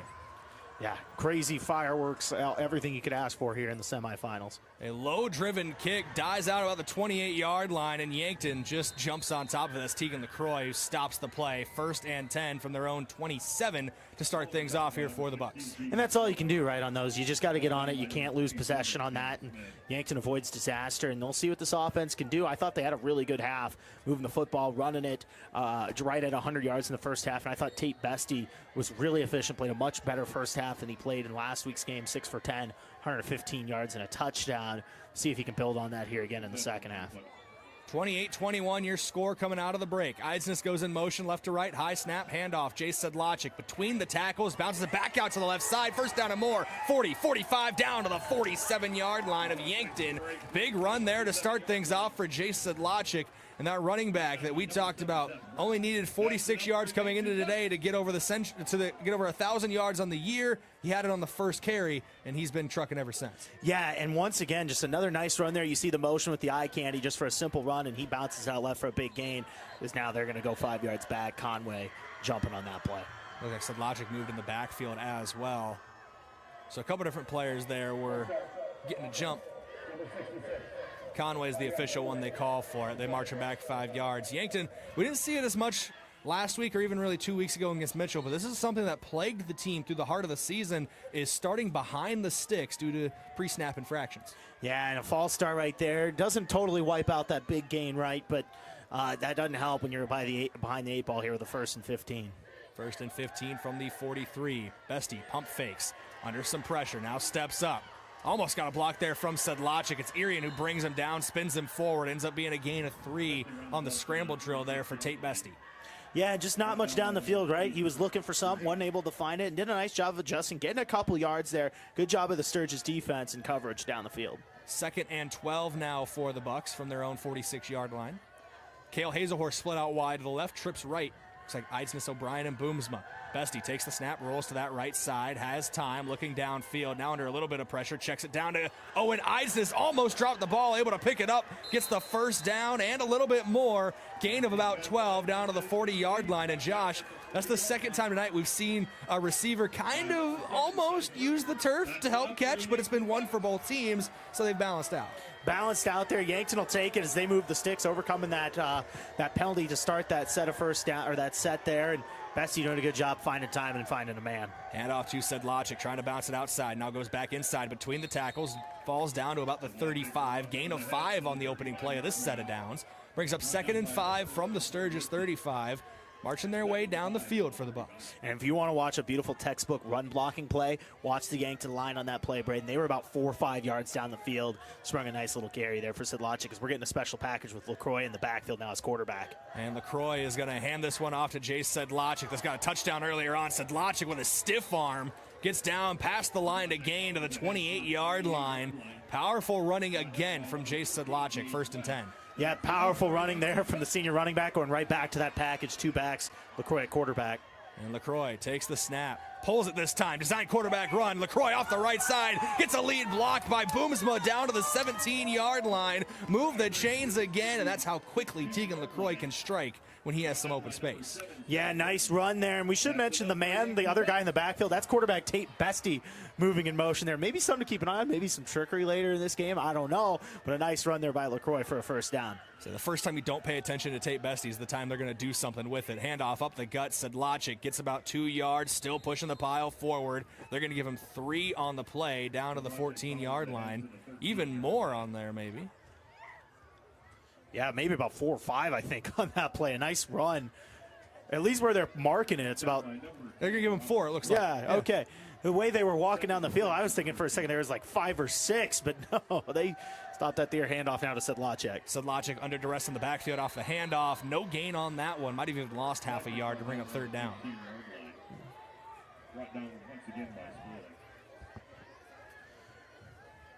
Now we'll see what Yankton does here. It is LaCroix in the backfield once again here, Brayden. 3rd and 7. We saw them run quarterback power out of this last week. Quad left, a diamond stack on that far side. Near side receivers Abe O'Brien. Snap taken, LaCroix fires quick out to Owen Eisnes. Has a lot of blockers in front of him down the left sideline. Puts the brakes on at the 10. Falls forward to the 8-yard line. That's right at the line to gain. Yankton operating in the red zone here well. It's the Midwest Insurance Agency red zone. And that might be a fresh set of downs. The down... They're saying first down, I think. The down marker still says 4th and 1 here, and I think Bestie's confused. There it goes. They moved it to first down. 1st and goal. Little confusion with the sticks, but it's all right.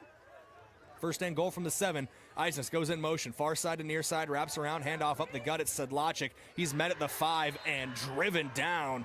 A little spine buster there from Irian. A gain of 2 on the play brings up 2nd and goal. Not much there, but Brayden, we go back to that 3rd down, pass a little bit behind from LaCroix, but Owen Eisnes, he adjusts and gets enough yards for the first down. This has been some power football here from the Bucks. Now Easton Fieser checks in at tailback. It looks like Fieser and Eisnes in the backfield with quarterback Bestie. Eisnes is going to go in motion. Handoff to Fieser. Up the gut. Met at the 5. Gets to the 4 before being pushed back.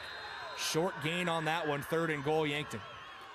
Yeah, just not much there running lane-wise for Yankton. Sturgis did a good job on that play, adjusting to Fieser coming into the game here. Now we'll see what Yankton does on 3rd and goal. Sedley Amaro running into this football game.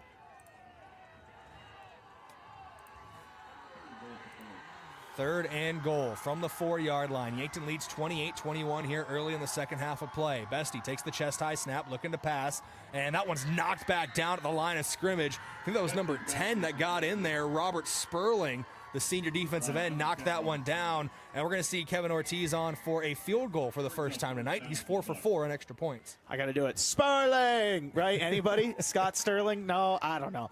Either way, though, Yankton with a nice little drive there, Brayden. They kill about 4.5 minutes off the clock to start this drive. Ran the football well, not able to punch it in, but what's key here, if they can add this field goal, they got a chance to add some points and go back up 2 scores. Traditional extra points get spotted at the 2, Josh. This one's from the 4, so not much different than the extra point. Right here for Kevin Ortiz, 28-21. If he hits it, to make it 31-21. Snap is good, hold is down, kick is up, kick is good. Kevin Ortiz on the board again for the Bucks. They lead 31-21. Scoreboard update from SWAT Chiropractic and Rehab. We're going to go to break, come back in 30 seconds for your kickoff here on KYNT and KYN-TV. Yankton is up 10 in the 3rd quarter. In the heart of South Dakota, there's a name families trust. John Kopp of Kopp Building Innovations in Utica. Whether you're building your dream home, adding a new shop, or tackling that long overdue remodel, the Kopp crew delivers quality craftsmanship with a local touch. KBI is an authorized WIC builder, a Midwest company that understands your building needs. Built right, built local, built to last. For more information or to get a quote, visit copbuildings.com.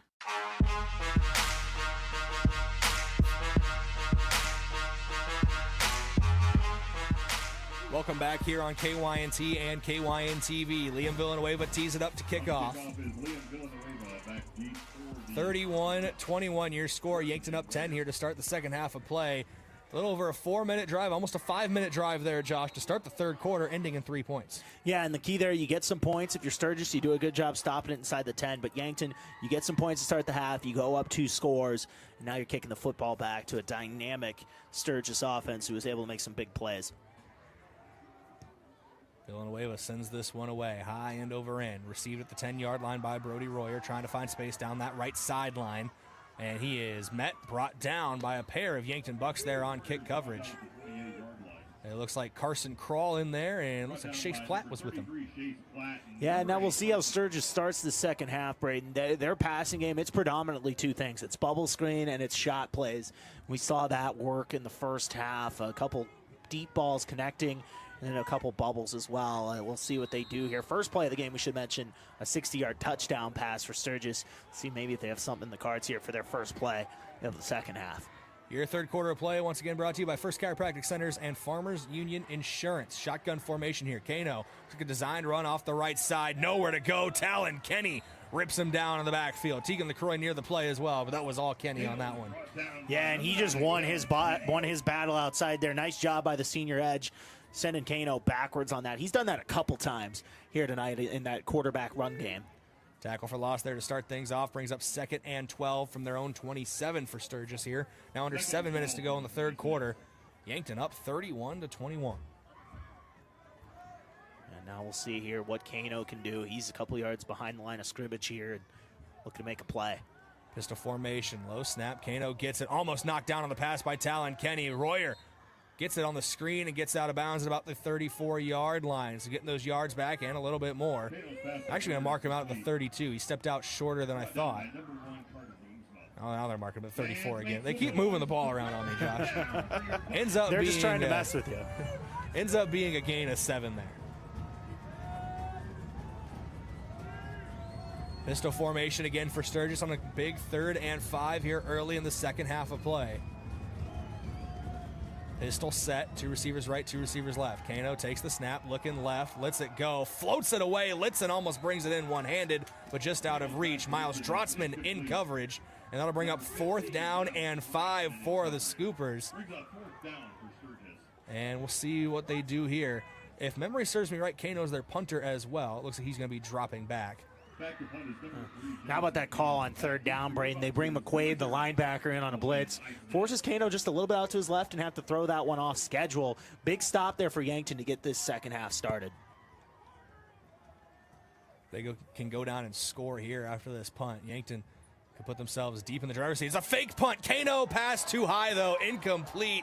And the fake punt will come back to bite Sturgis. It's 1st and 10 Yankton from the Scoopers' 34-yard line. Yeah, gutsy call there, but you know when you're in a situation like this, sometimes it takes some gutsy calls. That one backfires on Sturgis. Now Yankton getting the ball here up 10 in good field position, Brayden. We just saw this offense put together a long drive and add 3 points. You know they're looking to add 7 on this one. Tate Bestie in the Yankton offense, 1st and 10 at the Sturgis 34. They're already near the red zone. Is that the first fake punt we've seen this season? Off the top of my head, I can't think of. Yes, and we have had multiple teams where their punter is also their quarterback, so I've been waiting for one.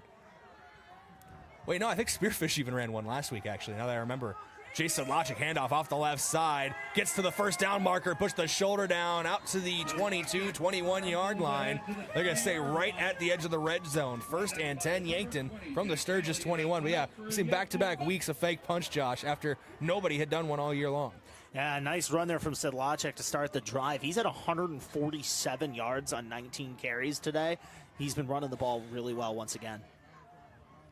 Little offset pistol here for Bestie. Eisnes goes in motion. It's a bootleg out right off the play action. Bestie looking for Talon Kenny, too high, almost intercepted. And upset with himself over the top there. It hit him right in the chest. Was Seth Burton, but could not bring it in. Would have been a momentum shift for Sturgis. Risky throw from the senior quarterback there, Brayden. A lot of white jerseys in that area. Just a little high. Yankton though, catches a bit of a break, and now get to live to fight another down here with 2nd and 10. You're dangerous, Maverick. That's what they say. Shotgun formation here for Bestie. Trips right. Eisner's going to change that. He goes in motion, right side to left side, wraps around behind his quarterback as Bestie takes the snap. Looking downfield, has Carter Boomsma caught at the 3-yard line into the end zone for 6. Carter Boomsma went to that vacated space in the secondary one-on-one, and it's a touchdown for Yankton. They go up 16 points, 37-21, pending the extra point. Yeah, and how about Carter Boomsma? He's got 2 catches today, and they're both for 21-yard touchdowns. What an answer there from Yankton. They get the stop on a fake punt and then add a touchdown here. Yankton firing on all cylinders to start this second half. The way this Bucs offense has been performing, they're going to make Offensive Player of the Game a difficult award to give out. Kevin Ortiz on to kick the extra point here. Snap is good. Hold is down. Kick up. Kick is good from Ortiz. 38-21 your score. That scoring drive courtesy of Core Trust Bank. Raise your expectations. Let's take a look at that pitch and catch again for the touchdown. Your Vision Care Associates replay. Some space just got vacated as Owen Eisnes goes in motion. Safety kind of comes down to keep an eye on him. And in that vacated space, Bestie finds Boomsman at the 2, just out of reach of the defensive back Seth Burton, and into the end zone for 6. Yeah, and once again, Yankton there with a big strike to Boomsma. That's 2 today, and this offense coming out and answering the bell here or answering the call here in the second half, and putting a quick 10 points on the board here to take a 17-point lead. 38-21 your score, 17-point lead as Josh just said. That scoreboard update from SWAT Chiropractic and Rehab, the go-to place for specialized wellness and therapy. Yankton Bucs football on KYNT and KYN-TV is brought to you in part by the Fox Stop. For all your daily convenience and fuel needs, make a stop at the Fox Stop. They serve breakfast and lunch daily, including personal-sized Godfather's pizzas. They're out at 1316 West 30th Street in Yankton. Liam Villanueva on to kick off here. 2 returners back deep. It's Burton and Royer. Villanueva starts his run up. They'll send this one away. End over end kick. Royer will receive this one at the 5-yard line. Deepest kickoff of the day so far. Royer tries to bounce it out left at about the 17-yard line. Chase Platt and Jake Bivens say no more for you. 1st and 10 from about the 16.5-yard line here to start things off for Sturgis, behind their own 20. Yeah, their worst starting field position of the day, and now down 17 here. The fake punt backfired for them last time we saw this offense, and now trying to get something going here. Expect them, we talked about the shot plays. Maybe try to attack more the middle of the field here if they find themselves down 3 scores in the middle stages of this third quarter. You mentioned it right there, though, Josh. 3 scores. That extra point proves very crucial for Yankton. I know Kevin Ortiz has had a couple mishaps the last couple weeks, but he is 5 for 5 today on extra points, and then 1 for 1 on a field goal as well. Kano drops back, and he is brought down from behind. Almost had the ball ripped away. That's Brennan Gilmore in there on the sack. We're going to look at that one again. Your Vision Care Associates replay on KYN-TV. Gilmore, the Rover, filling in for the injured Gavin Johnson, flies off the edge on the blitz. Kano never saw him coming and almost ended up being a strip sack as well. Yeah, Yankton been dialing up some pressure these last couple drives. That time you saw the Rover once again filling in for Gavin Johnson today, getting the sack. 4 sacks for this Yankton defense this evening. They're dialing up the pressure here on Jackson Kano. 2nd and 16 from their own 11 for Sturgis. The Scoopers are getting into a deeper and deeper hole here as this goes along. Quick pass out right side, incomplete. In and out of the hands of the intended target, Colt Litzen, right at the original line of scrimmage. Yeah, maybe just looking to run before he brought that one in a little bit there, trying to make something happen. Wasn't able to come up with it. And now a quick 3rd and long here for this Sturgis offense, Brayden. Got to find a way to convert something here. We know they have the big play capability. They're dialing up and giving 3 a shot here to throw something in the air. The way this pressure's been generated from Yankton, though, how much time will Jackson Kano have? Kano in the pistol, Wyatt Marlar behind him. He's also listed as a quarterback, so keep an eye on that, but Marlar playing the running back. Kano, belt high snap. It is a pass. Looking left side. Goes to Royer, too far. Incomplete. Royer stopped his route right at the line to gain, and Kano just let it over his head. Yeah, just sailed, and the timing was off a little bit, too, on that between the receiver and the quarterback. And now Sturgis, they're going to be punting from their own end zone here. Yankton going to get this ball back. Of course, barring a fake or something like that we saw in the last drive. But Yankton going to be looking like they have good field position here when they get this football back. I'll tell you right now, if Coach Koletsky fakes this from here, that is a lot of guts on that sideline. High snap. Kano brings it down. He will punt this one away. So has a little side spin on it. Hits at the 40 and does not take a Sturgis bounce. It will die out at about the 42-yard line. 1st and 10, Yankton from the Sturgis 42, operating in plus territory from the get-go for Tate Bestie and the Bucks offense. Yeah, and note right here, we see Tegan LaCroix running out there. I think we're going to see that option package once again here for Yankton. Or no, actually, we're going to go 4 wide. Looks like we're going to be that quad set out to the left. We saw a screen pass to Owen Eisnes last time they ran this. We saw a quarterback run last week out of this formation. Coach Muth says they got a couple more tricks up their sleeves out of this formation than what they've already put on tape. And it will be a designed run off the right side. LaCroix, first down and a whole lot more. Flag flies in the backfield. LaCroix's going to get in the end zone, Josh, but I think we're going to get a holding to call this one all the way back. Coming back, yeah, I think that's going to be the call here. But, you know, that's one of those plays, as soon as it hit, I literally put my hands in the air. But, yeah, that's coming back. They're getting Gaskins, the right tackle, with a hold on that play. Boo birds are out from the fans down in front of us here. But it will be a loss of yards in the end. Tegan LaCroix almost out a 42-yard touchdown run on the first play of the drive. Yeah, once again, like I said, that was one of those hands are up immediately. You knew he was taken to the house, but it's coming back, and they're going to keep LaCroix on the field here with a 1st and 20 now. Well, actually, we'll see what it is with the spot, but yeah, it looks like it's going to be about a 1st and 20 there. Just going to call that right at the line. It's now, once again, now set up with that 1st and long after the hold. Yeah, 1st and... Might give him a couple yards here. Might be 1st and 18. LaCroix takes the snap, looks quick left side, screen pass. Owen Eisnes trying to find some blocks. He's cutting inside, now trying to go back out, but right at the line of scrimmage, nowhere to go. And that will be 2nd down here now for the Bucks. A 2nd down, and it looks like 19 officially. And Tate Bestie will check back into the game at quarterback. Yeah, just not much there on that bubble. We've seen them go to that earlier for a gain of about 8. Not much on that one. And now 2nd very long as quarterback Tate Bestie is going to work under the gun here. Trips left, one receiver split out wide right, operating from the left hash. Bestie takes the snap under a bit of pressure. He scrambles back to his left, lets it go downfield and out of bounds. That one is just getting that ball away and living to fight another day. Yeah, exactly. That's one of those, don't force it, don't have a turnover, spark maybe the Sturgis team, who's kind of down right now momentum-wise. Throw it out of bounds and live to fight another day. We'll see what they do on 3rd and very long. 3rd and a ways here for the Yankton Bucks. You got a very good punter in your back pocket in Liam Villanueva. He can pin Sturgis back deep here, but you'd love to get a 1st down and eventually some points on this drive to really put the Scoopers down here late in this one. 4:05 to go in the 3rd quarter. Yankton leads 38-21. Bestie's going to hand it off to Sedlacek. Follows his lead blocker off the left side. Gain of about 3 on the play. So not a lot to do there, and that brings on Liam Villanueva in the punt unit. Yeah, and that puts Sedlacek at about 100, right at 150 yards on the day. I thought maybe he could have had some if he cut it inside, but either way, though, Yankton content punting this football right now. Late stages of the 3rd quarter, you're up 17. All of a sudden, the Sturgis offense has had trouble moving the football the last couple times they've touched it.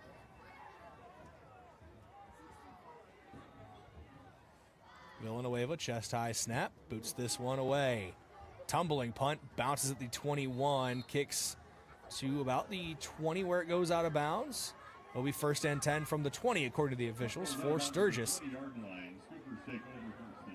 So what you want to see on punts is teams starting at or inside their own 20.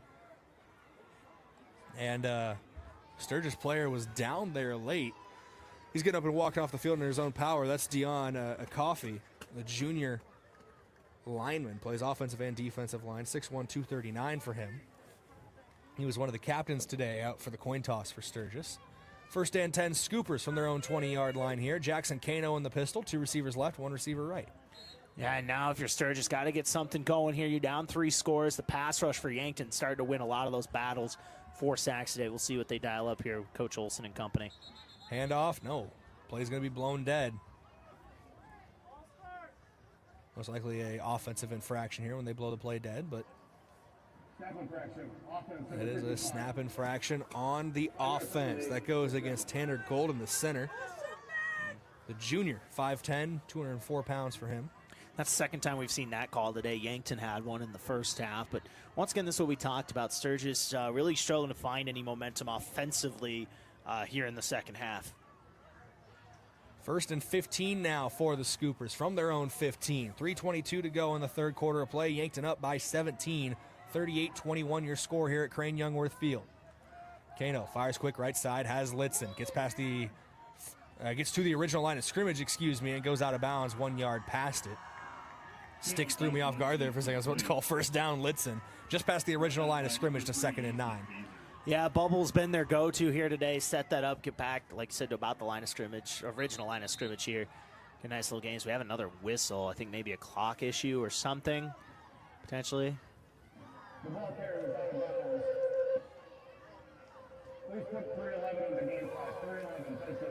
3:11 on the game clock as the ball carrier went out of bounds. I'll adjust that here. Clock on KYN TV you see is running. That's just to let it catch up as we were a little behind there even after the change. And Kano looking to his right now.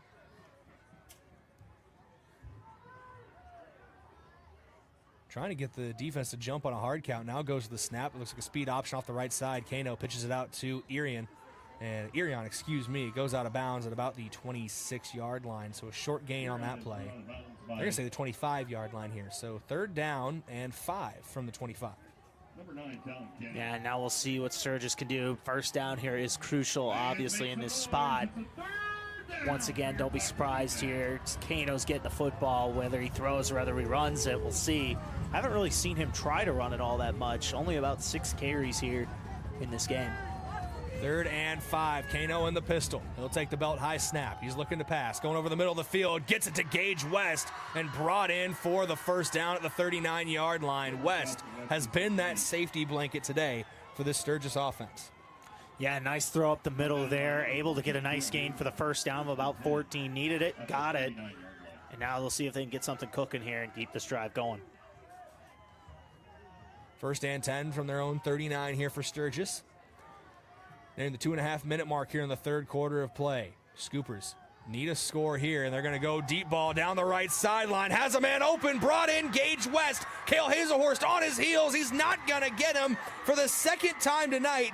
Gage West with a long-range catch into the end zone for 6. That combination between Kano and West has been the difference for Sturgis right now.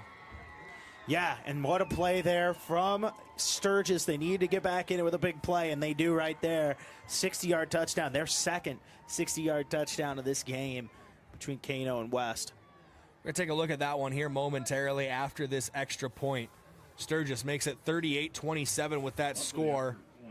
Looking to make it a 10-point game here with Smith to kick.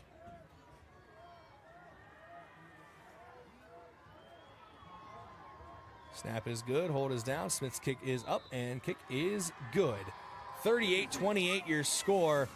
And Josh, this long-range bomb over the top brought to you by Vision Care Associates on the replay. It might have been something that's been set up all night long, if memory serves me right. You see, on KYN TV right now, Kano was in the pistol, took the belt high snap, shoulder fakes the screen pass, gets the defenders to bite, and then beats him over the top with Gage West. They've been setting that up all night long, Josh, and finally they went to that well. Yeah, and look, it's as simple as this. Yankton's got to find a way to adjust to that. They have basically two things they're going to go to in the pass game. It's either a bubble or it's a go ball, and they've been able to get Yankton a bite a couple times on those go balls for some big touchdowns. Really the difference here for Sturgis. 3 out of their 4 touchdowns on 3 passes of 55 yards or more. Really, some way, Yankton's got to find a way to adjust to that. But yeah, now looking at your Sturgis right back in this football game, down 10, kicking the ball back to Yankton. They've tried some onsides to the right side a couple times. Don't be surprised maybe if they try it again here, down 10 late in this third quarter. Right around 2.5 to play in the third quarter. 38-28 your score. Yankton on top here in the 11AA football semifinal. Yankton Football on KYNT is brought to you in part by Vantage Financial. Visit vfplanning.com or search Adam Boelter online. And it is going to be a squib kick. Bounces over the head of Madden McQuaid and splits the defenders in the back line as well. Tegan LaCroix up with it, trying to make something happen down the right sideline. He's out of bounds at about the 20-yard line. So able to salvage some decent field position in the end, but that was almost a disaster for Yankton. Yeah, and Yankton's had some troubles with a couple of those tonight, just fielding them, Brayden. They're kicking them really hard, to be honest with you. And Yankton having trouble adjusting to that. Now they have the football here up 10. They have a chance to get back up 3 scores here, but they got to go down the field and get a touchdown. Pistol formation here for the Bucks. 2 receivers right, nobody split out wide to the left. A lot of bodies on that short side of the field operating from the right hash. The Bucks move left to right as you see it and hear it. Handoff off the right side of the O-line. Jason Sedlacek falls forward for a gain of about 2 on the play. They're going to give him 3 here to the 23, 2nd and 7.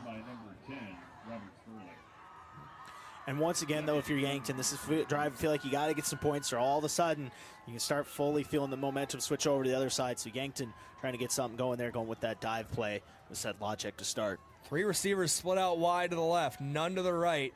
One goes in motion. Owen Eidsness cuts in front of his quarterback, Bestie. High snap brought down, handoff to Sedlacek, and nothing doing there. Immediately getting in the backfield was Dion Acoffey. Saw him walk off the field with a bit of an injury earlier on. He's back out there and causing havoc. Yeah, causing havoc. Yankton going backwards on that one, and you can feel this Sturgis defense starting to play with a little bit of confidence after getting that touchdown drive off on offense, looking to get a stop here. Under 90 seconds to go in the third quarter of play. 3rd and 8 here for the Bucks after a loss of 1 for Sedlacek on that last carry. Bestie looks quick, right side, has Abe O'Brien right around the 30-yard marker. That's near the line to gain. They might just be a yard short here, though. They're going to say just a yard short to bring up 4th and 1. And Yankton playing it safe here, even with the short field. They're going to bring Liam Villanueva on to punt. Yeah, and a quick 3 and out there for the Bucks. Now all of a sudden Sturgis going to get this football back here with a chance to make it a 1-score game. Villanueva takes the snap, chest high, punts it away. This one tumbles down, hits at the 39-yard line, takes a Yankton bounce to the 30, past the 25, still rolling, dies out at the 21-yard line. Huge punt for Liam Villanueva. You told his dad, Josh, you didn't want to see him punting too much tonight, but if he's going to punt like that, he can keep going. Yeah, that's a nice punt there once again. Matt McQuaid trying to get that one to go a couple more yards. He's moving his arms, trying to get the wind to push it. But now this Sturgis offense, Brayden, they had a big touchdown their last drive out. Trying to make this a 1-score game here. We've seen it, shot plays are their MO. Deep balls down the field and able to connect on that last drive to Gage West. Just over a minute to play in the third quarter. 1st and 10 from their own 21. Sturgis trails by 10. Yankton leads 38-28. That scoreboard update from SWAT Chiropractic and Rehab. Kano in the pistol. He'll take the chest high snap, fakes the handoff, looking downfield, has time, now forced to roll to his right under pressure from Madden McQuaid. He lets it go downfield and out of bounds. Carter Boomsma almost caught that one right in front of the Sturgis bench out there. Yeah, good coverage downfield by this Yankton secondary. Just nowhere really for Kano to go with the football, so he throws that one out of bounds. Nowhere to go on the ground, nowhere to go in the air. That's one of the first times tonight we've seen Kano forced to give up on a play. Yeah, and he doesn't give up on a play often, like you said. He's looking to make something happen always. Just nothing there on that one. Under a minute to go here in the third quarter. Yankton leads 38-28.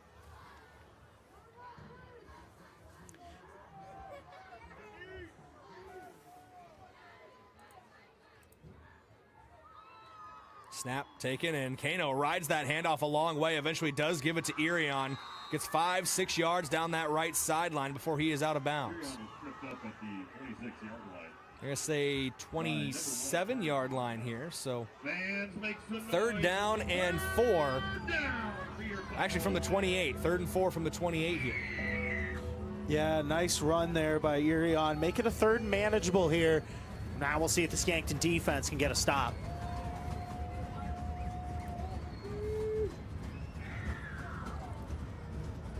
Checking the sideline here is Kano. 3rd and 4, just under 50 seconds to play. Kano takes the snap, under pressure, looks downfield, one-on-one ball. Miles Drotzman in coverage is too far, out of reach of Brody Royer. Great coverage from Drotzman. It would have needed to be a perfect pass to get into the arms of Royer. Yeah, great coverage and, good pressure from the Yankton front there. Forced Kano off just a little bit. They're going to punt here. Once again, we got to keep an eye on the fake. We saw it earlier. Kano, the quarterback, also the punter. So he's dangerous back there. We know what he can do.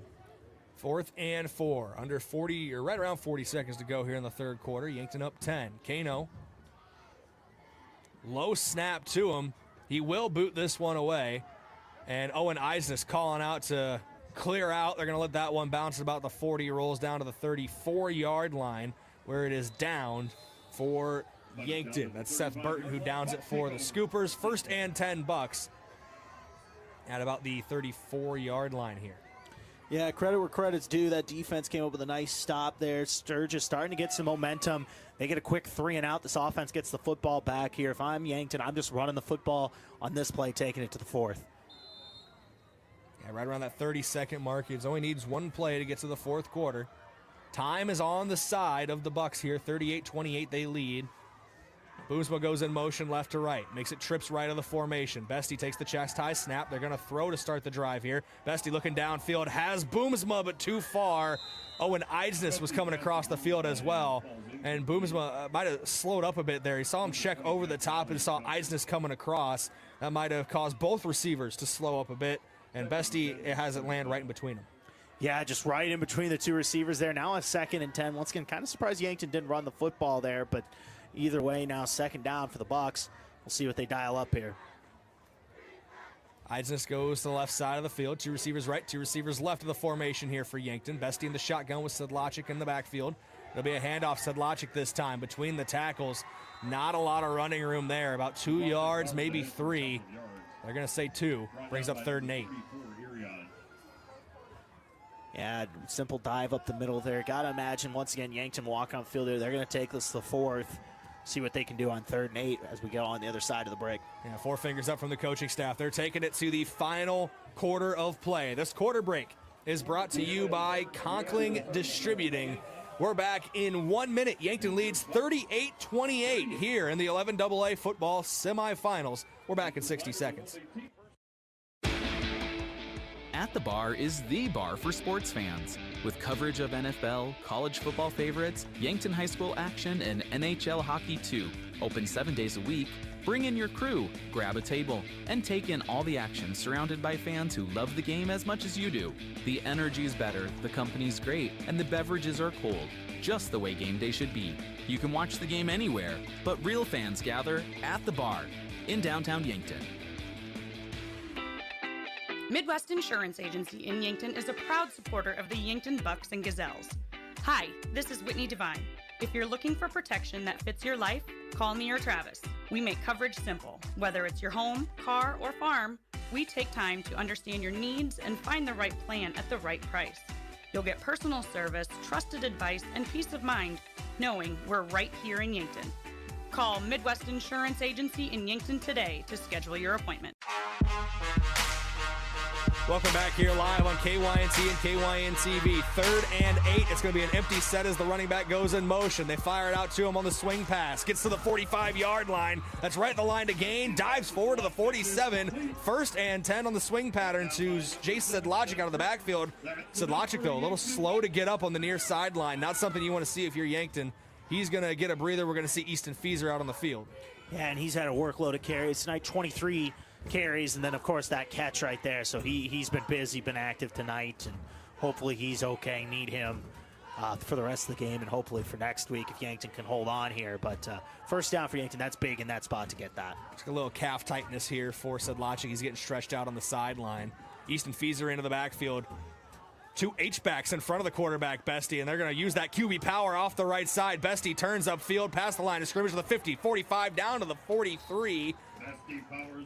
Nice run there for Tate Bestie, and that's going to move the chains. Gain of 10, that's all he needed. 1st and 10 in Sturgis territory for Yankton here in the 4th quarter. Tough running from the senior quarterback there, Brayden. A lot of times with that, you'll see Tegan LaCroix in there for that, but as he actually checks into the game here. But yeah, nice play from the senior running or quarterback. And he's actually going to line up in the backfield here. A lot of times they send him in motion. I wouldn't be surprised if there's a trick play on this, Brayden. Maybe send him in motion, throw it over, and he dumps it down deep, but we'll see what happens here. Bestie goes in motion. LaCroix pulls it. Read option. Up the middle. Gain of about 5 on the play. Actually, they're going to give him 4. Swung down to the 39-yard line. Gain of 4 brings up 2nd and 6 on the quarterback keeper. Yeah, nice run there. Dynamic athlete in Tegan LaCroix as he's checking back out and get 4 yards there to start this set of downs. Jay Sedlacek still on the sideline here getting checked out. They were stretching him out for a while. Look at the left calf was causing him some problems. Easton Fieser in the shotgun on the left hip pocket of his quarterback, Bestie. Nearing the 10-minute mark here in the 4th quarter. Yankton up 10. Something to keep an eye on down here at the bottom of your screen. One-on-one, Carter Boomsma, no safety help out over top Brayden at all. One-on-one press coverage on Carter Boomsma. Bestie likes to go that way. That's where he's going. Has him caught. 15-yard line down to the 10. Josh, you read it perfectly like a Dr. Seuss book, and it makes it work to the 10-yard line. Yeah, that's simple as Brayden. There's speed going down the field, one-on-one, no help. That's going to work a lot of times, and it did right there for a gain of 30. Coach Huber's told us multiple times, if they see one-on-one press coverage with Carter Boomsma, his quarterback knows where to check the ball to and where to throw it. And they always love seeing that on the Yankton sideline when they can get Boomsma one-on-one in a foot race. Yeah, and checking back in onto the field, Brayden. Jay Sedlacek back into the game. He's going to be all right in here on this next play. Operating from the red zone here for the Bucks. First and goal from the 10-yard line. It's your Midwest Insurance Agency red zone. Handoff, Sedlacek. No wait getting him back involved. He is literally picked up and brought back down by 4 Sturgis Scoopers right at the line of scrimmage is where they're going to say his forward progress was stopped. Yeah, just nothing there. Sturgis winning up front. A nice stop for the Scooper defense. Brings up second and goal from the 10-yard line here for Yankton. Under 10 minutes to play, nearing the 9-minute mark. Bucks on top, 38-28 over the Scoopers. Winner of this game goes to the Dome. Loser has their season come to an end. And at last check, Josh, it looks like it's going to be the Pure Governors waiting on the other side. Still time left, though, in that one. Yeah, that's fourth quarter, 28-7 Governors lead, so they're looking like they're in control as it stands. Bestie in the shotgun again. He'll hand it off to Sedlacek. Bounces it back out to the left side. Not any running room there.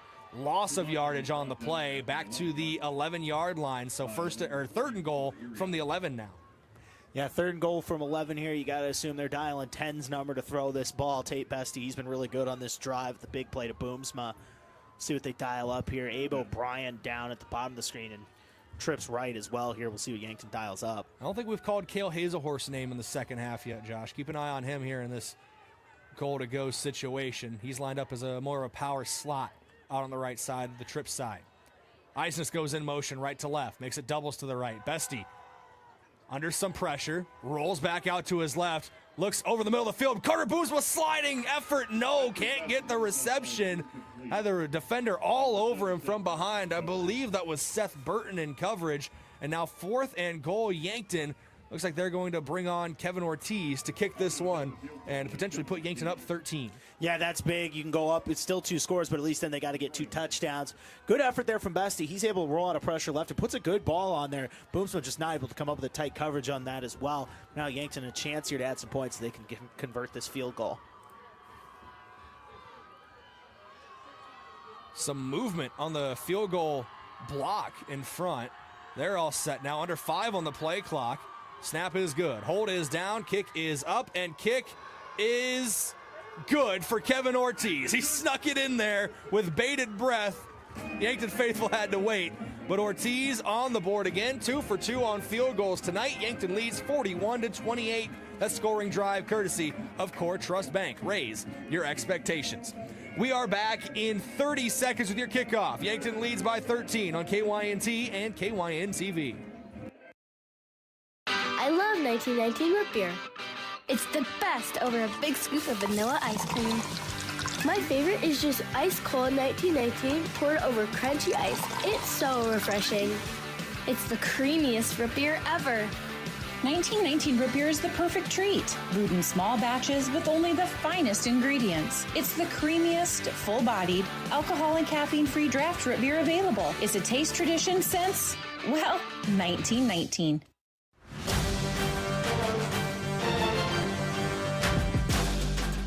Welcome back here on KYNT and KYN TV. 41-28 your score. Yankton up 13 on Sturgis here at Crane-Youngworth Field. Both these teams need a win to advance the state championship next Friday night in Vermillion. Losing team has their season come to an end, and either way you cut it, it'll be an impressive season ending tonight. Villanueva boots this one away in the fourth quarter of play. Into the night sky, caught at the 8-yard line, brought down by Royer. Trying to find some space out to the right side, brought down at the 20-yard line. Kick coverage there. Looks like Will Rounds getting in there. Yeah, nice play there by Will Rounds, bringing the man down. And now this Yankton defense back on the field. They had a nice 3-and-out last drive. We should mention Huron just added a touchdown over in that matchup. There's only about 3 minutes left. They're still down 2 scores. See what happens. Needs a bit of a miracle there. But as it stands right now, Yankton up 13 here, Brayden, 41-28, just under 8 to play. And this defense looking to get a big stop. Crazier things have happened in 11AA, Josh. Absolutely. I mean, we saw this team last week from Sturgis. I mean, they were down 7 in the fourth quarter. They have a big touchdown from Kano on the ground, and then they go down to in the late stages and under a minute left to score a touchdown to get to here. They're going to have to do it again here in this one. Chest high snap to Kano out of the pistol. Faces pressure up the middle from a blitzing Madden McQuaid. One-on-one ball. Floats in the air. Intercepted by Tegan LaCroix. And LaCroix not done. Cuts out right side past the 35. Out of bounds at the 30. That pressure from Madden McQuaid proved to be vital on that one. Caused a lame duck pass there from Jackson Kano. Easy interception for Tegan LaCroix. Yeah, and Yankton's brought that pressure a couple times with the linebackers. McQuaid specifically, and another one there just affecting the throw from Kano, and a big stop in Yankton looking to add to their lead here. Obviously a touchdown puts them up 3 scores here. Field goal would be a full 2 possessions, but a big turnover there. This Yankton defense last couple drives stepping up. 41-28 your score. Bucks on top with the ball. Bestie handoff. Sedlacek up the middle. That running game looks like it's going to be what they're going to lean on this drive. It'd be what I lean on. Get down to 25. Yeah, at this point, time is an ally for Yankton. You're up 13 here. You have the ball on about the 25-yard line of the Scoopers. If you just kind of can run this clock and put some points on the board here, Sturgis is going to be in a tough spot. Sedlacek having an equipment issue here. Immediately takes the helmet off, having guys look at it on the sideline. He's upset about something with his helmet. So Easton Fieser is going to come in and play running back. Yeah, Cale Hazelhorst checking out too here on this one. It's like jumbo off the left side here. And the receiver goes in motion right to left as well. All that for a handoff to Fieser. Up the gut. Pushes forward through a tackle. Gain about 3 yards on the play. They're actually going to give him 4. Oh, they're going to stay with 3. That's all right, though. Yankton will take that a 3rd and short here coming up, Brayden. 3rd and 2 from the 22. Knocking on the door of the red zone here for the Yankton Bucks. Closing in on field goal range. They got Jace Sedlacek a new helmet. It looks like they're trying to play helmet roulette down here. Jace saying this one won't fit. Something to keep an eye on for the Yankton running back. Pistol formation here. And it looks like Jace found a helmet on the sideline. Handoff, up the gut, Easton Fieser, stutter step, past the line again, and down to the 16-yard line. 1st and 10, Yankton, operating from your Midwest Insurance Agency red zone. And I do want to give a shout-out here to Jose Renteria, the sophomore offensive lineman. He's the one that donated his helmet to Jace Sedlacek. You're going to see number 73 on the back of that lid. Love that. You know, do what you got to do, right? When a trip to the dome's on the line, you do what you got to do, even if that's giving up your helmet to Jace Sedlacek. And he's coming back in here. 159 rushing yards, Brayden, for the senior running back on 26 carries this evening. And he's going to line up behind his quarterback, Bestie, in a pistol formation. 1st and 10 officially from the 16-yard line. They're going to hand it to him right away. Spins off the tackle, but the second effort does not bear any fruit. He's brought down right at the line of scrimmage. Yeah, just nothing there on that one. Good job by the Sturgis defense. Get it through the line and get a stop on that play. I'm actually going to say a loss of 1 on that play there for Jace Sedlacek. So 2nd and 11 from the 17. And a formation substitution here. Tegan LaCroix coming in. Bestie out there with him.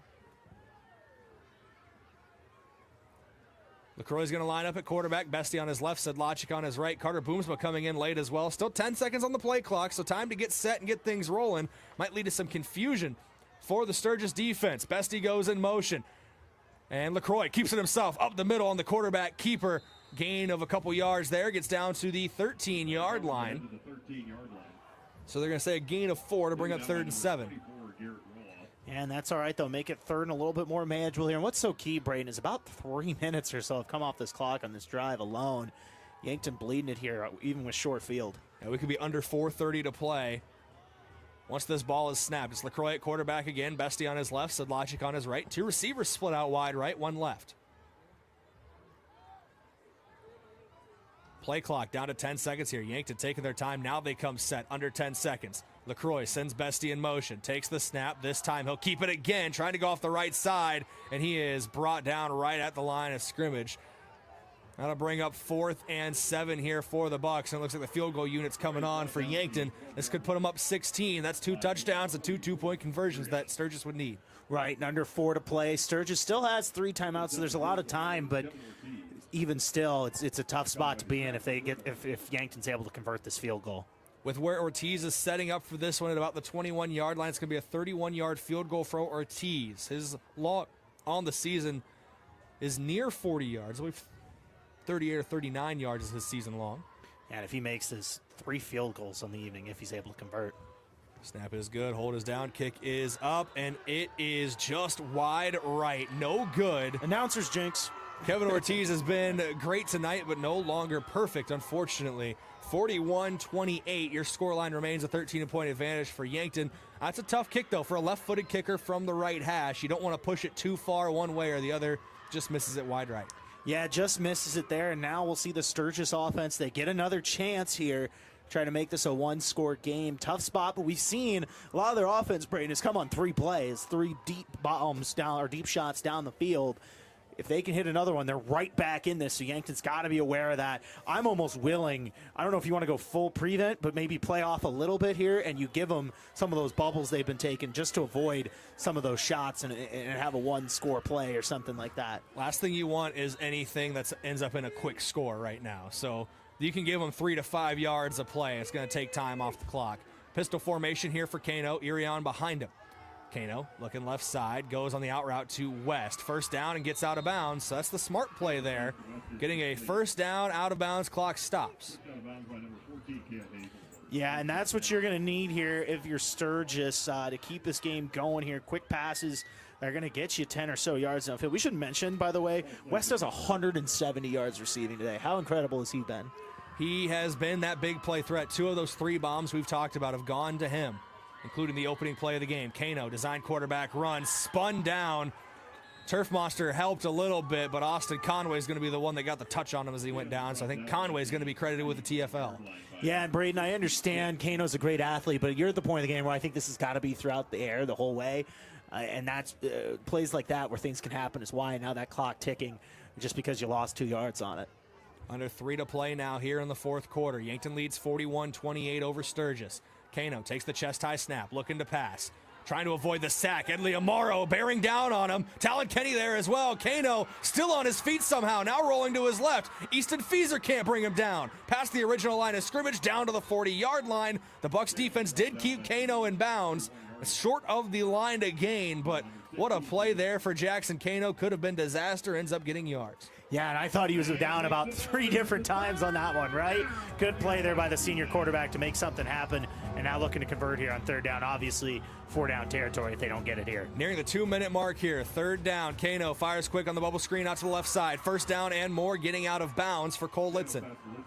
Yeah, nice job there. You kind of figured that's what was going to happen. They like those bubbles.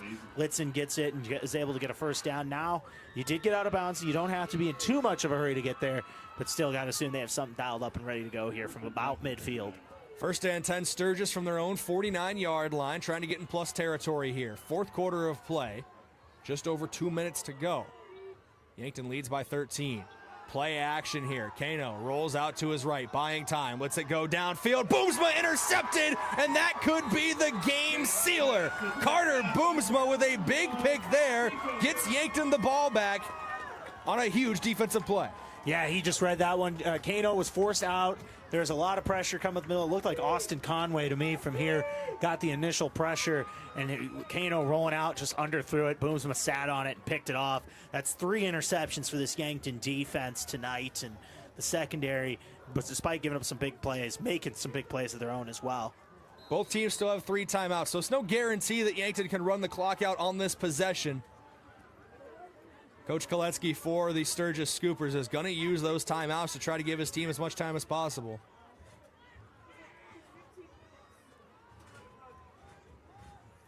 Bestie takes the snap, handoff, Sedlacek trying to find space off the right side, cuts up the middle, gets to the 37-yard line. Gain of 5 on the play, cuts the sticks in half. And that's just what you need to do here. Keep it on the ground. At the very least, you force them to burn those timeouts like they just did on that play right there. First timeout taken in the second half by Coach Koletsky and the Sturgis Scoopers. We're going to take it with them. Just 30 seconds and we're coming back. 41-28, Yankton leads with under 2 minutes to play. Back in 30 seconds. The Boathouse in Yankton is for everyone. Axe throwing, mini bowling, shuffleboard, beanbag, golf, pool, and darts, plus awesome food and drinks with lots of cold craft beers and other beverages. Happy hour all day on Mondays, trivia on Tuesdays, free axe throwing tournaments on Wednesdays, and live music on Fridays. Some say it's the most fun you can have on land. The Boathouse is also your go-to place to watch all sports. Head to the Boathouse, downtown Yankton's fun gathering place for all ages.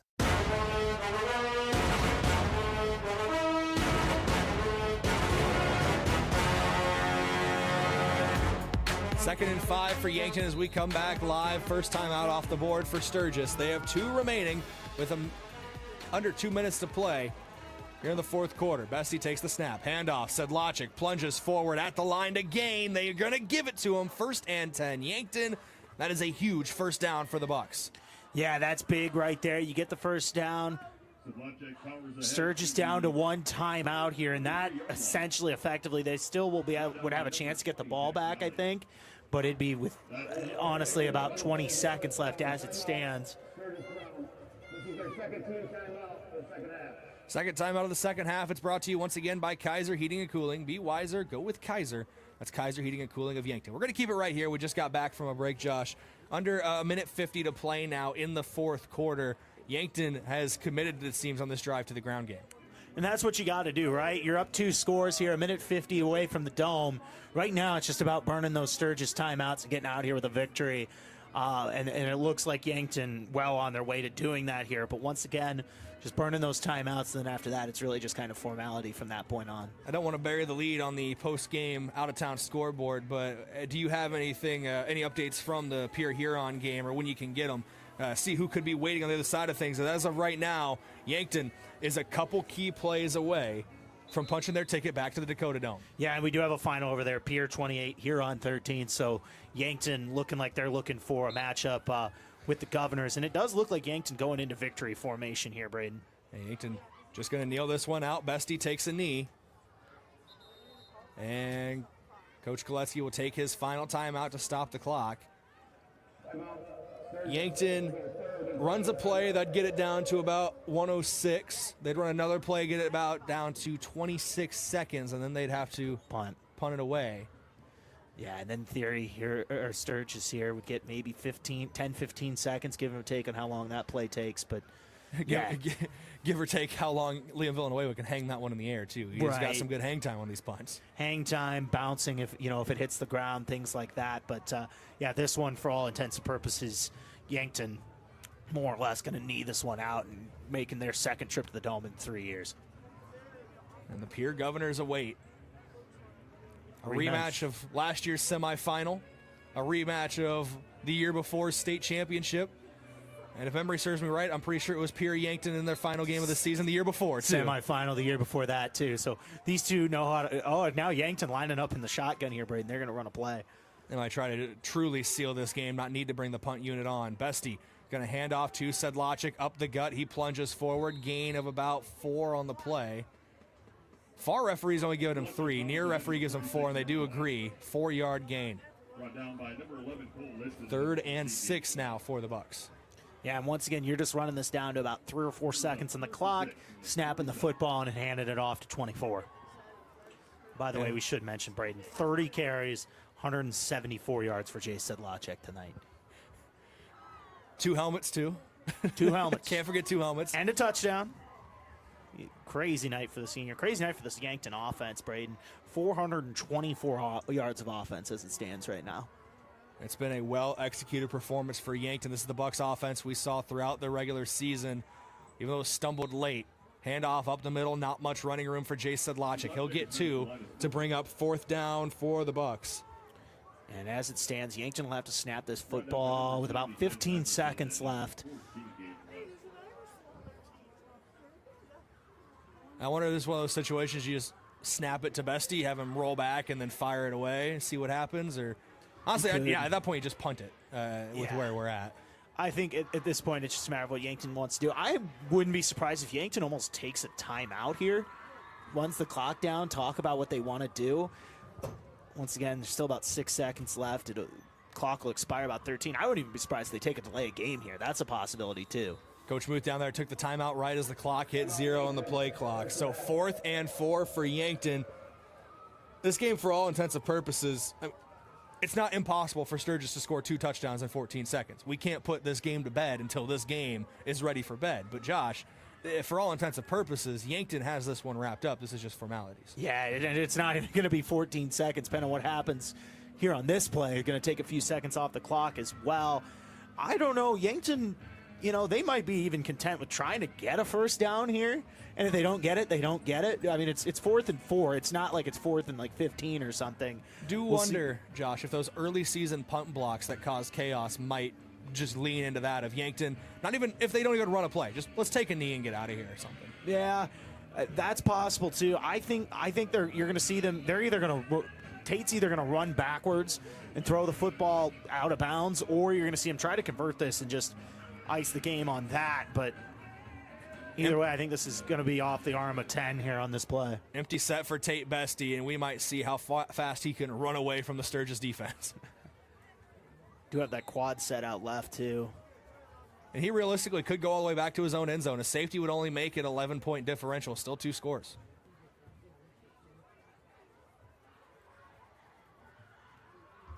Bestie's going to take it and pooch punt this one.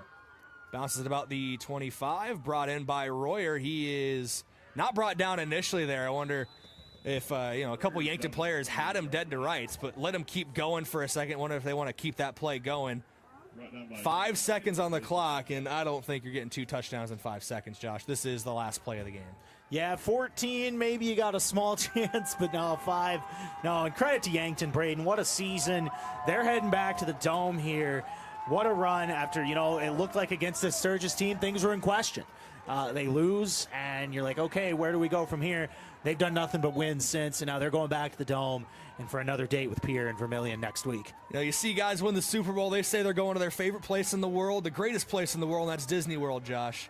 The greatest place right now for everybody wearing red tonight is 30 minutes down the road inside the Dakota Dome. Kano will fire over the middle to Gage West. One final play, hook and ladder just for posterity. Royer pitches this one away. Fumble recovered by Yankton. It looks like it is recovered by Yankton, and that will do it. The Yankton Bucks going back to the Dakota Dome for the second time in 3 years. A rematch with the team that defeated them 2 years ago, the Pierre Governors. It's going to be a fun one next week in Vermillion. But, Josh, what a performance tonight. Offense, defense, special teams. Yankton just had everything locked down, it felt. Yeah, it was one of those things started crazy. First play of the game on offense, Sturgis scores a touchdown. You're like, okay, how's this going to go? Well, Yankton, they locked in, had some big plays offensively, defense with some timely stops and that pick 6 as well. And now for Yankton, the second trip to the Dome in 3 years. And once again, when they get there, they're going to see Pierre in the Dome. Looking forward to that. But, yeah, heck of a performance tonight. Yankton, their season, they get to have the final game of the year on the line. Everything up for grabs. That's going to be a fun environment next week. Yankton, I wouldn't be surprised if most of the town ends up over in Vermillion. Pierre, they got seasonal residencies for the Dome this time of year. It is a home away from home. That building's going to be packed. It's going to be a raucous environment. And one of these teams, Yankton or Pierre, will be crowned a state champion in 1 week's time. Enjoy the night, though, for the Bucks as they win here in the semifinal, 41-28, your final over the Sturgis Scoopers. When we come back, we're going to get your post-game report rolling here on KYNT and KYN-TV. Back in 3 minutes to get things going. Want to take the hassle out of servicing your heating or cooling system? Then sign up for the Kaiser Signature Membership Program. This is Chris Frick with Kaiser Heating and Cooling. Not only will you get peace of mind knowing your units are being serviced regularly, but being a Kaiser Signature member gives you priority service, a discount on parts and labor, and no overtime rates. Take comfort and let our qualified professional technicians keep you running. Be the wiser and go with Kaiser. Kaiser Heating and Cooling of Yankton. Inheritance, romance, and investment scams continue to plague South Dakotans with high dollar amount losses. They prey on vulnerable adults and swindle consumers out of their funds. Scammers befriend the victim, making it difficult for them to see the reality of what's happening. If you have a loved one susceptible to this type of scam, sit down and talk with them about these issues before it happens to them. If you or a loved one have been scammed in this manner, please reach out to the South Dakota Office of Attorney General's Consumer Protection Division at 800-300-1986. Credit union people are my people. Dreaming big, keeping life simple. Saving smart, living free at Explorers Credit Union. You're just like me. We chart new trails, we stand tall. Together we rise, together we call. Credit union people are my people, it's true. And I found my crew at Explorers CU. Federally insured by NCUA. Visit explorerscu.com to join the journey today. Looking for fuel or more? Stop by Triple Time Rudy's, your locally owned convenience store at 17th and Broadway. At Triple Time Rudy's, they're proud to support the community, offering fuel discounts to Yankton's largest employers and backing local activities and events. Inside, you'll discover regional favorites like Dimmick cheese and premium meats from the Kaler and Renner lockers. Whether it's a quick snack, a tank of top quality fuel, or a taste of local goodness, Triple Time Rudy's, fueling your day, fueling the community. A couple days ago, a teacher came into the UPS store to print some worksheets for her classroom. As we were printing, she asked if we could help her design and print a custom banner for her school's upcoming event. Yes, we can. At the UPS store in Yankton, where for over 8 years we've been serving educators, businesses, and community members with all kinds of printing solutions. Stop by today and let us assist with your next project, and be sure to ask about our shipping services or current print specials. Is it the competition that keeps bringing you back? The long-standing rivalries? Or is it seeing friends again and cheering on your favorite team? At First Dakota, we're here for it all. We appreciate the fans, the players, the coaches and officials, the concessions crew. The shared community experience is part of what makes life here great, and we're here for it. See you at the game. First Dakota National Bank, member FDIC.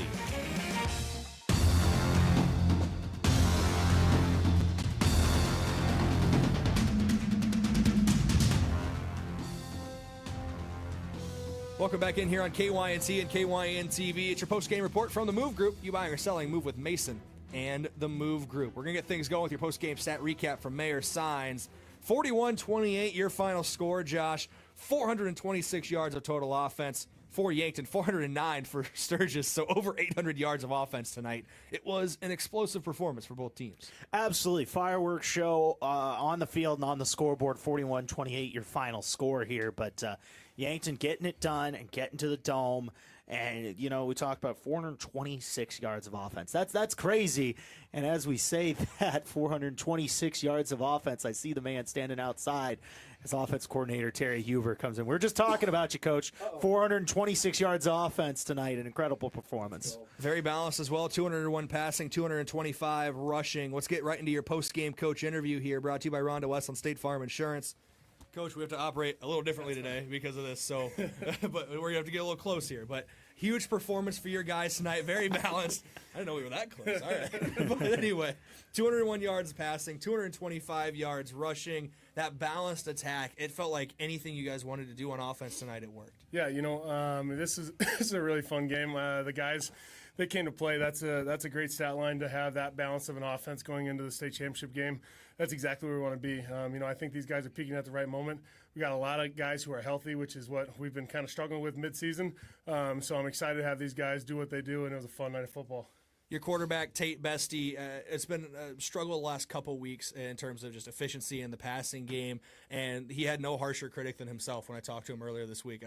I felt bad for asking the question because he was hard on himself, but it ends up coming out and proving that just how good he is. He was named all-conference quarterback for a reason in the ESD. He was phenomenal tonight. Yeah, absolutely. You know, it's tough because we want those guys not to feel complacent about their performances. And, you know, yeah, we might have been struggling a little bit in the last couple weeks on the pass game, but what we understand is that we're going through a few things, and once they start clicking, we get nights like tonight where we know that we have the most confidence in our guys. Him and those receivers, they feel really comfortable with each other. Whether we're rotating guys in at quarterback and he's motioning out or whatever's going on, he's a confident guy, and he's the leader that I want out there. I absolutely love having him on the field. Hats off to him. He had a phenomenal night. You mentioned motioning him out of the backfield when you had Tegan LaCroix in at quarterback. I assume you have more secrets that you're not going to share with us, considering where you're going next week. But that was a fun little wrinkle in the formation. And I thought Tegan, once again, really good when the ball's in his hands, no matter how it gets there. Absolutely, and it's not very often you can say that you have 3 starting quarterbacks on the team, and we just got lucky enough to have that tough decision in fall camp. I feel comfortable with any of those guys out there. But when they have the ball in their hand, and a guy like Tegan, he is just an athlete, and not only that, he's a competitor. We see that all year round, no matter what sport he's playing. He is a absolute competitor out there, and he does it the right way. He's not arrogant about it at all. You wouldn't even know that he is as good as he is on the field by the way you talk to him on the outside. So hats off to him. He had a phenomenal night. He was big in key moments tonight. Yeah, and Coach, maybe this is too simple of a question, but you guys are going to the Dome next week, state championship game, state title on the line. Just how are you feeling right now? I tell you what, I could not be more excited for Yankton for this program. These guys have sacrificed so much this season, and they're doing it the right way. That was my favorite thing about in that last little drive there with the offense is I just told them you guys are winning this the right way. Keep it up. Let's have some fun out there, and I think they understand that we're going to have fun during the game, but it was a lot more fun after the game when you win. So they were locked in. It was a business attitude tonight, and we're just all so excited and so proud of these guys and all the effort they've been given.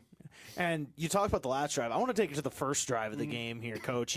Defense, big touchdown to start there. What are you telling your guys as they go on the field, and then obviously to see them execute 3 plays, boom, boom, boom, touchdown, right back, tie game. We understand that it takes all 3 facets of the game, and if somebody's down, the other one's got to pick them up. And obviously defense, they got to be feeling pretty down right there, but it doesn't matter. We're in the first quarter. We got to be there to pick them up, and those guys understood that we had to pack a punch, and they did a great job of coming out there, and they were laying the wood down. I loved what I saw up front there, and Jace was beautiful eyes. I mean, you can just see film is going to be phenomenal to watch, especially if we get into that end zone cam. You're going to see exactly what he's reading, and it could not have been any better for those guys to answer that. Obviously that could be a tough one to come back from a first play touchdown, and I thought they did a great job answering that. Yeah, and you mentioned Jace as well. 176 yards on the ground tonight. It just, to me, it feels like he's getting better and better as the season goes on here, and it's really showing on the field. It's so fun, and that's what we talked about with him this season. Is like, hey, man, these 3-yard, 4-yard. I mean, he's averaging a crazy amount right now, but we told him, you keep plugging away, they're going to start adding up, and they're going to get bigger, and he's going to have some big breakout runs, and that's exactly what happened. As we get farther in the season, he's getting more comfortable. He's hitting holes that maybe he was hitting them close, and now he's finding that exact cut, that exact feel, and working with that O-line. Those guys work hard, every week, multiple times a week. They're just in sessions with themselves, and we're working hard to kind of get that gelling motion. And obviously 176 yards from tonight, that's a big deal. Yeah. Coming into tonight's game, we talked about Jay Sedlacek in the pregame being, I believe, was 46 yards away from 1,000 yards on the season. His first carry was 48 yards tonight. So he crossed that mark early and kept going for him. So 1,000-yard rusher. I know you're a guy who, I know the prolific passing offenses have been here in Yankton, but you're a guy who likes running the football. What's that mean to you, having a 1,000-yard rusher? Yeah, that's absolutely a goal that we set in the beginning of the year. Is we want to get that 1,000-yard rusher every single year if we can. It's a big statement, and Yankton is that kind of hard-nosed football, this place, and I'm not changing who we are. We do throw some wrinkles in there. Obviously, we're a little bit more up-tempo and a little bit faster than we may have used to be. But we still got to run the football, and we understand that when you run the football, good things happen everywhere else. Peer governors next week in the Dakota Dome. We'll talk about that more tomorrow morning on the Coaches Show, but just initial thought, what's it going to be like having to go and seeing Peer again after facing them 2 years ago and coming up short? Yeah, they're going to be a really tough opponent. They've been there enough to where they understand exactly what's expected of them. Obviously, we've been battling each other for the last 4, 5, 6 years, so it's gonna be really fun. I told some people who were asking me, who would we rather go against? It's not a who would we rather. It's, what are we competing for? Coach Muth's been kind of talking about that with the team a little bit. It's not who you're competing against. It's what you're competing for. And these guys are competing for each other. They understand that. And, that's the biggest key going into this next week is just maintaining that level head and understand why we're doing it. Why do we do this? Why are we out here sacrificing? Who's it for? And they all know that. They're all joining in on that. And, it's a family in there. They're a really good team of guys, and they're not going to overlook anything here. Thank you for taking time to come up and talk, Coach Huber. Congrats on the win tonight. We'll talk to you tomorrow morning. Absolutely. Appreciate you guys. Appreciate Yankton. Go Bucks. Big win for Coach Huber and this entire coaching staff in this Yankton Bucks squad tonight in the semifinals. We're going to take a quick break, come back in 90 seconds, and wrap things up here from Crane-Youngworth Field. Hey kids, Yankton Medical Clinic needs your creativity. Our friend Y Guy needs a Thanksgiving makeover, and you can turn him into the wildest, wackiest turkey in town. Stop in and pick up your Y Guy. Color him, cover him in glitter, or add googly eyes. The sillier the better. Drop off your masterpiece anytime now through November 27th, and we'll hang it on our wall of Y Guy turkeys. Every artist aged 12 and under gets entered to win a $50 Walmart gift card. Winner announced December 1st. Start your holiday fun with Yankton Medical Clinic. So much care, so close to home. FNBO is the great big small bank. And for more than 165 years, we've been with you where you are. A bank that's ready for all your needs, both big and small. Here to help you earn more, save more, so you can do more every step of the way. It's what you can expect from the great big small bank. FNBO, independent and family owned for 6 generations, and ever so focused on you. Stop on by or visit us at fnbo.com. Member FDIC. In Yankton, community means everything, and at Wilson Trailer, it's the heart of what they do. They're more than manufacturers, they're your neighbors. From sponsoring the Bucks and Gazelles to supporting the next generation of farmers and builders, they're proud to give back to the place they call home. For over a century, Wilson Trailer has stood strong, steady, and rooted in community. Because when Yankton thrives, we all move forward. Wilson Trailer in Yankton. Learn more at wilsontrailer.com.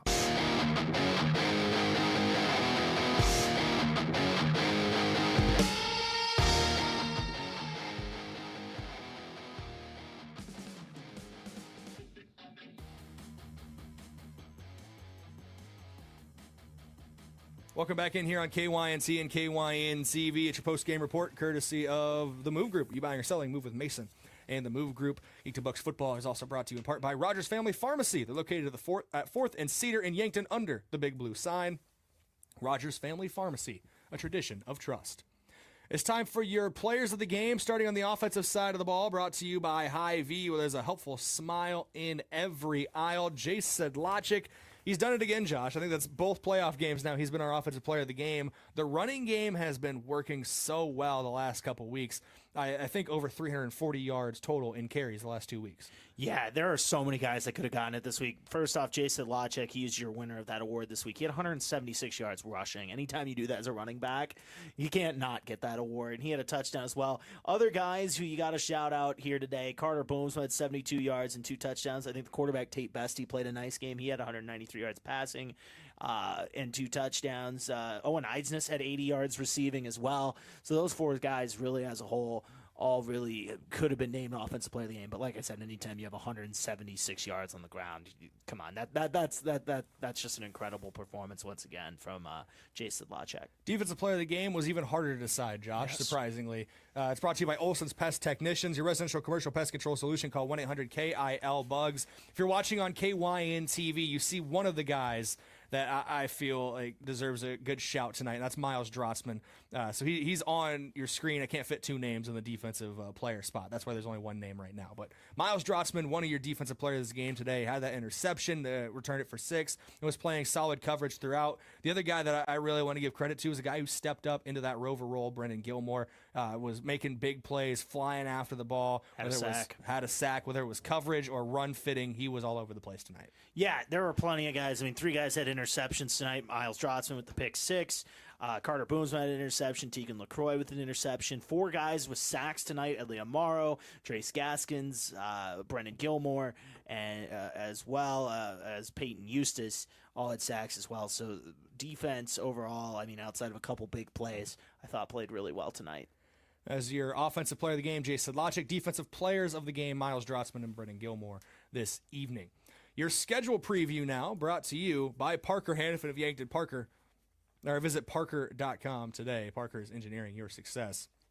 Well, next week, Friday night in Vermilion, inside the Dakota Dome, it's the 11AA Football State Championship against the Pierre Governors, and it should be a lot of fun, Josh. If it's anything like their regular season matchup, we're in for one of the better state championships in a while. Yeah, this should be a really fun matchup next week. And look, for Yankton, I think Coach Huber said it best. He's had obviously some great answers to a lot of questions this year when we've asked him that, and I thought that question we asked him about, you're facing Pierre in the Dome, what does that mean? And I think he had one of the best answers of the year right there in that question where he said, it's not who you're playing, it's what you're playing for. And look, it's a state title. It's as simple as that, and Yankton trying to win one here next week. And yes, of course, we can't say without acknowledging who they're playing. Pierre has been the standard, and it really throughout South Dakota high school football for a decade now. But Yankton, once again, it's not who you're playing, it's what you're playing for. And that state title on the line next week, it's obviously as big as it gets. One last thing before we wrap things up here from Crane-Youngworth Field is your post-game highlights. They're brought to you by At the Bar in downtown Yankton. You can gather anywhere for football or any sport, but real fans gather at the bar in downtown Yankton. Let's take a look at these highlights here. First highlight is Tate Bestie. And this is the opening touchdown of the game here for the Bucks. Fires it, high pointed by Carter Boomsma at the 2, spins down and gets into the end zone for 6. Next highlight here is the interception, pick 6. Miles Drotzman reads the play well, pass in and out of the hands of the intended target on a swing route. Drotzman jumps it and goes all the way. Third touchdown of the game here for Yankton. It's Tegan LaCroix in the buck truck from the 2 or 3 yard line, just beats his man to the pylon and gets in for an easy touchdown play there. Here's another play here in your replay. This is actually the touchdown for Sturgis. That one saved because it was a close play along the sideline, but both feet getting down for the Scoopers. Taking a look here at your next highlight. This is a longer one here. This is that formation where Tegan LaCroix is in at quarterback. They shift Tate Bestie out to the left. LaCroix hands it off. Jay Sedlacek up the gut in for 6. A rushing touchdown for him on what was a huge night for the senior running back in Jay Sedlacek. Giving special teams some love, Kevin Ortiz came on, hit this field goal. 2 for 3 on field goals today, I believe, for Kevin Ortiz. Next highlight here, Tate Bestie in the shotgun again. A lot of offensive firepower for Yankton today. Bestie looks downfield, has Carter Boomsma again over the middle. That was a 21-yard touchdown. And this one, late in the game, Carter Boomsma just picking that ball off late on, under pressure. Boomsma sealing things for Yankton in the end and sending them to the dome for the second time in the last 3 years. Well, Josh, that's going to wrap up our broadcast today, and that's going to wrap up our time at Crane-Youngworth Field. We got to close the doors here on Crane. The only game left is over in Vermilion in the Dakota Dome. Do you have any final thoughts heading over to Vermilion next week? Yeah, once again, it's just about you got to get to the Dome, and that's what Yankton did here tonight. And once again, biggest game of the season next week on the line, state championship game. And look, I know where I'll be next Friday night. We'll be live at 6 p.m. I'm looking forward to it. Yankton Pierre State Championship doesn't get any better than that. Big thank you to every one of our sponsors and listeners for helping make this broadcast possible. Thank you to Scotty Borman, running board back at KYNT Studios. Thank you to Abby Saylor, running camera, and Cooper Canthick, running scoreboard tonight on KYNT and KYN TV. That's going to do it for your broadcast here tonight. Yankton advances to the Dakota Dome with a 41-28 victory over the Sturgis Scoopers. Until next week in Vermilion, stay safe, be good people, and have a great night, everybody. He's Josh Boelter. I'm Brayden Butler, and we'll talk at you later.